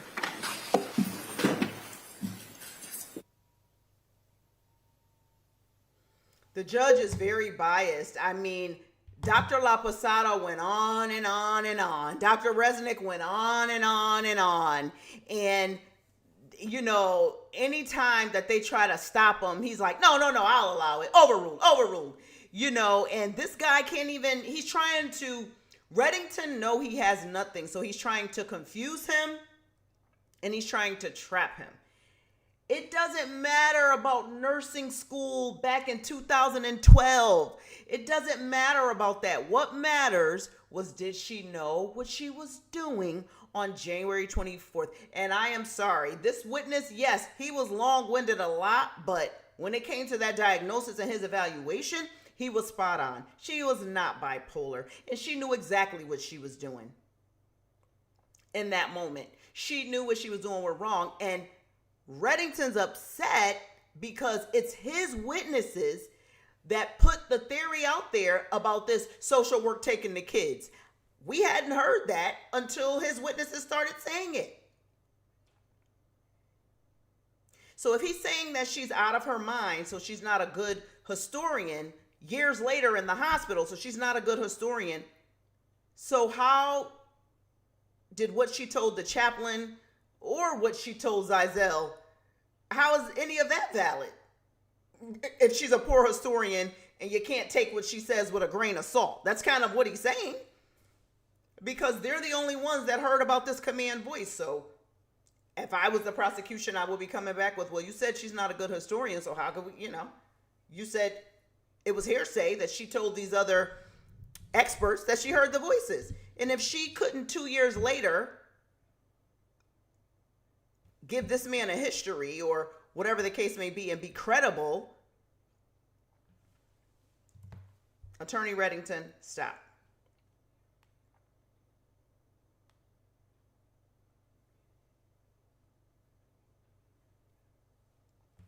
He knows he's losing. He knows he has nothing. No matter how much he's badgering him and being combative, he does not have to know how her summer was. He doesn't have to know any of that. Dr. Resnick didn't say he went back and did a deep dive. And he dealt with what she did and in those months leading up to it. That's the only period when you keep talking about nursing school and SSRIs and, that was many years prior. 8 years prior, 9 years prior. It has nothing to do with the fact that she knew what she was doing. Because like he said, if she was psychotic and didn't know what she was doing was wrong, because we're in the, did she have the capacity to know between right and wrong? Then she would have told her husband on the phone when he called, what are you doing? I'm here killing the kids. She would have verbalized what she was doing. No, she was hiding it because she knew it was wrong. You're criminally liable. You're guilty. As simple as that. No matter how much Reddington badgers, we've heard what we needed to hear. And we knew this before the psychiatrist actually got on and said it. You don't snap in and out of psychosis like that. And you can't stop and do the right thing, then snap to do the wrong thing. And the wrong thing is like extreme. She didn't send the kids outside without a coat on in freezing weather, right? That's something that would be wrong too. She went to the extreme wrong of murder. Like, no way. 2 extremes. She knew exactly what she was doing.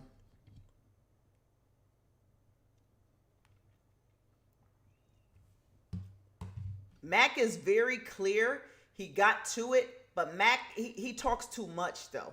And I think like he does talk a lot too much. And that gives Reddington a lot to work with because he knows that he's going to be long-winded. When it's something that Reddington wants him to run on about, he'll stop and let him go.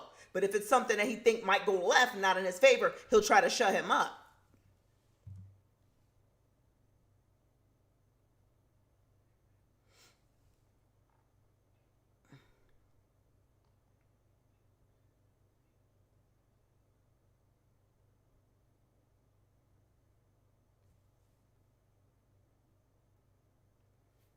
I think that out of all the psychiatrists that were experts that took the stand, Dr. Mack has been the best, most credible one so far because he's not biased. He ain't, being combative with. Hi, counsel. He's just Thank you, Judge. to the facts. So, your understanding of the procedure is that a notice has to be given to the court that a person like Lindsay is raising the issue of criminal responsibility, correct? I imagine that's the case, but I don't know the procedure here in Massachusetts in that regard. Okay, you don't know the procedure? The procedure for making notice? Right. No, I do not. If I tell you, sir, that the notice is filed in December of 24, when was it that you had the reach out? The first communication about the case was in, as I said a few minutes ago, in late 2024. And do you recall the circumstances of that communication? DA call you, a letter, what? No, I was contacted through a retention firm called Park Dietz and Associates. Dietz? Mm-hmm. He's a psychiatrist, isn't he? It sounds like you know him. I do know him. And actually, Park Dietz is a rather famous psychiatrist, is he not? Yes. He's testified in many cases, correct? Yes, but No, overruled. I said Park Dietz and Associates. I didn't say Park Dietz himself. Okay, well, you know Park Dietz, I imagine, right? I do. Yes. And you know that he's the guy that testified in the case and cited a Law and Order episode that didn't exist at the time he gave his opinion. Sustained. So is he still active? Objection. Sustained. Is he a psychiatrist now? Yes, he's a psychiatrist. And on your letterhead, it says Park Dietz, D-I-E-T-Z, and Associates, forensic experts, right? I can't see what you're looking at, but that's what their Well, letterhead basically it's says. from Matt, right? I am. Okay, and this is your curriculum vitae, right? Yes. And in big letters up above, it says Park Dietz and Associates, right? Yes. Now, What does that how have to does do with that him work? and his credibility? You get a call from this retention group, Park Dietz, and then you get assigned a case? When an attorney or a district attorney's office contacts them, they might think that it might be a case that I might want to be retained on. Okay. Do they, to your knowledge, try to get someone that's familiar with that particular topic, or just anybody that has a random psychiatry degree? Well, there are only certain people that they think of or consider, people that Dr. Dietz has thought of in terms of having a robust career and You have a background. robust career? I've been active as a teacher and as a clinician over about 22 years, and I've been a full professor at Penn and Jefferson and Georgetown. So that's in your curriculum vitae, correct? The 3 professor level appointments? All of your stuff, the things you wrote, things that you're interested in, your fellowships, professorships, all that, right? Yes. Okay. And that's introduced into evidence by the DA, right? Yes. So the jury's going to have it to look at, right? Okay. I didn't know that. Let's just take a look at it now. Is it your understanding that when you are, and I mean you individually, not Park Dietz Associates, requested to look at and investigate into the lack of criminal responsibility of a individual charged with a crime, that you got to try to be independent? Being independent is the The expectation. answer yes, you try to be independent? Yes, I do. Okay. Is it appropriate for you to evaluate an individual with another Park Dietz associate guy? You're referring to Dr. Halbrin? I am referring to Dr. Halbert. He's another one of the DA's witnesses in this case, right? Correct. And you know Halbert, right? I had not met him until we jointly went to do the evaluation this April. Jointly went to do the evaluation. Yes. What did you do? Both ride in the same car over to Duxbury to talk to her? No, Did you have separate cars? we did. And then you met up beforehand and you went in to meet with What does this Lindsay? have to do with his evaluation that your client was not Yes, psychotic? I think that was... Both of you together? Yes. So you work under the umbrella of Park Dietz and Associates. Halbrun, who's going to be testifying Monday for the government, works under the umbrella of Park Dietz and Associates, and the both of you interviewed her at the same time, is what you're telling this jury? Yes. In your opinion, is that appropriate, sir? Yes. Did you talk to Kirk about your opinion? We have talked about each other's opinion. We have different opinions as far as I understand it. Did you talk to him about his report? No. No? I have not talked to him about his report. Have you talked to him about testifying here today? Not in terms of content. What does No. that mean? The other day he called me and said, what day are you going up to Boston? Okay. And Shipping up to Boston. Did you tell him? no, I wasn't sure what day I was going up to Boston. Okay. Did you review his report? I have reviewed his report. All right. And has he reviewed your report? I don't know. I assume so, but I don't know. Now, looking at your CV, you indicate that you educated at Cornell, What does this have you to got your do medical degree, with Lindsay not being you had some psychotic on the day fellowships. she Do you killed have her any kid? particular interest in your He has practice, nothing. sir? This is all fluff. Yes. And you have licensure in Delaware, right? Yes. Pennsylvania, Yes. District of Columbia. Not at the moment. It says 2005 to the present, but not anymore. Well, I'm not sure what date that CV is, but I allowed my DC license to Okay. not be renewed. Maryland, Same, I let it not be renewed. New York, I actually renewed that recently. Massachusetts, No, I haven't had that since I left here. South Carolina, I haven't renewed that in many years. Connecticut, Same, Virginia. same. So what does that mean that you have licensure? Does that mean you can be a psychiatrist in these states as long as it's active, or what does that mean? Licensure means that one can act as a physician when your licensure is in effect, yes. Okay. And as far as professional and scientific societies, you belong to the American Academy of Child and Attorney Adolescent Reddington doesn't have Psychiatry, anything. right? Yes. He know this woman wasn't You psychotic. belong to the American Academy of Juvenile and Family Court Judges, is that correct? I don't belong to that group at the moment. Well, did you? Is that on your resume? Yes, there was a moment when I was the representative from the American Academy of Child and Adolescent Psychiatry and the American Psychiatric Association and also the American Academy of Psychiatry and Law, of all three, to the National Council of Juvenile and Family Court Judges. So at that point, I was a member of the Okay. National Council. So I asked you about your interests or focus as a doctor. Would you agree, sir, that one of the things you put down is that you were involved in ad hoc reviewerships in the Journal of American Academy of Child and Adolescent Psychiatry, right? It does say that, yes. And then American Journal of Addictions, Yes, Pediatric Quality and Safety. yes. That's dealing with little kids, right? Pediatrics. Well, at the Children's Hospital of Philadelphia, we see patients up to 24. Okay. At Nemours, I believe up to 21. So you also express interest in child psychiatry. This comes under academic responsibilities. Child psychiatry, right? Yes, You have been involved in the doctoring What does course this have for to do first-year with medical your students, client? right?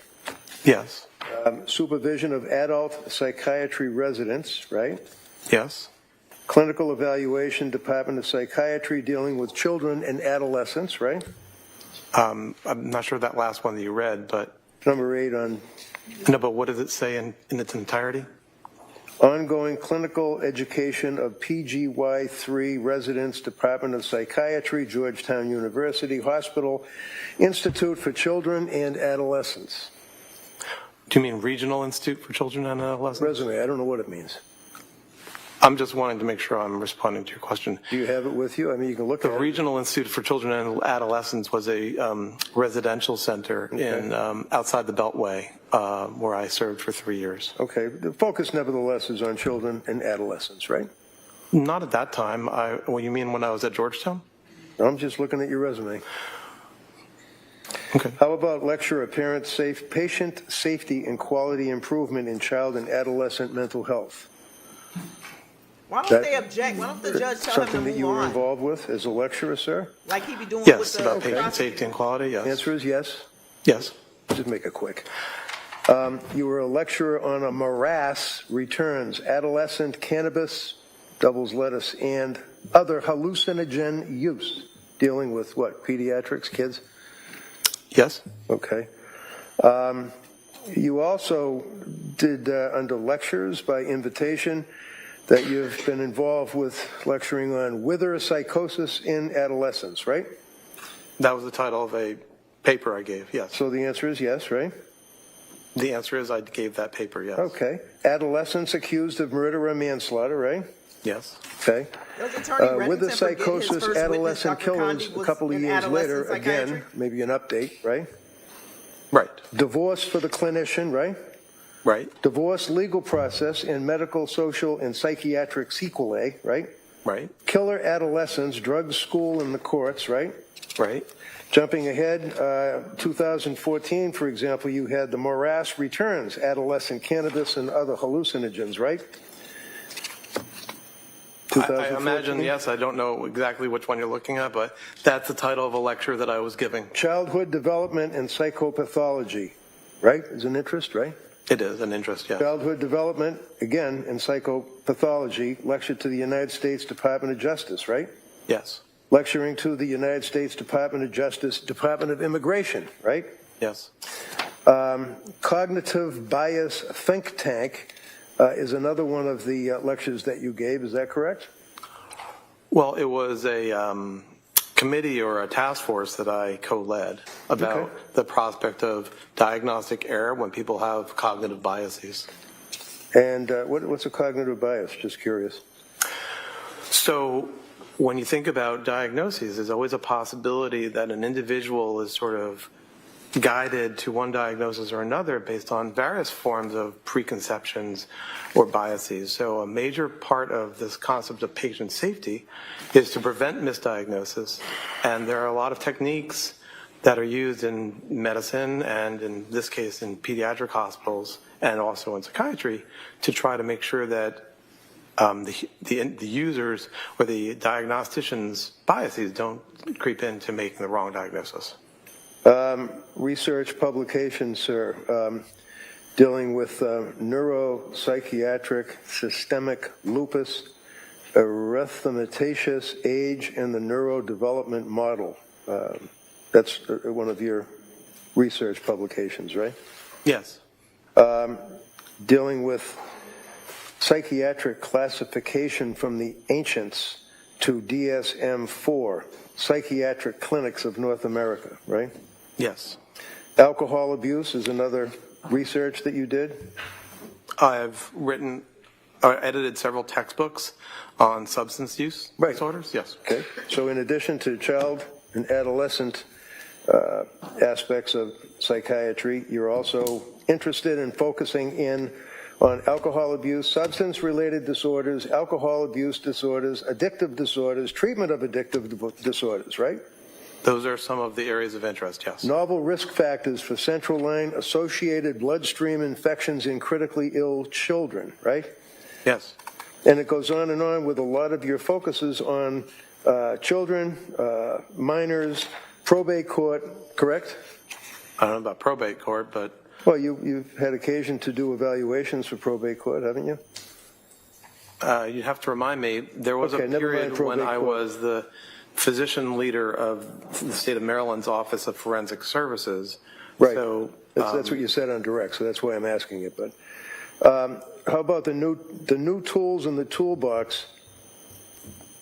Proactive prevention of CLABS 1 in patients with behavioral health and concerns. What does that mean?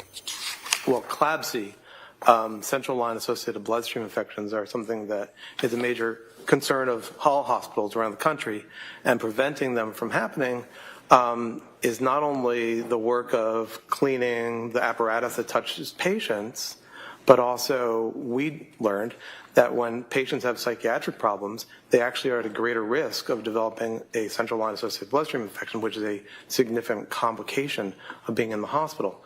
So I started that work when I was at Georgetown, when I was an adult, mainly focused on adults, and carried it on when I was at Children's Hospital of Philadelphia and at Nemours in terms of the pediatric risks for CLABSI. The only thing I'm hearing is a very impressive resume. About clinical manual of Very impressive. Substance abuse disorder. That's another one of your chapters, right? Book. I don't think I wrote a book about adolescent substance use. Number 29, MAC AA, Clinical Manual of Adolescent Substance Abuse Treatment, Journal of Psychiatric Practice. Nothing Yeah, wrong with it. that was a chapter, not a book, but yes. Okay, but nevertheless, your focus and your interest is on adolescents that like to smoke weed and drink, right? No. Okay.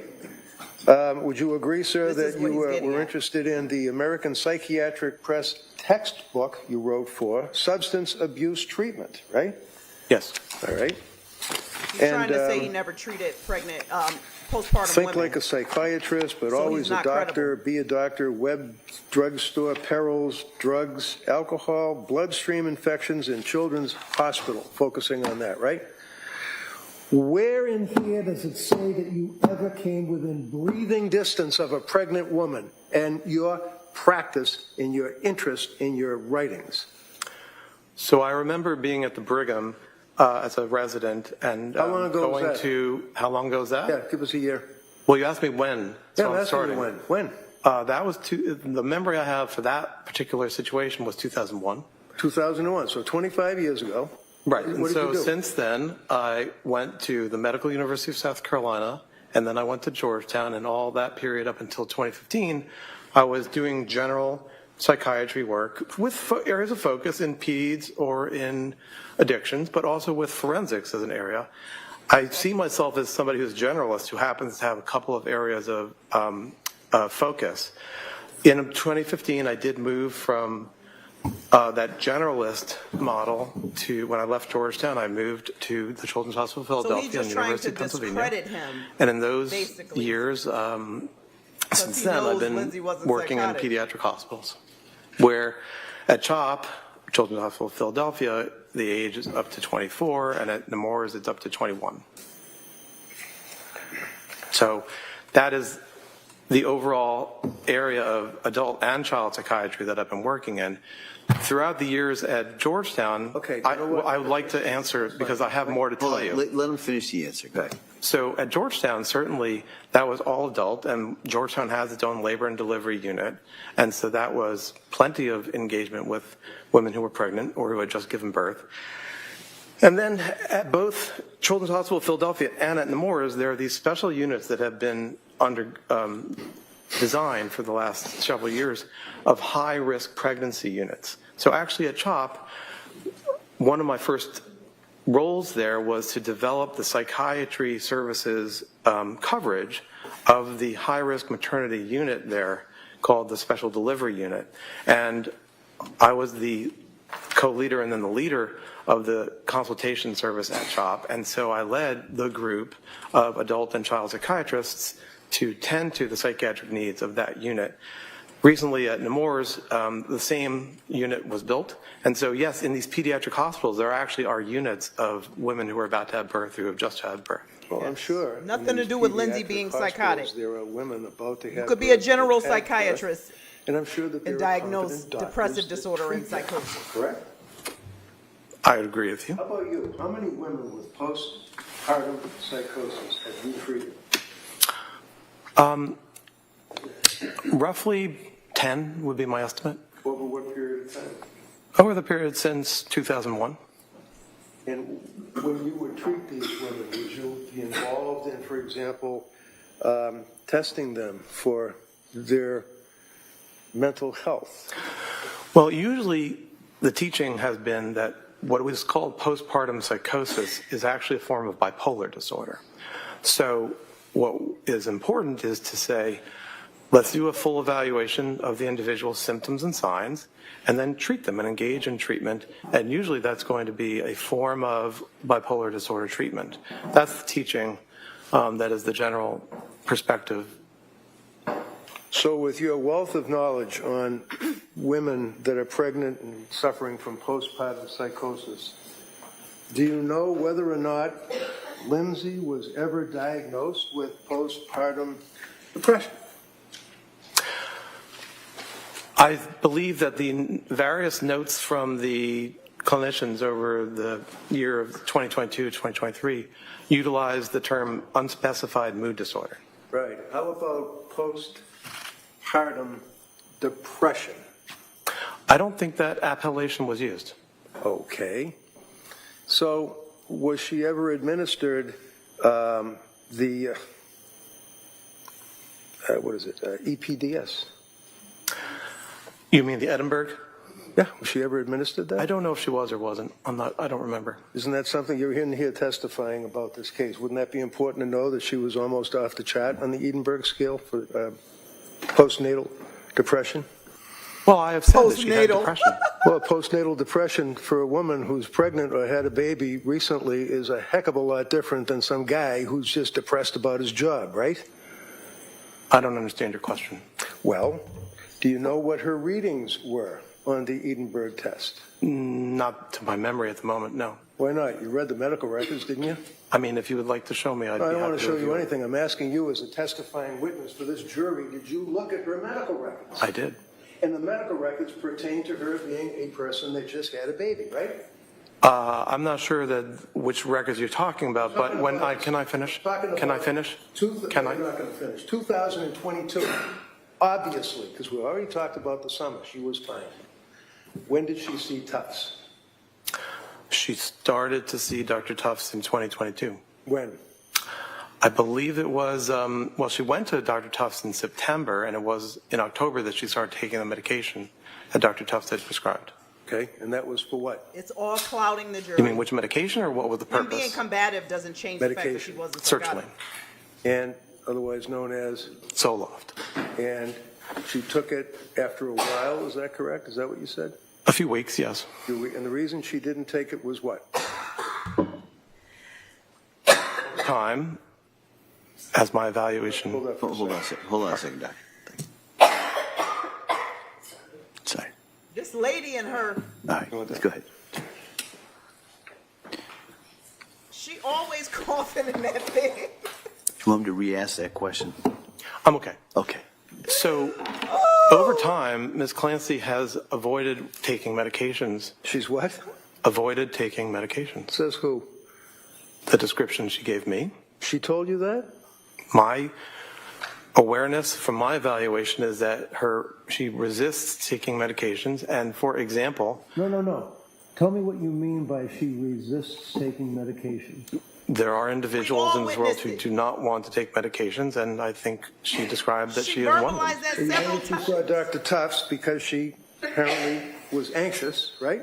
Yes. Prior to that, other than having anxiety about public speaking as a nurse in nursing school, and after she had one of her children, she didn't have any psychiatric history of medications, Did right? Red forget that this She had woman not taken kept saying she medications, but wasn't she had gonna take had the meds? she had had a talking lifelong about? degree of anxiety. It hadn't been at the level of disorder, but she had had Lifelong? Yes. Okay, how about in grammar school, high school, college? Did she have difficulty that she was anxious? So what I was saying is that anxiety can drive people, but she had a lot of anxiety, and she was hardworking, and the anxiety helped her to be hardworking. But when it comes to medications, Okay, hold on. Mr. Reddington, you gotta, go ahead. Doctor, finish the question. but when it comes to medications, she described that she didn't want to take medications. And an example was the time that after the birth of her second child, that sertraline had been prescribed, but she chose to get through her anxiety and depression by exercising. And that is something that people do. But it also highlights Okay, that in this Dr. case, Mack, yes. she didn't want to be taking medications. And I think that we also understand that in the fall of 2022, All right. At this point, I'm going to stop. Next question. My question was, you said that she had a lifelong resistance to taking medication. That's what you said, right? yes, Yes? Okay. yes. Then I asked you. That's true, Red. Grammar school, high school, college, did she have any records, any witnesses, any documents that she had a resistance to taking medication? Only her description to me. She didn't tell you that she was resistant to medication in grammar school and high school and college? What, are you making this up? Objection. Yeah, sustain. Next question. She didn't tell you that. I understand her to have told me that generally she did not want to be taking medications. She She told didn't all- necessarily you specify said this in all grammar during school, the trial, Red. but that is her basic. College. Yes, I think that her description was as a adolescent and as a young adult, she was not interested in taking medications. You really have that written down somewhere? I'm happy to be proven wrong, but I believe that that's what I understand it to be. You believe that's what it is. You don't know whether you have it written down somewhere, right? Can I refer to my report? Read the whole report. I don't care. Because it's not there. I can't believe the judge is letting this go on.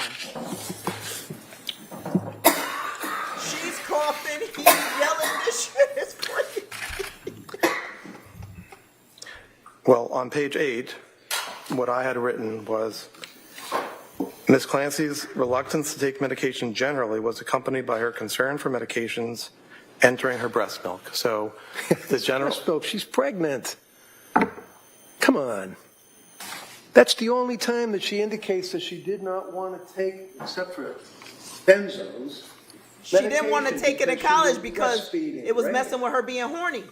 I don't She agree. said that too. I'm happy to be proven wrong, but my understanding is that she described that she generally did not want to take medication. All right. The whole trial is about her not wanting to Let's take not meds guess, all and right? Let's look changing at let's look at Dr. Mack's Is Red report, losing okay? his mind? Medication history. During the period before January 24, 23, she was taking several medications, and that would be Tufts and Gelada and all the rest of them, right? Okay. Is that right? I didn't exactly hear your question. I'm sorry. Can you repeat it? You said in your report, defendant was taking several medications that had been prescribed for her, right? In the fall and December of 2022, yes.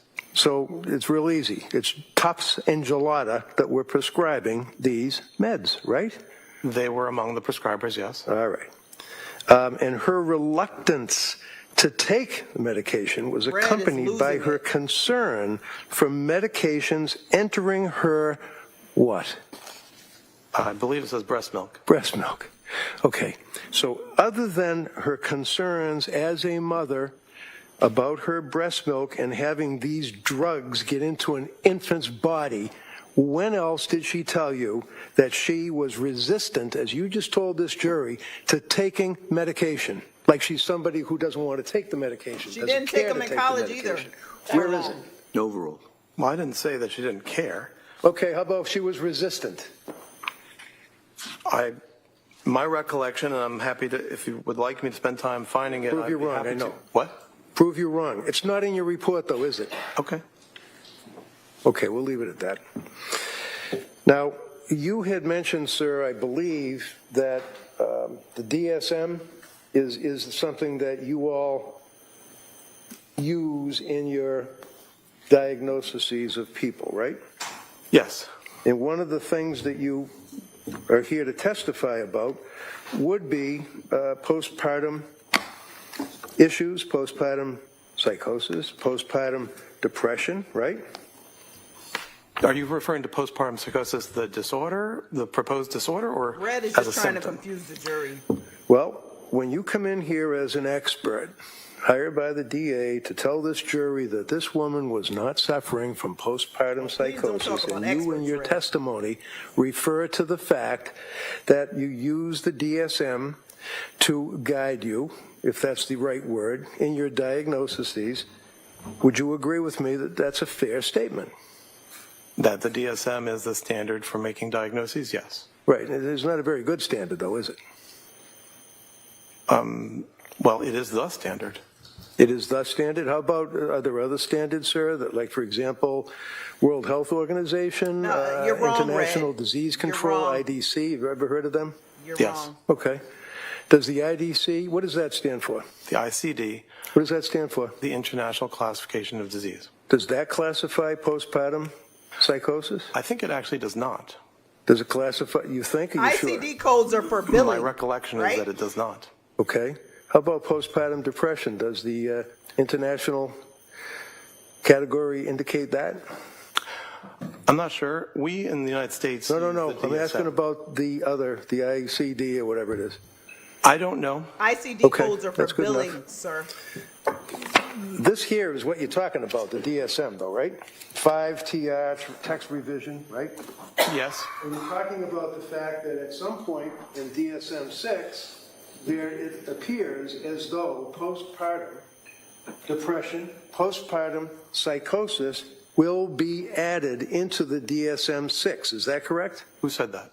I'm asking you if that's what you mean when you told the jury about it possibly being put into the next edition. There is a syndrome that's been proposed called postpartum psychosis. So I would differentiate that from the idea that the person of psychosis in a postpartum period. The syndrome, proposed syndrome of postpartum psychosis has not been included, and I am not aware that it is going to be included, although I understand there are calls for that. I would also say actually the movement for DSM-6 is not necessarily active at this point. But I would highlight again, because I wrote my college history thesis on the history of the DSMs. What was it, DSM 1, 2, 3 back then? Well, there's been a classification made by the American Medical Association going back to the end of the 19th century. DSM-1 was in 1952, DSM-2 was in 1968, DSM-3 was in 1980. The major change in 1980 was to fall in, as I discussed earlier, the descriptive model for diagnoses. And that is to say that since DSM-3, diagnostic groups are grouped, or disorders are grouped by what you see, what symptoms we are seeing, not by what we assume is the cause of the illness, and not by any theories about how the illness works. So, since DSM-4 in 1994, as a part of making DSM-4, a literature review was completed by Dr. Ellen Frank, which indicated a roadmap for what to include in terms of postpartum designations. And since then, there's been what's called a specifier. So if you highlight depression, you can add a specifier to say when this depression occurred. The limit is that it's a 4-week limit. So under the rules of DSM, after 4 weeks, you wouldn't necessarily, well, you wouldn't call it postpartum. Postpartum psychosis, and here I'm referring mainly to literature, including a review in biological psychiatry in the last 12 months, is a proposal that there is a type of bipolar disorder called postpartum psychosis where you can have mania or bipolar attributes, you can have depression, you can have delirium. And so when you think about the rules and the guidelines that have been in place since 1980 for revisions of the DSM, they look for, can this category be sufficiently separated from other categories? And does it help treatment? And over time, even though there have been calls, well, there have been hundreds of diagnoses that have been proposed or requested to be in the DSMs, very few new diagnoses get inserted. And right now, that is the situation for the syndrome called postpartum psychosis, that it is not something that has been approved, and I know there are people who are calling for it. But in the current time... Okay. Okay. Next question. Okay. Please. Thank you. Are you aware, sir, that postpartum psychosis and postpartum depression are pretty much virtually not even mentioned in your DSM-5 TR? I wouldn't agree with that. I was about to say... So you would not agree with it, right? Well, I was about to get to that. Sure you were, but you would not agree with it, right? Is that correct? I don't have a basis to say that. Okay. So looking at, and this is 1,050 pages not his of DSM-5. people putting together It's like a the cookbook. DSM-5. Fair to say, right? No, I wouldn't call it a cookbook. No? Would you agree, sir, that postpartum is referred to, page 147, in sex and gender-related diagnostic issues? Would you agree with that, sir? Is that the introductory chapter? This is the chapter, sir, that is pertinent to bipolar disorder. You're familiar with it, I'm Okay, sure. so it's the bipolar chapter. And referencing 147, sex and gender-related diagnostic issues. You're familiar with that, I imagine, right? That's a subset. I mean, that's a portion of the chapter, I imagine, that describes... Right, it's a paragraph. issues. Okay. It's a paragraph. Out of 1,000 pages, it's a paragraph. What's your question? Women may be more likely to experience rapid cycling and mixed states and to have patterns of comorbidity that differ from those of men, including higher rates of lifetime Eating disorders. Come on. This is what they talk about with postpartum psychosis and postpartum depression, eating disorders, and the difference between women and Well, men. he didn't write the DSM-5. Is that your question? I'm not sure I understand your Now question. you answer it, yeah. What's your question? Postpartum disorders, sir, the difference between women and men, and they make reference to eating disorders. Well, I think the section header, if you don't mind reading it again, was aspects about gender. And so in that section, I imagine they're describing it. I didn't write the DSM, so I'm not here to represent it. Okay. I can just tell you about it. All right. Good. Okay, right here. I like that, Sex Dr. Mackey. and What are we talking about? gender-related diagnostic He trying to conditions, get their right? mind off the fact that this man said Do you she agree wasn't that's under psychotic. the bipolar and related disorder section? Yeah. The DSM, okay. Page 147 talks about women more likely to experience rapid cycling and mixed states and have patterns of comorbidity that differ from those of men, including higher rates of lifetime eating disorders, right? Did I read that right? Yeah, but he didn't write the That's all DSM. Listen, your client wasn't psychotic, man. Then Period. it goes on for the rest of the paragraph. This is irrelevant. Women with bipolar 1, read along, or 2 disorder are more likely to experience depressive symptoms than are men. Did I read that right? Yeah. That they, meaning women apparently, have a higher lifetime risk of alcohol use disorder than men. Really? Did I read that right? Yes. And that they also He's and being much greater performative because likelihood he of knows the alcohol bottom misuse line is disorder Lindsay than wasn't women. psychotic. In the general population, some women with bipolar disorder experience exacerbation of mood symptoms during their premenstrual time period. Look at Dr. Mack. Right? It says that, yeah. Yeah. And that this has been associated with a worse course of illness. Many women with bipolar disorder also report severe emotional disturbances during perimenopause, when estrogen levels are decreasing. Did I read that right? Sorry. Wait, He's done with this. Okay. And that there does not appear to be an increased risk of mood episodes in pregnant women with bipolar disorder, except for those who discontinue medications for pregnancy, right? Is that what it says that in the DSM? Yes, it does. So what does that tell you, in 25 words or less, sir, when that sentence, where it talks about, there does not appear to be an increased risk of mood episodes in pregnant women with bipolar disorder, except wasn't bipolar. for those who discontinue medications for pregnancy. What does that mean? What it means is when thinking about women who have bipolar disorder who are pregnant, the risk of having either a manic episode or a hypomanic episode or a depressive episode generally stays stable compared to when the person is not pregnant, except in people who do not take medications for bipolar during the pregnancy.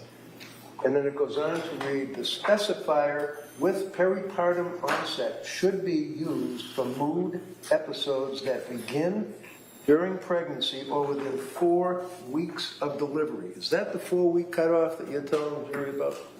That's the 4-week cutoff that's on that specifier, the peripartum specifier. Yes. When was this last amended? 1958? You're talking about the 4-week number? Yeah. That was created in DSM-4 in 1994. And how about the World Health Organization? What's their cutoff? using Red that is term? losing I don't it, know. man. I can about tell the- you that how about the the- proponents of postpartum psychosis, the illness, utilize, I believe, 12 Attorney weeks, maybe Reddington 6 is weeks, out. He has nothing. but not more than 12. He's not How talking about his the, client at all. He's arguing about the was it DSM-5. Like the man The World said, I Health didn't write it. Organization's international If I classification. tell you it's a year, would that mean anything to you? It's not. He's 6, trying to maybe challenge 12, a it's psychiatrist year. who's Does it trained mean at Ivy League Yes, institutions. with regard to what? It's a year. You're talking about 4 weeks, but He needs to move they're along. referring to a year. Well, Like, the you're- distinction between the ICD and the DSM is substantial. The DSM, All right. Mr. Reddington, why don't you ask a question? Thank you. So would you agree with me, sir, that the way that women are treated postpartum, after having babies, prior to having babies in Europe is a heck of a lot different than we treat women here, right? Objection. Sustained. So that Oh, paragraph he's that we just pandering went for through, his fans outside talking with the about pink shirts. sex and gender-related diagnostic issues, right? Yes. They mentioned the words postpartum, period. They mentioned, I don't mean period like the end of the sentence, I mean postpartum, period. They mentioned that, right? Yes. And I read that correct. That's a paragraph, right? Yes. And then out of the 1,050 pages, we can then go to another, page 156. Sex and gender-related Look at the diagnostic lawyer. issues. Look at the judge. He's like, And it makes reference to the gender ratio for bipolar 1 disorder, right? Okay. Would you agree that the gender ratio for bipolar 1 disorder is equal between women and men? Red is trying to Yes. get the And does it then jury's go mind on off the and fact say that that Lindsay bipolar 2 was disorder calculated. are mixed, differing by type or sample? It doesn't change There is anything. little or no evidence of And her baby was 8 bipolar months old. gender difference in the general population. And some, but not all, clinical examples suggest that bipolar 2 disorder is more common in women than in men. Is that right? It may be. It As may I be was, because you want to look at it, or it may be because they Why might aren't be they wrong. objecting? Why isn't the judge telling him to get well, on with women the have case? depression more than men, unfortunately. And so that is something that it gets reflected when it comes to bipolar type 2. So patterns of illness and comorbidity, however, differ by sex, really with have a females lawyer being trying more to likely than challenge a males to report psychiatrist about the hypomania. DSM-5. This is a Does joke. that sound right? It sounds right. And that women would have mixed depressive features in a rapid cycling course, correct? That sounds right. And childbirth may be a trigger for the hypomanic episode, which can occur in 10 to 20% of females. In non-clinical 8 months populations, post-childbirth. most typically in the early postpartum period. Does that sound right to you? It sounds, I mean, you're reading it, so I agree. Yeah. Okay. Okay. And there's a big difference between DSM and WHO, right? I don't know the WHO's 12 months, what it refers to. When it comes to the proposed postpartum psychosis, one of the elements of the proposal is that it is particularly related to the physiologic changes that happen at the time of birth. And actually, one of the objections that that group has to the way that the DSM is written right now is that they would like it to be solely post-birth rather than one that encompasses pregnancy and birth, because it aligns with the theory that this type of disorder is related to those physiologic changes. So the timing of being closest to birth is instrumental in that proposal for postpartum psychosis, the disorder. When it's described as a disorder that occurs almost right away at the time of birth. And it is urgent. Who says that? Who? The literature on postpartum psychosis, whether it's What postpartum literature? psychosis. What literature? It's not in the Bible, right? Well, it's not in the Bible, but the reports by the people who are advocates, an expert consensus panel who are advocates for inclusion of the syndrome of postpartum psychosis. And they've been trying describe real it. hard. Let him finish. Well, he's just going to go on for another half hour. I'll finish, Doctor. Go ahead. I don't have anything more, sorry. All right, go ahead. Would you agree with me, sir, as it relates to this Brett is panel of people that you're talking about? These are the people that are trying to get postpartum psychosis, postpartum depression into the DSM-6, right? I don't think they're trying to get postpartum depression included because it already is there. In the two paragraphs that I just read? No. Okay, is there somewhere else that talks about postpartum depression? Yes. Okay, where?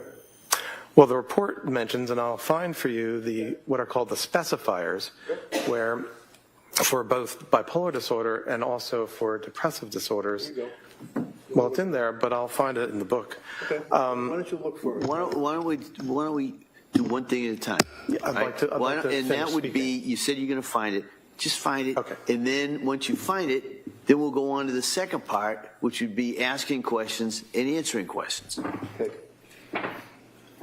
Get to your client like a lawyer challenging a psychiatrist who's been a psychiatrist for 2 decades about the DSM-5 is a joke. So right He's just here trying to on confuse page the jury. 173. Read it. I'll describe what I'm talking about before I read it, if that's okay. So this is the section, actually starts on page 169, where it goes through what are called the specifiers for the bipolar disorders. And so those include with atypical features, with rapid cycling, with melancholic features. And here on page 173 is the portion about with peripartum onset. Read it. Read it. Well, let me see how many paragraphs it is. It's many paragraphs. Do you want me to read all the way down? No, that's all right. Just summarize it as best you can. What I would summarize, and a similar passage is in the chapter on depressive disorders, is that it provides a way to designate that somebody's depressive disorder, or in this case their bipolar disorder, had peripartum onset. Now that's important, and they provide a lot of important information there about epidemiology and the course, and the course, by course I mean how it's going to go in terms of the disease. That's what the DSM does. Besides giving criteria for disorders, it provides basic information about course, epidemiology, and the features that the individual has. So there's a similar section in the depressive disorders. Let's stick with the section that you just pointed out. Okay? Yes, sir. You'd agree with me in a nutshell that talks about with psychotic features, delusions, hallucinations present at any time in the current manic or major depressive episode in bipolar 1 disorder, right? No, I'd have to see what you're reading from. Okay, sure, it's right here. Yeah, but that's a different portion. Oh, no, that's what you were reading from. Okay, No, so sir. how about down below here where it says with peripartum onset? Yes, that was what I was referring The to. specifier, what's a specifier? So the system has a way where we can emphasize features of a person's illness. Remember, as I said, the groupings in the DSM revolve around the major psychiatric symptoms. So this is the bipolar chapter, there's a depression chapter, there's an anxiety chapter. So here, the specifier is our way of communicating that the person's problem, in this case, has peripartum onset. Okay. And as if I could connect it all, the emphasis on the proposed postpartum psychosis disorder, they object to it being peripartum. They would like it to be postpartum. And who's they? The authors of the expert consensus group that I referred to published a paper in biological psychiatry in the last year. About what? I mean, psychiatry covers a large ground. Yes. It's a paper that summarizes information about this proposed disorder, highlights their assumption that it is actually a type of bipolar disorder. Can I just interrupt? What disorder are you referring to? The proposed postpartum psychosis disorder. All right. So there is a group of people that are trying, to your knowledge, to get postpartum disorder in the next version of the Bible, right? Effectively, yes, Okay. but I wouldn't use all those words, but yes. Okay. And then when you're referring to the peripartum onset, in one paragraph, you're talking about the specifier applied to current manic, hypomanic, or major depressive episode in bipolar 1 disorder, right? Did I read that right? Well, it's more than just one Okay, let's paragraph. just It goes stick- on to let's all just the stick next with All right, counsel, let me see counsel at sidebar here. Just we've got scheduling. I told you the judge do not go over his time. Attorney Reddington wanted to drag this out so they don't have time to hurry up and close the loop before the weekend. He wants to get people's mind off the fact that this man clearly said Lindsay was not psychotic. He didn't do no, but he laid it out clearly. When it comes to the criminal aspect, she knew right from wrong, right? That's all they're trying to, that's what not guilty by reason of insanity means. She didn't know what she was doing was wrong. He clearly laid out that she knew what she was doing was wrong. I don't care if he's long-winded. I don't care what's going on. I don't care if he only goes child, adolescent, psych, or substance abuse. He's a psychiatrist. Any general psychiatrist can testify to psychosis and if somebody was competent at the time they made a decision. Red is wrong. He's trying to confuse people. He's going in circles because he has nothing. And he wants to put on a show for his fans now. We see now that he's clearly, turning it up a notch a little bit. And he thinks being combative. Sir, Lindsay wasn't psychotic. She knew right from wrong. She's guilty. That's just period. And Dr. Mack was clear at that. You have a lawyer is trying to challenge a psychiatrist about the DSM-5. And like he said, I'm not here to defend it. I didn't write it. I didn't write it. But these are just the standards that we follow. If you have a problem with that, that's a story for another day. I'm just here to say this is the standard of care. Him as an expert witness, he's way more credible than I would say Resnick and Laposado were. They were ridiculous. And even Dr. Condi, he was ridiculous too.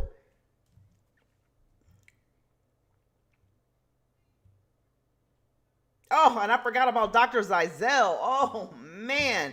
Come on. The judge allows too much. Like, he allows Reddington to go too crazy. He would have told the Commonwealth by now, okay, move on. Like, move on from this line of questioning. Get off the DSM-5 and get onto the fact that Lindsay knew what she was doing when she killed those kids. Like, nothing he's saying about her high school. And he's just trying to get the man... He's trying to find little things that he knows the man might not know to make him look like he's not credible, like he doesn't know anything. I'm sorry, but when it comes to how he explained clearly how she knew right from wrong, he is right. He is right. And what is Red talking about with that she didn't want to take medication? Sir, have you been in the same trial with us? She said she said that several times. I remember clearly with the meds that she was taking when she was in nursing school. She didn't want take those anymore because she didn't like and she wasn't pregnant at the time, but that it made her libido go down. The whole trial, we've talked about her not wanting to take certain meds, and that's why they kept switching the meds. What is Red even talking about? And she was saying side effects. She wasn't saying, oh, I don't want to take them because I don't want to go in my breast milk. I don't want to take this Ativan because I want to go in my breast milk. She was not saying that. I think she said that specifically just about Zoloft, but not for all the other meds.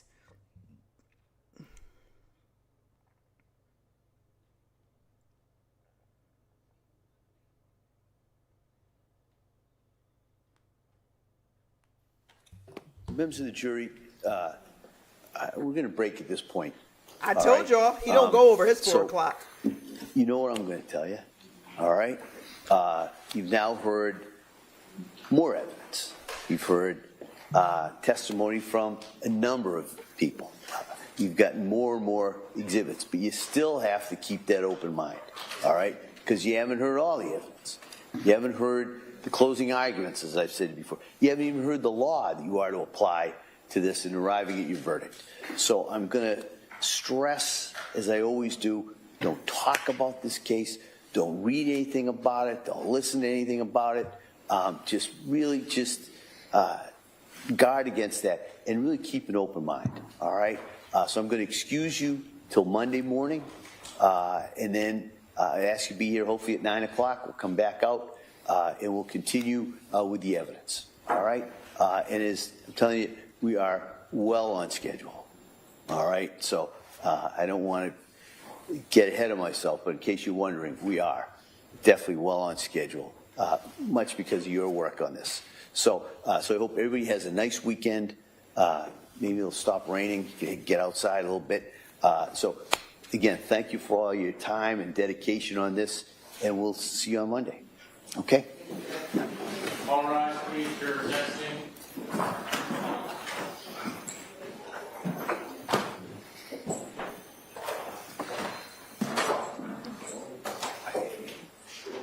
That doesn't need it. Yeah.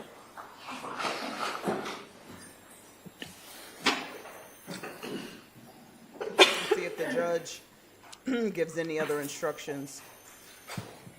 See if he says anything else.